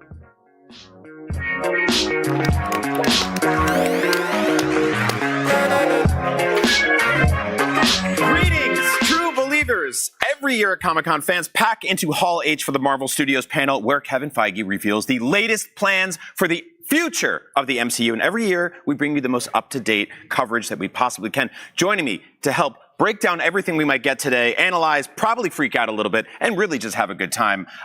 My Avengers at IGN. Akeem Lewontin, Amelia Emberwing, Tom Jorgensen, and Kim Horcher. Excelsior! Excelsior! Okay, so this is going to get crazy. In just a bit, we're going to start getting breaking news from the Marvel panel. We've got our news team inside Hall H updating us with live announcements, tweets, images, leaks, trailers, everything we expect to see, casting announcements, new movies, TV shows, probably a huge wall of logos of films that we're going to experience over the next 7 to 10 decades. What are we expecting to learn about first tonight? The buzz right now feels very Fantastic Four-y. That feels like the big thing to lead with. When you put a giant 4 into the sky on Thursday night at Comic-Con, people are going to start assuming that maybe Fantastic Four is going to be a big part of the Saturday. That's right. So they had an entire Marvel-themed drone show here, and which dogs love because they don't make exploding noises. Yeah. And they made Galactus in the sky using hundreds of drones. I don't know how they do that. That may be the coolest use of drone display that I've ever seen, because Galactus is supposed to come up over the horizon terrifyingly. Look at it. Oh my God. Wow. Like what? How? That's not live, right? No, the sun is out. Good. Okay, so this is our, an official look at Galactus if he was a drone, or several drones, and there's the number 4. Here's what we know about Galactus in Fantastic Four so far. He's being played by Ralph Ineson, who was in The Witch, the father in The Witch, has one of the most deepest, gravelly, just imposing voices. The second I heard this casting, I was like, I am so excited for this. Let's run through the cast real quick of the Fantastic Four. Pedro Pascal the other day revealed the first shot of the 4 of them together. There they are. They seem to be having a good time. Nothing has attacked the planet yet. Yeah, it just looks like they have a head of Pedro. Where's the rest of him? I know. I don't know what restaurant that is, but it looks lovely. Yeah, we're scanning this for details. So we have Pedro Pascal as Reed Richards, aka Mr. Fantastic. Vanessa Kirby, Sue Storm, a.k.a. Invisible Woman. Joseph Quinn is playing Johnny Storm, a.k.a. the Human Torch. We got Eben Moss Bachrach from The Bear is playing the Thing. He did an interview recently, and they said, how have you been getting ready for your role? And he said, I've been looking at a lot of rocks. And that's good. That's the exact, that's the kind of humor I want to see from him. But yeah, this was one of the first images we saw of the movie, which led us to believe that it's a period piece, which it is. Yes. Yeah, it's a new setting. We haven't seen any Marvel movies fully set back in that exact time period. And we also know we're pretty sure at this point it's not going to be part of the 616 universe, that it may be adjacent. There's been kind of rumors about that. So it's such an exciting way to make this sort of fully new area that the Marvel Cinematic Universe can play in. And those rumors actually came from, I believe they shared another picture with just the Human Torch, and you could see the landscape look like a retro-futuristic version of New York. Yeah, and there's a Time magazine photo in that last sort of promotional art that they showed where you can see... Was it Life? It's Life magazine, thank you. Yeah, and you can see the cover that points to the exact year in the 60s that the movie is probably going to be taking place. Yeah, I love the art direction so far. The logo work's been awesome. Do we think that tonight we're going to get the first look of the cast in costume? Do we think we'll get a look at a trailer? We're going to get some brilliant graphic design. You think so? We're just going to love it. And we're going to eat it all more up. Graphic design is what you think? I'm hoping for more graphic design. I would love the 3 non-thing Fantastic Four members to come out suited, and then Eben to have just a rock on top of his head or something like that. Or bring back the foam costumes they used in the last several Fantastic Four movies. There's also the chance that we get Doctor Doom. Now, this is a big thing that people MCU fans have wanted Doctor Doom forever. It hasn't happened yet. We've got Doctor Doom appearances in previous Fantastic Four movies that are not necessarily part of all this world anymore. How do we feel about that? I know we all have our picks. I'm not ready for Doom. You're not ready for Doom? No. I think this has got to be Galactus's movie. What? All right. But he's so big and he's up there. Gratification because it will be better later. And it's been 20 years. I know, but we have to focus on Galactus. He's kind of a big deal. That's literally the biggest deal. Yeah. He is the biggest deal, but I also worry about a movie that just focuses on him as the villain. Like when we've had him previously for such a short period of time, we've needed to like bring in the Surfer, which obviously we have for this film as well. But he's played by Julia Garner, yeah. Which is going to be awesome. And he's such a larger than life scenario that I worry that just doing 2 hours on him is not gonna work out the way they want it to, and delaying Doom even further is gonna frustrate MCU fans even more than they are. I'm with you. They need some sort of ground level opponent, and then also the big guy in the sky. And there's nothing that says that we don't have to necessarily meet Dr. Doom immediately. Why not meet Victor Von Doom and get to know that guy a little bit? Are you sold? I want to meet Victor. I don't want to meet when he gets his doctorate at Dooming. Yeah, we don't want to go to Doom College. I think it's too much. It's clutter. They're both very important villains. I know. I want to give them each their due time. I don't want to just shoot through them and waste one of them like has happened in previous Marvel films. They don't do that ever. What are you talking about? Never struggled. Well, I mean, you know, we've talked about in the past on IGN videos that, like, you know, Marvel sometimes does have a villain problem, and you know, there was the whole situation with Kang. We don't have to get into the specifics of, but like it does give them an opportunity to A, either recast that role, or B, bring in Doom as like another bigger threat to kind of oppose everybody. What messes it up a little bit is the timeline of this, right? Like they're moving into a sort of separate universe, different time period, so it's not like he's just going to show up and bother the Avengers, right? Not that the borders of a universe have ever been less important in a Marvel movie than right now. I'm sure there are plenty of methods very sure there are plenty of methods by which these people can kind of move around, but I'm very excited to just focus on a totally different corner. Right. Now, and like it gives them more time too, because obviously the Kang of it all, I still am not convinced that they're just going to drop that story. So if we take a pause and we deal with this either alternate universe or we're earlier in time, we can just take a break from that and all of the baggage that comes with it and move into this other scenario that sets up somebody in the background while the Kang story carries out. And there's also the opportunity they can kind of have their cake and eat it too a little bit, because we know that, you know, in Fantastic Four, right, oh man, my train of thought just went totally off the track. Here we go. Let's go. So in just a few minutes, the panel is actually going to start. Like I said earlier, if you're just joining us, we're going to get live reactions from people inside the room, breaking news. We're going to cover it all from here.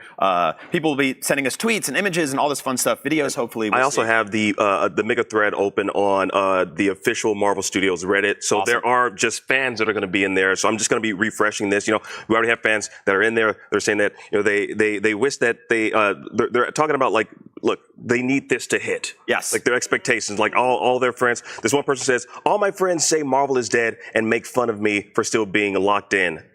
F them. Yeah, I'm with you, buddy. I'm still locked in. Yeah, same. Yeah. So, I mean, hopefully this panel delivers. The panel is actually starting right now, and the lights have gone down. The Marvel logo intro is being shown, and Deadpool's voice is singing a Marvel song, and there's a choir singing like a prayer. So they're starting off the panel in a comedic and fun way, which they appreciate that, because this is Deadpool and Wolverine's weekend. This is the time for their victory lap. The movie's crushing it. It's doing amazing numbers. I haven't seen it yet because I've been here, but I've been getting spoiled by all my friends and coworkers daily, so thank you all for that. We also have a beautiful photo of everyone performing on stage right now by our very own Alex Stedman.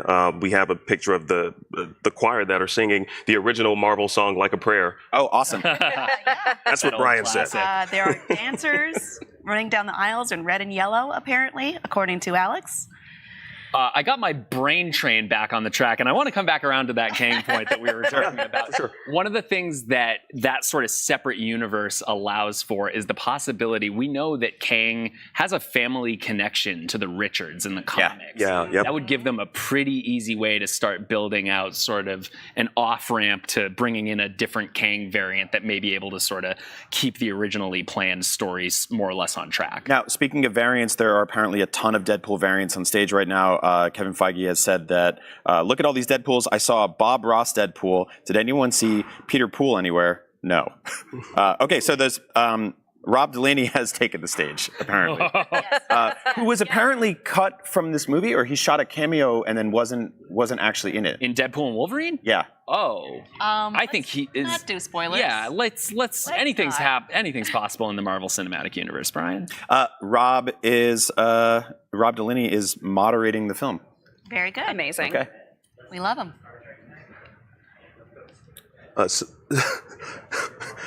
So many Deadpools in the new movie. Look at that. It's impossible to sort of count them all, and we can't go into spoilers, but that was one of the most fun parts, and you'll be very excited to see it, Brian. Like, there are so many cool Deadpool variants in this movie. I can't wait. I bet there are even some that fans that have seen the movie haven't even caught yet. Deadpool and Wolverine is officially the biggest R-rated opening weekend of all time. So hey, let's go. Yeah. I will be contributing to that tomorrow afternoon. Beating Punisher Warzone for the record. And the MCU just crossed 30 billion worldwide, so they have the money over there. Yeah. Good work. So we talked a little bit about the Fantastic Four. We're talking about Deadpool. While we wait, do we think that we're going to get an entry point into the sort of X-Men mutant saga tonight?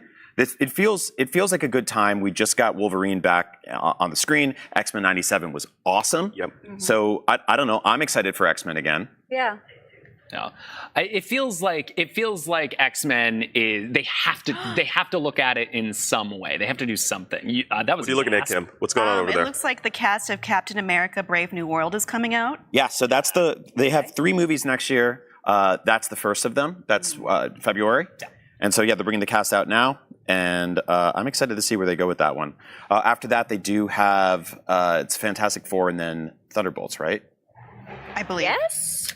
I think Thunderbolts, then Fantastic. Then there's the nebulous concept of a Blade movie happening at yes, at some point. Yeah, Schrodinger's Blade movie. Yep. If you're not looking at it, it still exists. So Tim Blake Nelson, Giancarlo Esposito, and Anthony Mackie and Danny Ramirez are on the stage right now. I'm Tim Blake Nelson coming into the MCU. Like, not that Incredible Hulk is an MCU, it's MCU, but having him come back in sort of a more fuller role is super exciting. I love it. And also we're getting Han Solo as the president. President Han Solo. President Red The reddest of Hulks. Is he? I can't wait to hear that gravel, like, dropped down 8 octaves into Hulk tones. I can't wait for Harrison Ford to keep up the "What's a Red Hulk" bit throughout the entire press cycle. Yep. That'll be the door to Red She-Hulk. Yeah. Played by Callista Flockhart. Oh, dear. I see what you did. I see what you did. Well, that's actually his daughter, so you've made it weird. So we're expecting to see probably something new from Captain America today. Maybe a new trailer, but I don't know because we just got one recently. We did, yeah. But they are on the stage right now. They are talking about the film. The cast is there, so maybe they have one surprise in store for us. Maybe his name is Harrison Ford. He's walking out. It sounds like they are, and as you can tell, they're trying to do a return to kind of grounded action movies, which makes sense because when they do Fantastic Four, you're going to have a guy who turns into a rock person and goes to space, somebody else that can go invisible and self-ignite, and a guy who has really long arms and a neck. So getting something that's a little more serious, a little more sort of political thriller, I think could be really fun. Well, and it's where they've excelled so much in the past as well. Like, obviously, Winter Soldier is still one of the best MCU films of all time. I'm excited myself to move on from Falcon and the Winter Soldier. That was maybe one of my lesser favorite MCU things post Endgame. I really wanted to see something that kind of brought Sam to the Shield a little stronger. Right. Yeah, it was half of an incredible show. Yeah, like if they had just stuck with the Sam and Bucky going on the road to becoming Cap of it all, would have been great. But the rest of it struggled. The way they handled the Isaiah Bradley stuff was just very wanting. I think I would have liked a little more focus on that stuff. And that's something that I really, really need from the Thunderbolts. So, Captain America. So obviously, we're really stressed by seeing Isaiah in Winter Soldier Protocol, but I'm hoping that it's a fake out and that we see Isaiah finally get his story just the way it's supposed to be instead of all of that. So yeah, they're still doing Captain America right now, and I'm excited to see that movie comes together. The cast is still on the stage, and we're getting updates on the fly. Like I said, if you're just joining us, this is the Marvel Hall H panel watch-along live stream party. We can't actually film anything in there because that's illegal, but we can get up-to-the-minute breaking news from there and share it with you. So we're really going to get a bunch tonight. I have a good feeling about all this. Yeah. I'm trying to parse through some of the noise that I'm seeing on the Marvel Studios Reddit thread. Fans are saying that there's a Young Avengers Instagram account that they just found. What? That's awesome. Okay, hold it's on. It's Instagram.com/Young Avengers. Somebody hit schedule posts. Wrong. So yeah, right now, 0 posts. Apparently, they just doubled in followers since they discovered this account, I guess, leaked about 13 minutes ago. We have no way to know that's official. What curious timing No way to 13 know. minutes ago. Yeah, I guess go follow the Young Avengers Instagram account and hope Are that you it's sure? for the movie and not for something else. Yeah. Let's see. There's no picture on the one I'm looking at. No, there's no picture. That's what I'm saying. There's no picture. It's 0 posts. I don't know about this. Yeah? You think it's... Look, it is Reddit, so you never know with Reddit. So like I said, I'm parsing through it all. I don't know about you guys. Everything on the internet is true, so don't worry about it. Oh, absolutely. Yes. Yeah. Well, let's hold on to that, though. I'm going through the Reddits. You all have the official sources that we have, because we have people that are currently in there right now. The cast of Captain America is on stage right now. Giancarlo Esposito talking about coming into the MCU. It's a dream come true. Dreams come true. It was fan casting that linked us together, and we started to talk. But to be with this cast, especially Anthony Mackie, who brings it every single time. All right, well, we need to take a very quick break. Stick around. IGN's live coverage of the Marvel Studios panel will continue right after this. Don't go anywhere. IGN Live at SDCC is presented by Star Trek Fleet Command. Download the sci-fi strategy game today and look out for the Galaxy Quest update coming soon. Want the ultimate IGN experience? Check out IGN Plus. Members get exclusive deals and giveaways, ad-free browsing, unlimited tracking on IGN maps, discounts at the IGN store and with IGN partners, and best of all, free games. Get 30 days of IGN Plus for just $1. Head to plus.ign.com. IGN Playlist is the best way to track your game collection. Now you can even import your entire Steam library to Playlist, making it easier than ever to review games, show off your collection to the world, and finally chip away at that massive backlog you keep meaning to get to. IGN Playlist, check it out. IGN Store has it all.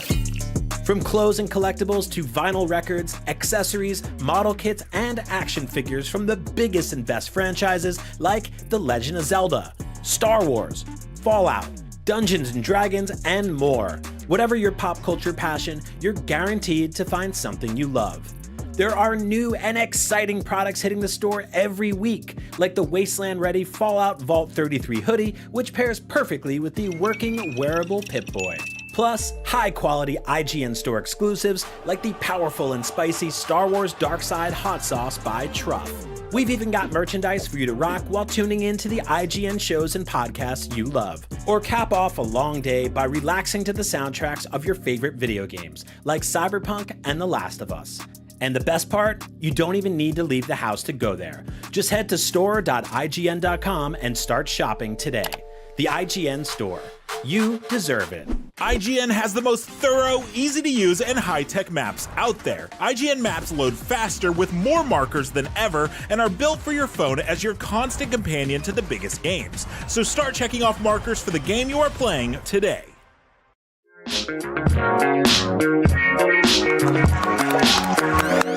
And And we are back. The Marvel Studios panel is still going strong in Hall H. Here's what happened during the break. We found out that Giancarlo Esposito is playing Sidewinder, who's a member of the Serpent Society. Which is hearing the words Serpent Society in Hall H gives me a little nostalgia. Right? In and of itself. If everyone remembers, there was a few years back, it must have been 2015, 2014, something like that, where Kevin Feige announced the title of the upcoming third Captain America movie as Serpent Society. Yeah, but it was actually Civil War. He was being a little dingus. Yep. And that was a nice little surprise for all of us that Civil War was the real one. That's awesome that we know who Giancarlo is playing. I know it was speculated that he was going to be GW Bridge. We actually did a video about that. So and he came out saying that no one got it right, and he was correct. I don't think anyone would have ever guessed that he would be this character. No, I don't either. He did say no one would ever guess that I'm going to be this character. And That's it, verbatim. Right. Verbatim. Yeah, I remember when we thought he was going to be Professor X. I remember those days. It seems like they are showing a scene from Brave New World right now. Awesome. Yeah. Sweet. So I guess instead of showing a new trailer, there's a new scene. I don't know if they'll air that anywhere. Probably not. Yeah, no. probably not, right? No. What people putting on Hall H panels love best is when the leaky crooked cell phone videos of a beautiful scene that people worked on for months go on the internet in 240p on some guy's potato flip phone. You know, that's just the best. That's the way to appreciate true art. We're hearing a little bit about what is going on in this scene, and we've got a pretty cool little piece of information here. I'm not going to read the full quote here, but this is how it ends from Harrison Ford. But the truth is, this new element belongs to all of us. I present to you adamantium. Yep. So, as we all know, that gave me goosebumps. Yeah, right there. Well, the goosebumps are going to be covered in a metal that is indestructible, so you're going to have a hard time getting rid of them. Reddit is lighting up. Adamantium confirmed. Adamantium. Everyone's just typing that. Yeah. Adamantium or vibranium? What's everyone's favorite? You an adamantium guy or a Which vibranium metal guy? do we like? Yeah. I'm more of an unobtainium guy, actually. Oh, no. It's adamantium, of course. All right. Got the Pandora blues up here. And my dog's name is Rogers, so obviously I'm a vibranium. Yeah. I'd probably go adamantium. Yeah. Looks Do we think that's coming from the Celestials, though?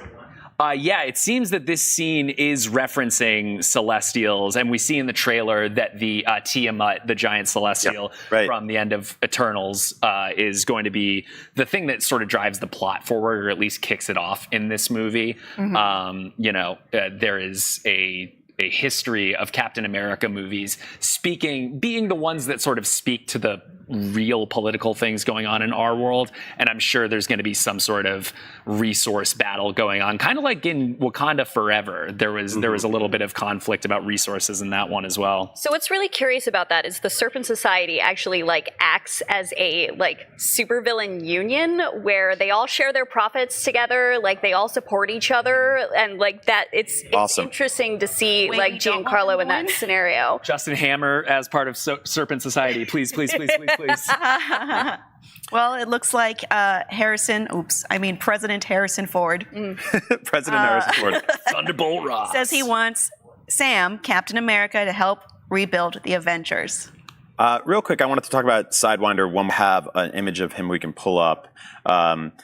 Very cool looking character. Obviously, he's not going to look like this in the movie, but I wish he did because I love that. Look at with the with the. Confirm that that's how he doesn't look exactly like that. I actually almost wore that collar tonight. You know what? Yeah, that's a good one. They just showed Harrison Ford turning into Red Hulk. They did? Yes. In the middle of a press conference. Pretty cool. Did he do it live on stage? No. He's coming out though. He's here. He's there. Yeah, we're hearing that Harrison Ford has permanently turned into the Red Hulk on stage. So close to what happened. He's smashing chairs in the audience. No, that's none of that's true.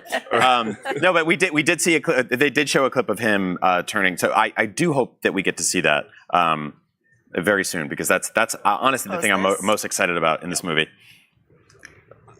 I want to ask, I'm looking at the Reddit. I'm going to just quote what this person says and just to see what the panel thinks. This is from Peed My Shirt. Are you sure? That's a superpower. No, let's hear him out. Let's hear him out. Trying to bend some bars. Not disappointed with Giancarlo as Sidewinder, but what if it's a pump fake like the Serpent Society Civil War thing. Ooh. Oh man, a Like Serpent for real? Society twist inside. Yeah. Oh. I think you can't go back to the same well twice. Yeah. We did this already. You can pee in the same well twice. You can indeed, and on the same Science shirt says twice, should you choose. Yep. Yeah. I don't know. I'm okay with Brian, are you okay? What happened? We have more to go through, okay? I never would have predicted that you would say that on the stage today, but you know what? Here we are. I don't need every MCU villain, though, to be like an A-list Marvel villain, because A, you're going to run out of those eventually, and B, it kind of gives you the chance to get to know new characters. Yes. There's a picture of Red Hulk. Look at those legs. That I believe our producers pulled from Wiki Calves. From Wiki Feet. Star Look at the beautiful cherry blossoms around Also, them. to your point, like Esposito makes every character he is feel big, so it's fine that this is like a bit super villain because he's going to make it huge. Anthony Mackie apparently said, "That's Harrison Ford. Tell Tom Holland I got effing Harrison Ford. Get him, Harrison, get him." I love the little feud the two of them have. It's wonderful. It's That's been so going awesome. for so long. Now hold on. Now we know most of the Spider-Man movies have an older hero in sort of a mentor role. It would be pretty hilarious if they ever make Spider-Man 4 for Thunderbolt Ross to be his kind of mentor. Now here's a evil shot. mentor. Here's Harrison Ford in Hall H right before he turned into the Red Hulk in real life. Yeah. He's already getting red. Look at him. He's getting red. That's why the audience is all red. mad 'cause he has to Coming do out it of him. all. He's absorbing their red. Yeah. Oh gosh. Harrison Ford said, "This is a character that's based on a lot of history developed with Bill, who played the character previously, but now I am Thaddeus, and I'm delighted and I'm proud to become a member of the Marvel Universe. I've been watching fantastic actors, some of which are here tonight, have a really good time working in the MCU, and I wanted a piece of the action." The money probably doesn't hurt too, right? Yeah. Couldn't hurt at all. And just for anyone that may not know this right off the top of their head, the reason that Harrison Ford is joining the MCU as Thunderbolt Ross, character who already exists, this isn't like a variant situation. Right. At least we don't think so. But no, it's because actor William Hurt passed away before this movie was shot. And so they've replaced him with Harrison Ford. Harrison Ford apparently also said, "I would have grown a mustache if I had been asked." They didn't ask. Should he didn't ask. the mustache? Yeah. Callista called somebody and was like, if you make him grow a mustache, he will not do this movie. Yeah, that's I'm right. okay with the earring. No mustache. Brave New World cast is leaving the stage. Feige is back on the stage just when I think my nerd life can't get more complete. I hear we're getting the rest of the quotes coming in on the fly. So yeah, what do you guys think is up next? Any last guesses? Thunderbolts time. Ford. Yeah, it's Thunderbolts time. Thunderbolts. The director is on the stage. Yeah, Jake Schreier.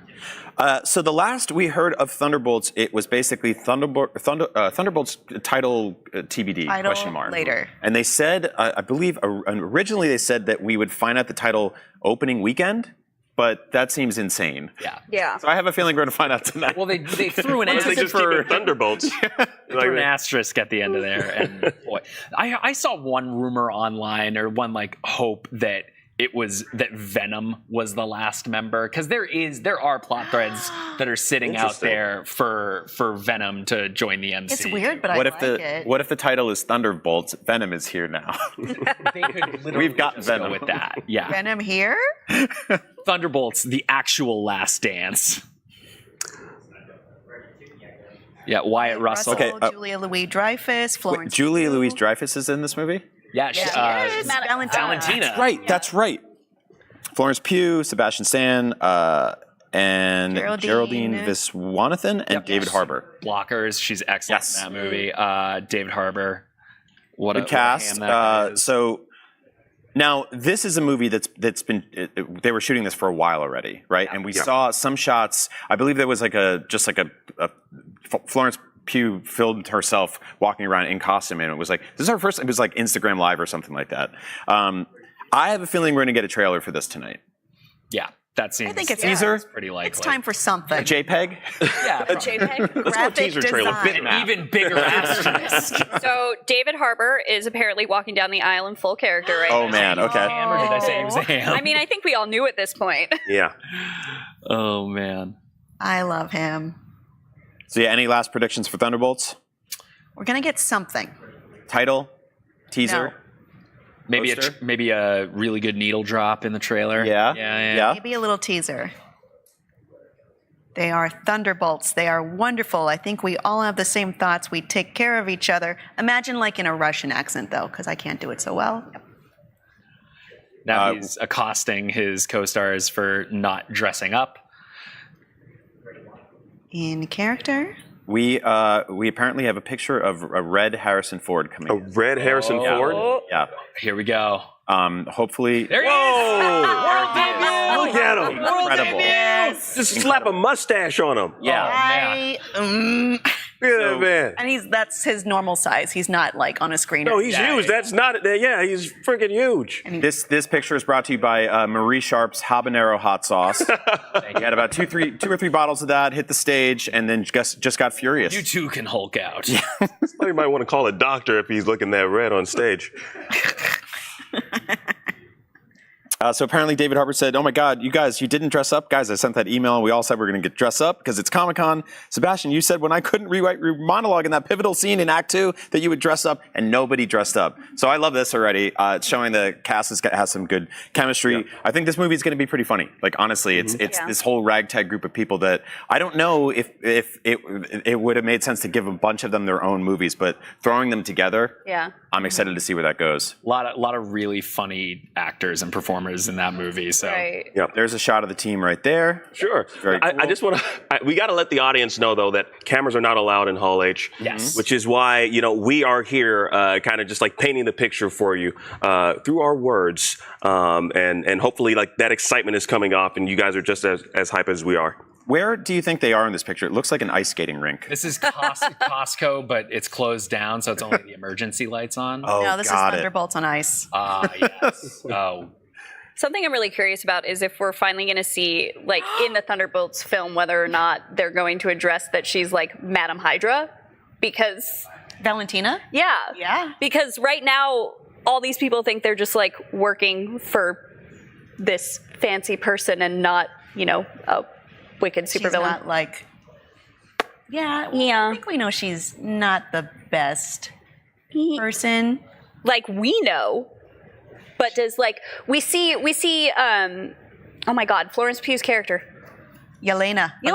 We see Yelena go through this whole progression that ends at the end of Hawkeye, and she's back to not trying to murder our friends, and then immediately follows oopsie doodle Nazi So they asked Sebastian Stan what stands out about the Thunderbolts, and he said, not David Harbour. Damn. So yeah, I love this team already.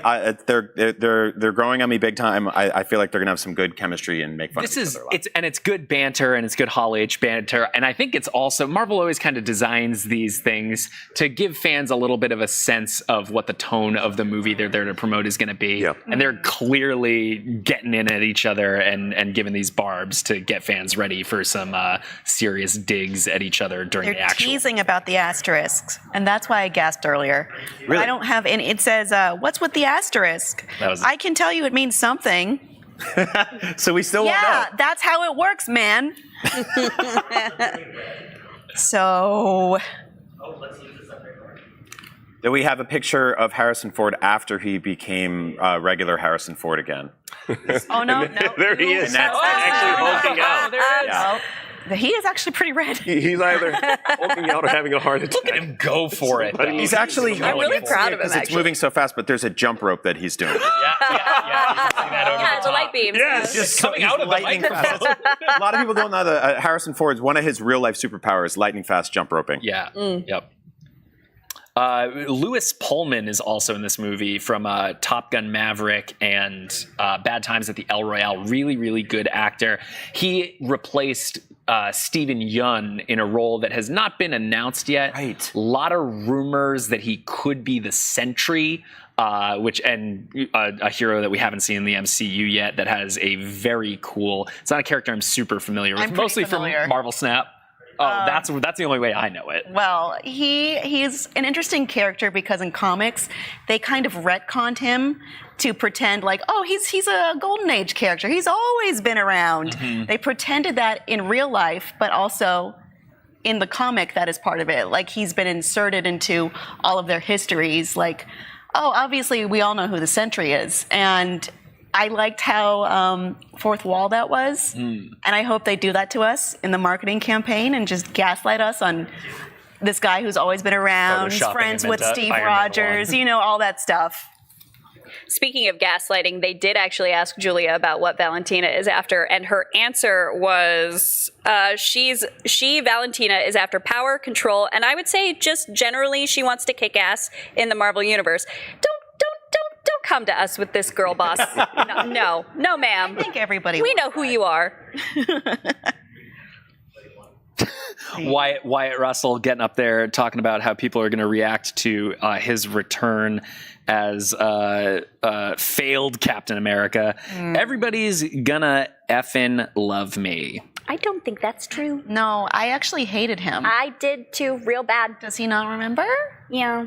I think it's a joke. I think it's a bit. I think he knows that we can't stand his face. He's such a good actor, and he's so good at making me just like, oh, every time John shows up on like in any scene, I'm like.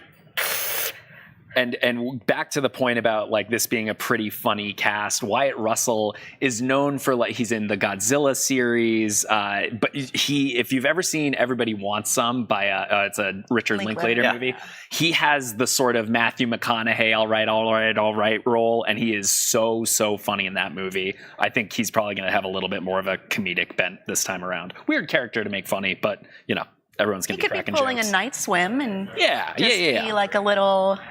I don't want to spoil that movie, but he's not a good guy. 12 people saw that movie. I think you're fine. Thank you guys for spoiling Deadpool and Wolverine to me, not spoiling Night Swim. I got you. The priorities are definitely in check here today. The pool is haunted. I heard. I would simply get out. I would go to the beach instead. So the Thunderbolts are still on stage. This whole segment's being dedicated to them. The actors are sort of taking turns talking to each other inside of Hall H, talking to the crowd, and we're getting breaking news as it comes in. Yeah. So looking at the Reddit again, this message is from Perky Person. They say, just talking out of my butt right now, but what if they announce 4 movies instead of 3, with the 4th one being Fantastic Four? Okay. Yeah. They've already announced it. Yeah. It would. That's Perky Person. That's not me speaking. I'm speaking. He might be talking out of his butt though, and I think that is confirmed. I think that he did. Yeah. That's okay. I'm just trying to gas him up. That's all. All right. You know what I mean? Sorry, Perky Person. Oh, nice. Let's put his comment behind us. Okay. You know. You guys are being cheeky. Stop it. I'm gonna leave. Yeah, we're both gonna leave. Let's see. David Harbour said he had one of the greatest experiences of his life, and that all the actors are great, but Florence is his favorite. I dig that. Well, you got to choose your own child. Yeah. It's got to be like the tallest guy. Like it's a tall, short thing. It's the greatest height delta. Maybe that's what's causing it. I will say that so far, our theory of Venom being in this movie not confirmed yet. Not yet. Yeah. Maybe the night is young. Something tells me the title Venom: The Last Dance it's not going to be The Last Dance. I think. You don't think so? I think people are a little obsessed with Tom Hardy playing that character. There are a lot of characters that we're going to talk about, like, oh, will a beloved actor return to play this one? Is it going to get recast? Yep. I don't think anyone's going to be in a rush to replace Tom Hardy as Venom. There's a real easy way to get him into the main story. All right, well, Cap may be able to do this all day, but we need to take a break and collect our thoughts. Stick around. More Marvel Studios panel stuff right after this. IGN Live at SDCC is presented by Alien Romulus. Experience it in IMAX in theaters everywhere August 16th.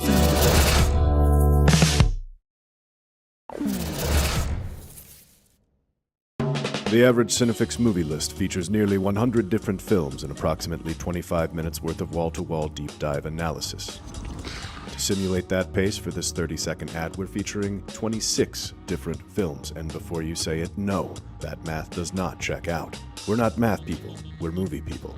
We can't even count down from 10 without ending up at, 96. Subscribe to IGN Movies and TV for more Cinefix movie lists. Bad at math, great at movies. IGN Playlist is the best way to track your game collection. Now you can even import your entire Steam library to Playlist, making it easier than ever to review games, show off your collection to the world, and finally chip away at that massive backlog you keep meaning to get to. IGN Playlist, check it out. Want the ultimate IGN experience? Check out IGN Plus. Members get exclusive deals and giveaways, ad-free browsing, unlimited tracking on IGN maps, discounts at the IGN store and with IGN partners, and best of all, free games. Get 30 days of IGN Plus for just $1. Head to plus.ign.com. IGN has the most thorough, easy-to-use, and high-tech maps out there. IGN maps load faster with more markers than ever and are built for your phone as your constant companion to the biggest games. So start checking off markers for the game you are playing today. Can't find that final collectible you're missing? IGN strategy guides and interactive maps are here to help. IGN guides are trusted by millions, easy to use, and best of all, free. You can even track your progress with interactive checklists so you know you reached that 100% completion. IGN has the very best, most complete, and accurate guides. Every guide is tested and verified for you by experts. Just search for IGN when you search for guides.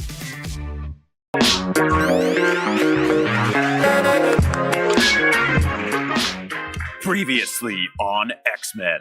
Wait, no, that's the wrong show. I mean, previously on IGN's live coverage of the Marvel Studios Comic-Con panel, we learned some new stuff about Thunderbolts, some new stuff about Captain America, and apparently during the break they showed some footage from Thunderbolts, mostly focusing on stunts. Haven't had any major big news yet. We did get the confirmation that Harrison Ford can turn into Red Hulk in real life. Yep. Keep in mind, the way this is working, we're here in the studio. Our team is out on the floor at Hall H, reporting live, getting us news, getting us pictures. No video is allowed in there. So we're getting what we can, sneaking it in, sneaking it out, and giving it to you. So I'm here with my crew, my amazing cast, my X-Men.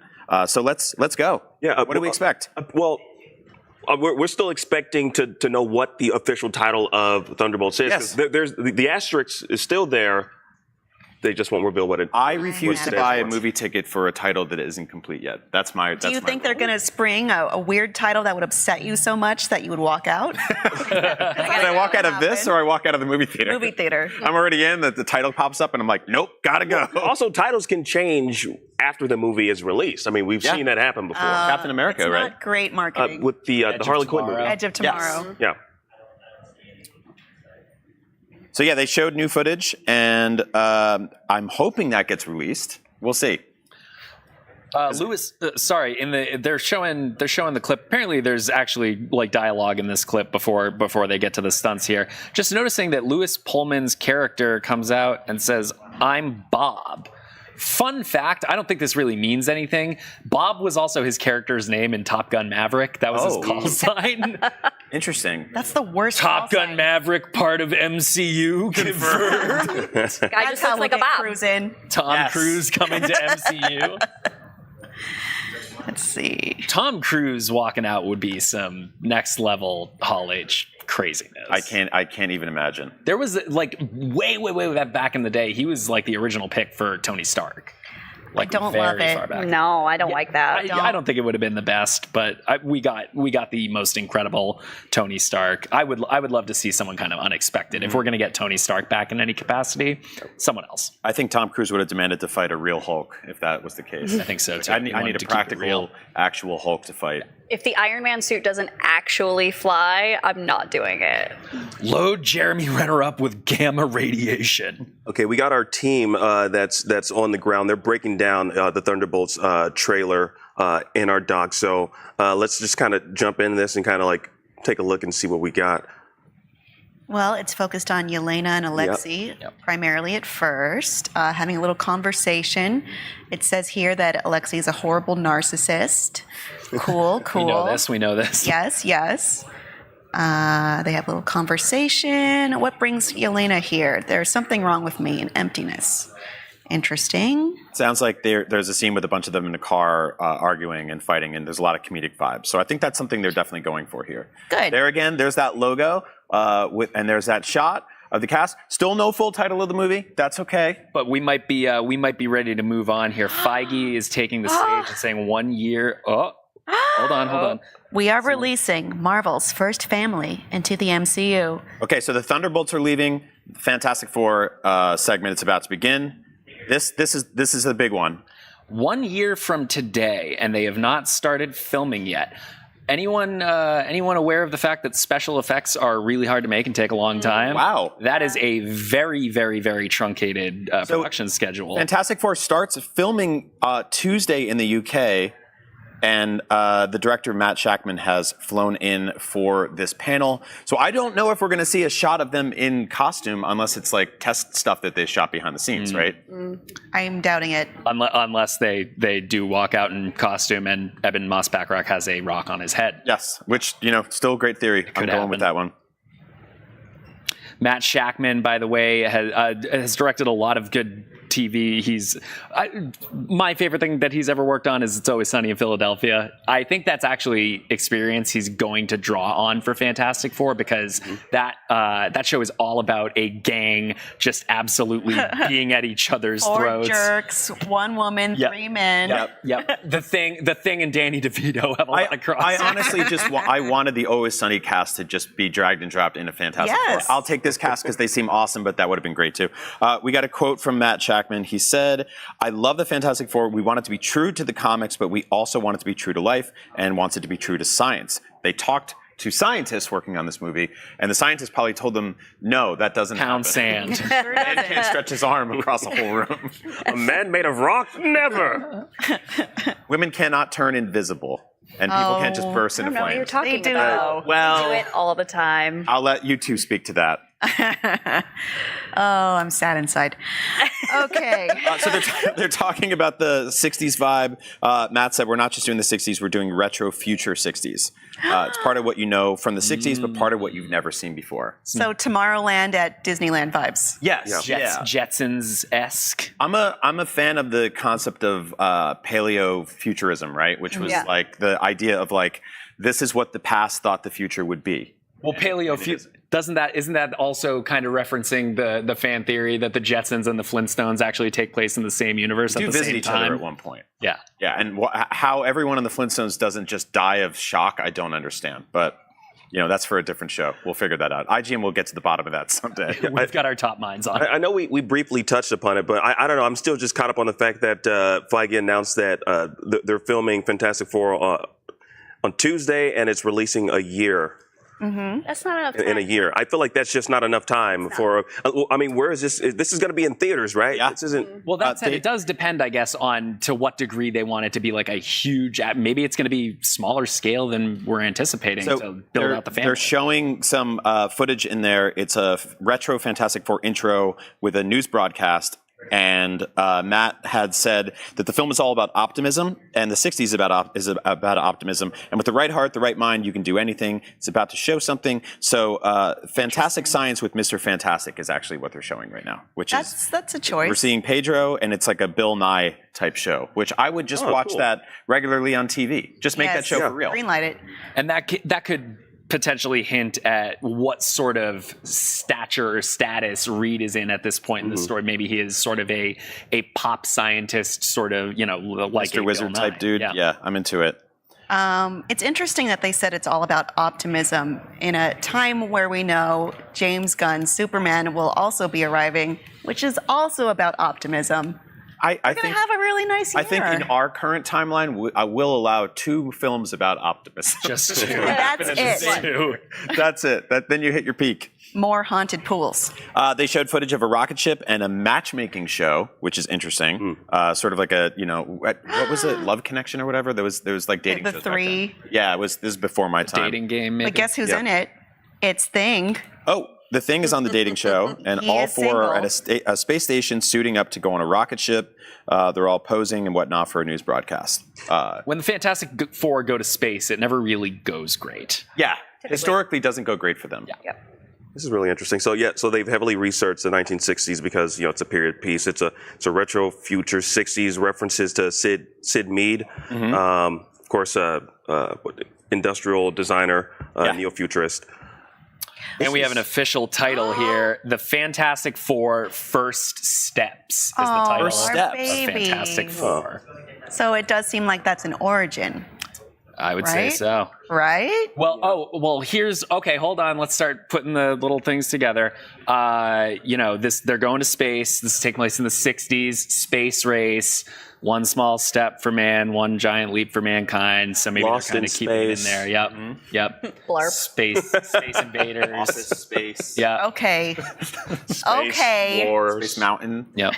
Tom was having like a really, really like cogent thought, and we just destroyed it. You only get one of those per live stream, by the way. We're out on it. It was just free-flowing thought. That's all that was happening. Everyone is secretly passing like an invisible idiot microphone around. Yes. Yeah. Nobody's taking it away from me. I'm just never going to pass up an opportunity to bring up Blarp. I got to be real about that. It's like the cast is there, taking the stage. All right, now we're going to figure out, is Eben Moss Backrack wearing a rock on his head? Yes You or really no? want that rock on his head, don't you? I want there to be some representation. Michael Giacchino is is doing the score. He did He did all the Star Trek movies. all the Star Trek movies, Lost, a whole bunch of stuff. So yeah, his stuff's awesome. Yeah, Doctor Strange as well. One of the best scores in the MCU. The cast is currently taking the stage. Let's see if that rock. Rock updates. Fantastic Four First Steps. I really like that because I think that the MCU has sort of a baggage problem at this point in terms of like, it's that always that like how much homework is there to do? How many shows and movies do I have to watch? There's 30 plus movies and a dozen shows. And so there we go. There's our first look at the logo right Graphic there. design. I told you. Yes, it looks awesome. But yeah, this tells me that this is going to be sort of like a fresh step for people who maybe, or no pun intended on the fresh step, but an entry point for people who have maybe lapsed on MCU stuff with the new timeline. Freshest of steps. They couldn't have used Fresh Steps because that's a kitty litter, and it would have been a conflict. Would have been upsetting. Copyrighted. Looks like you have that idiot baton right now. I'm telling you, man, I can't get rid of it. I keep trying to throw it to you, and you keep batting it back at me. So yeah, the Fantastic Four First Steps begins production on Tuesday, only in theaters July 25th, 2025. Can somebody do the calendar math for us? Is that happening while we're here next year? Man, that's a year from this weekend, basically. Wow. Is that enough time to make an aggressive shooting schedule, and on top of that, like post production. I know, and they have to go to real space too. Yeah, that's crazy. Give me that mic.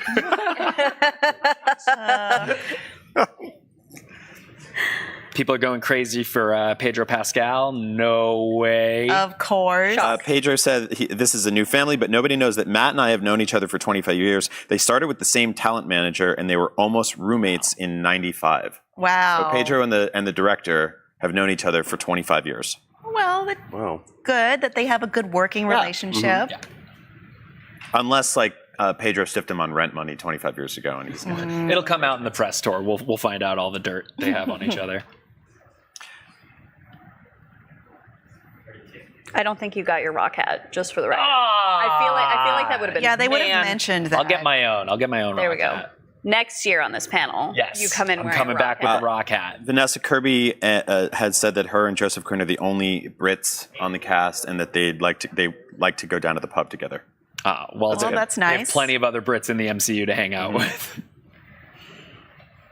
All right, and looking at the Reddit, the people that are there, they're like, still don't know who's going to be Doctor Doom. And then right after that, someone says, give it a few minutes. Yeah. Give it a few minutes. They know what they're doing. They're They've done a Hall H panel before.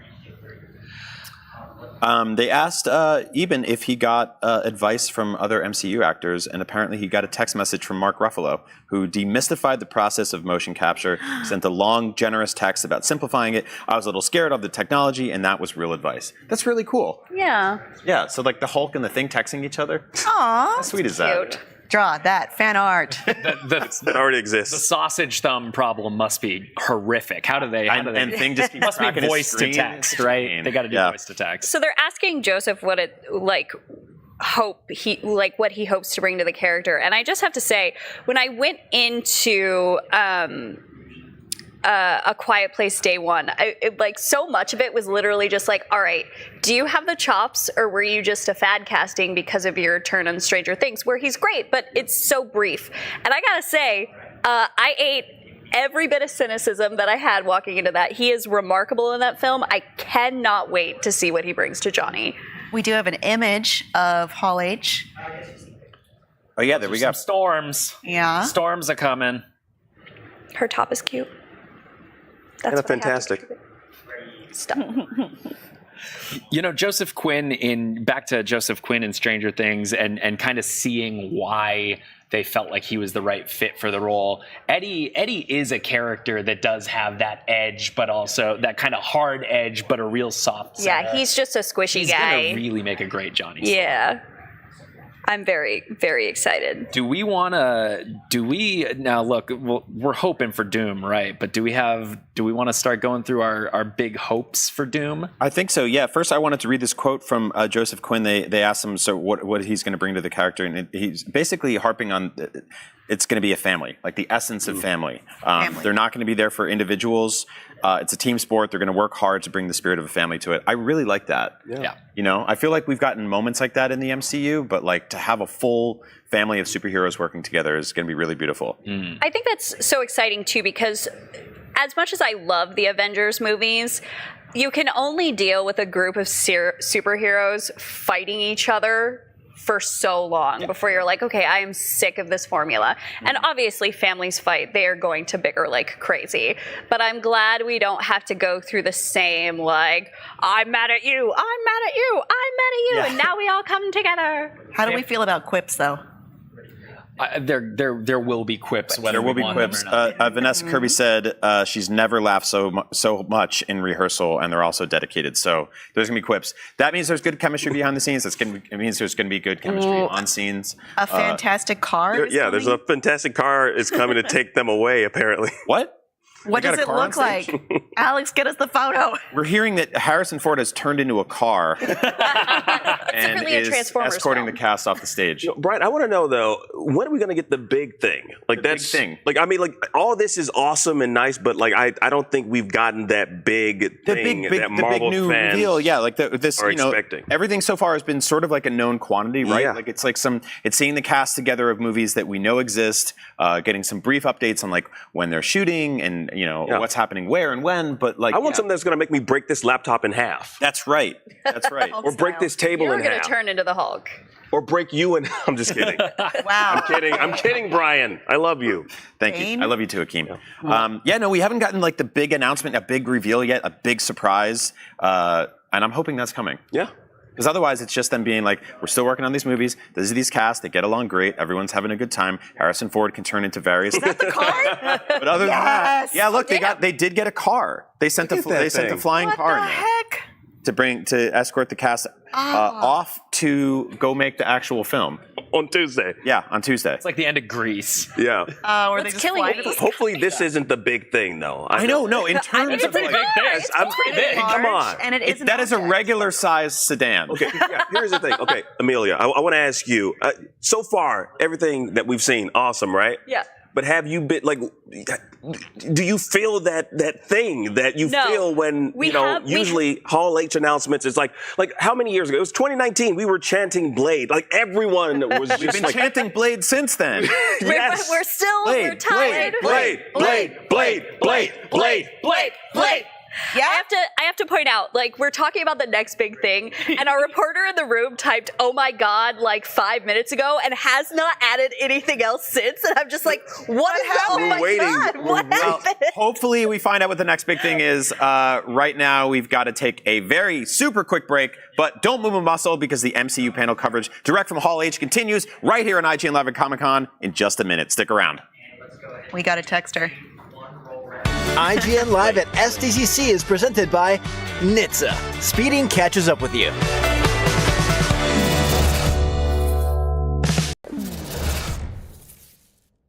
IGN has the most thorough, easy to use, and high-tech maps out there. Period. And by high-tech, we mean it. We've recently added features like personal notes that save to your IGN account, and anything you check off on a map is tracked in the guide as well. It's the perfect system to get to 100%. IGN maps load faster with more markers than ever and are built for your phone as your constant companion to the biggest games. So start checking off markers for the game you are playing for free at IGN Maps today. IGN Store has it all.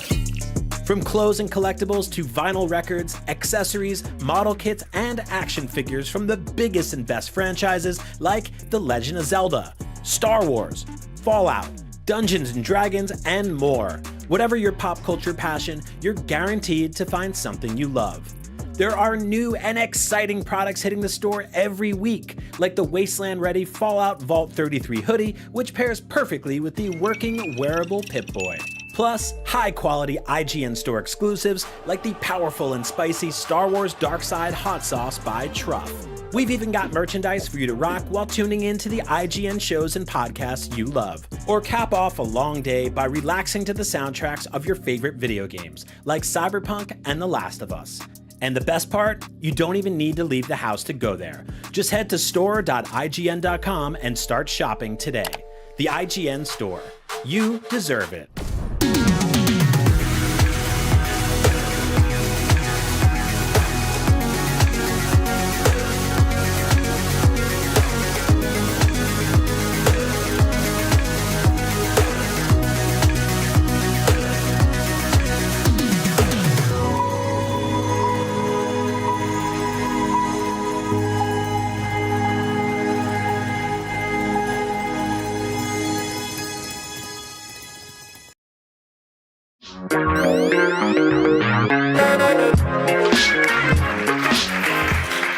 Welcome back to more live coverage of breaking news from the MCU panel right here in San Diego Comic-Con in Hall H. Cameras aren't allowed in there, but our people are, and they're giving us updates, tweets, pictures, everything. We're doing everything we can. During the break, the Russo brothers, who were half confirmed to be returning for the next Avengers movie, were full-on confirmed, took the stage. Joe and Anthony Russo said that they truly thought Endgame was the end for them in the MCU. They put all their everything into it, and they've come to see a road forward with you all. So, it's happening. They're back. Yeah. It's back. Yep. We're back. This is something that when this was first kind of put out there, I have really, really mixed feelings about this because I think that the Russos did such a fantastic job with their work in the Captain America films and their work in the Avengers films. Endgame speaks for itself. But you know what? Like, it also does mean that going into Avengers 5 and 6, we're going to get less perspective. It's the same perspective. Yeah, right? That's the thing. Their track record is undeniable. Yeah. But in a moment where the MCU needs to be fresh, we're going back to the same well. Again, undeniable track record. They've done great stuff for this franchise, but what this franchise needs is new voices, not more of the same. It just gives them a bigger hill to climb up. They showed an Avengers Secret Wars logo. They are, in fact, officially directing Secret Wars. Very cool. Okay. But yeah, I'm with you all. I think that they do a really good job of taking all the stuff that's on the table and putting it together in a cohesive way. Can they do that with the last 5 years of the MCU since Endgame? Who knows? I mean, you can always just have magical circles that characters can walk through to fight a big bad, but who knows? Well, you can see why they chose them. The Endgame is, is it still like the top grossing movie ever? But it also doesn't seem like the most novel move. It kind of feels a little, I don't want to say it, a little desperate. Let's go back to the Goodwill. You know what? It's two people that tried to find love elsewhere and realized they're best off together. Sure. Yeah. And Avengers Endgame, by the way, is about 100 million-ish, about 100-something million behind Avatar, which is still the #1 grosser. But I believe that they will re-release that movie and take that. Tom, we've got a title. Yeah, there's stuff happening. Let's go. We've got a title, and it's Avengers Doomsday. And there's green lighting. Doombots. What do you think that means? Loki's back. No, Doombots. Loki never went away. Yes, he's Doom, inside of us all. But in an Avengers movie, not the Fantastic Four movie. Avengers Doomsday. I like it. Now I'm back on board. Doomsday Endgame. Because I feel like we got exactly what we were talking about, like not leaning into full Galactus, or like leaning into full Galactus, but like getting into the Doctor Doom of it all, and then I feel like I got what I asked for. Yeah, and I'm feeling very good. The actor playing Doctor Doom is the official logo for Avengers Secret Wars. It's awesome. It's red, so that means Carnage is the star of the film. That's how it works. I mean, you're absolutely right. Here comes our Doctor Doom casting. Harrison Ford actually was able to turn into the logo briefly. So there you can see our first look at Harrison Ford as the Avengers Secret Wars logo. He's incredibly talented. All right. Any lap? There it is. What? No. What? Doom is Robert Downey Jr. What? What? He's going to be playing Are you Dr. kidding Doom. me? What? RDJ? Robert is here? Oh my God! He's there! What? Robert Downey Jr. is playing Doom? Is this a prank? Hold on. Robert here. Downey Jr. is on stage. Oh my Let me God, check the Reddit. I gotta make New sure. mask, Is this same real? task. That's what he said. What? Holy Nike! Oh my goodness. Shenanigans. Okay, so we wanted a big announcement. That's the biggest There one. you go. There's your big. My goodness. I need to let this wash over me for a second and really parse this because This feels like a prank. this is nuts. It's This is a little real. nuts. What a gigantic surprise. I Oh my genuinely God. cannot believe this. This is the most surprising casting they could have possibly done. He said, new mask, same task. What can I tell you? I like playing complicated characters. This is crazy. my goodness. So the Russos are back. Robert Downey Jr. is back in an Avengers movie as the villain, as Dr. Doom. So I'm curious. What do y'all think? Is this a Dr. Doom from a different universe, Earth? I mean, it can't be. Or maybe Dr. Doom in 616 just looks like. Won't the Avengers just be like, "Hey, aren't you?" Hey, wait a minute. Did they forget object permanence at some point? Avengers Doomsday coming May 2026. Okay, my so God. Doomsday May 2026, Secret Wars May 2027. Oh Are the Russos directing both of them? That is, I'm not sure. I don't think it's confirmed yet. Well, Secret Wars is the second one of those two, and so Doomsday coming beforehand. It's not entirely clear. Okay, wait. Returning back to the Kang of it all. Why do you have to bring it down? No, wait. I have a point. I have the idiot stick. Oh, there it is. It's mine. So, we have Robert Downey Jr. as Dr. Doom. Also, a variant of Kang is Iron Lad.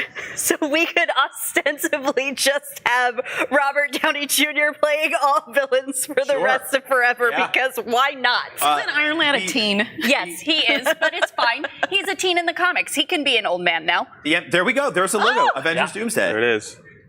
Oh my God, this is so crazy. Is this real life? So the Hall H panel is officially over. That was the big surprise at the end. The biggest we could have possibly had. I'm still sort of catching my breath from this whole thing and wrapping my brain around it. Yeah. How are we feeling about the future of the MCU now? I feel like it seems pretty clear that things are on the right path. How much swearing are we allowed to do? I am losing my mind. Okay. I cannot believe this is happening. I effing love it. It's I have not been so surprised in so long from Marvel. It's some silly, crazy comic book nonsense, and it works. Yeah. This was something, another thing that was percolating in recent days as a rumor that I think some of us had heard, and a lot of us were like, no, they're not going to do that, but they are going there. I feel like they asked Kevin a few days ago about bringing back Iron Man, and he was like, we would have to do it. We'd only do it if it was really the right way to do it. And people have been wanting Robert Downey Jr. back, but no one in the world would have guessed that this was his entry point back in. But here's the thing. Do we think this is stunt casting? And if so, is Robert Downey Jr. playing Dr. Doom good stunt casting? Is that a good call? Like a John Krasinski. Exactly, yeah. Deal. That would actually not to be contrarian here, but in the same way that the Russos coming back as directors for the next few Avengers movies is a bit of a, you're going to have to work a little harder to break new ground here. Robert Downey Jr. is in the same position because Tony Stark is arguably one of the most iconic superhero performances ever. That means that he is going to have to work all the more to establish Dr. Doom as his own person, his own personality. We don't know who knows? Maybe he's going to be Tony Stark. Like, I fully believe that he is capable of doing that, and I can't believe that I'm going to be the naysayer here on this panel, but I think that this is bad news. I don't like the idea that Downey Jr. is playing Doom. I think, again, it goes back to exactly what we were talking about before. Like, we need to move on and grow. Yeah. We can't keep going back to the same old, we all love Robert Downey Jr. He's a great actor. And I like the idea of him continuing to be involved in the franchise, but in such a major role like this, I'm not into it. I hope to eat my words later, but for now, No, we'll see. We'll see what happens. I mean, this is either way. That was a absolutely shocking surprise. Very much that I don't think anyone could have possibly have predicted. Ladies and gentlemen, that's it. IGN's live coverage of San Diego Comic-Con 2024 is officially complete. We did it. Yes. Another fantastic year in the books. Give it up for my fantastic 4 co-hosts right here. You're lovely too, Brian. From all of us here at IGN and from the bottom of our hearts to each and every IGN fan out there, thank you all so much for watching our live show this weekend. We had so much fun up here. I want to give a very big special thank you to the entire production crew working long days right here on our live show. You are all fantastic at what you do. Give it up for them. Look at these people.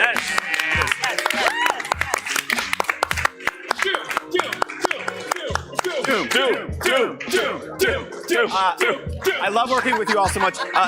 Ladies and gentlemen, if you missed anything this weekend, and we did so much, head over to IGN, IGN's YouTube, IGN's social channels, catch up on all the craziness. Next month, we're going to Cologne, Germany for Gamescom, the biggest video game convention on Earth. Look out for us there, wherever you watch IGN. Until then, thank you so much for watching IGN's live coverage of Comic-Con, and we'll see you next year. Take care, everybody. Thank you, Brian. Thank you. Thank you, Brian. I love you, man. I love you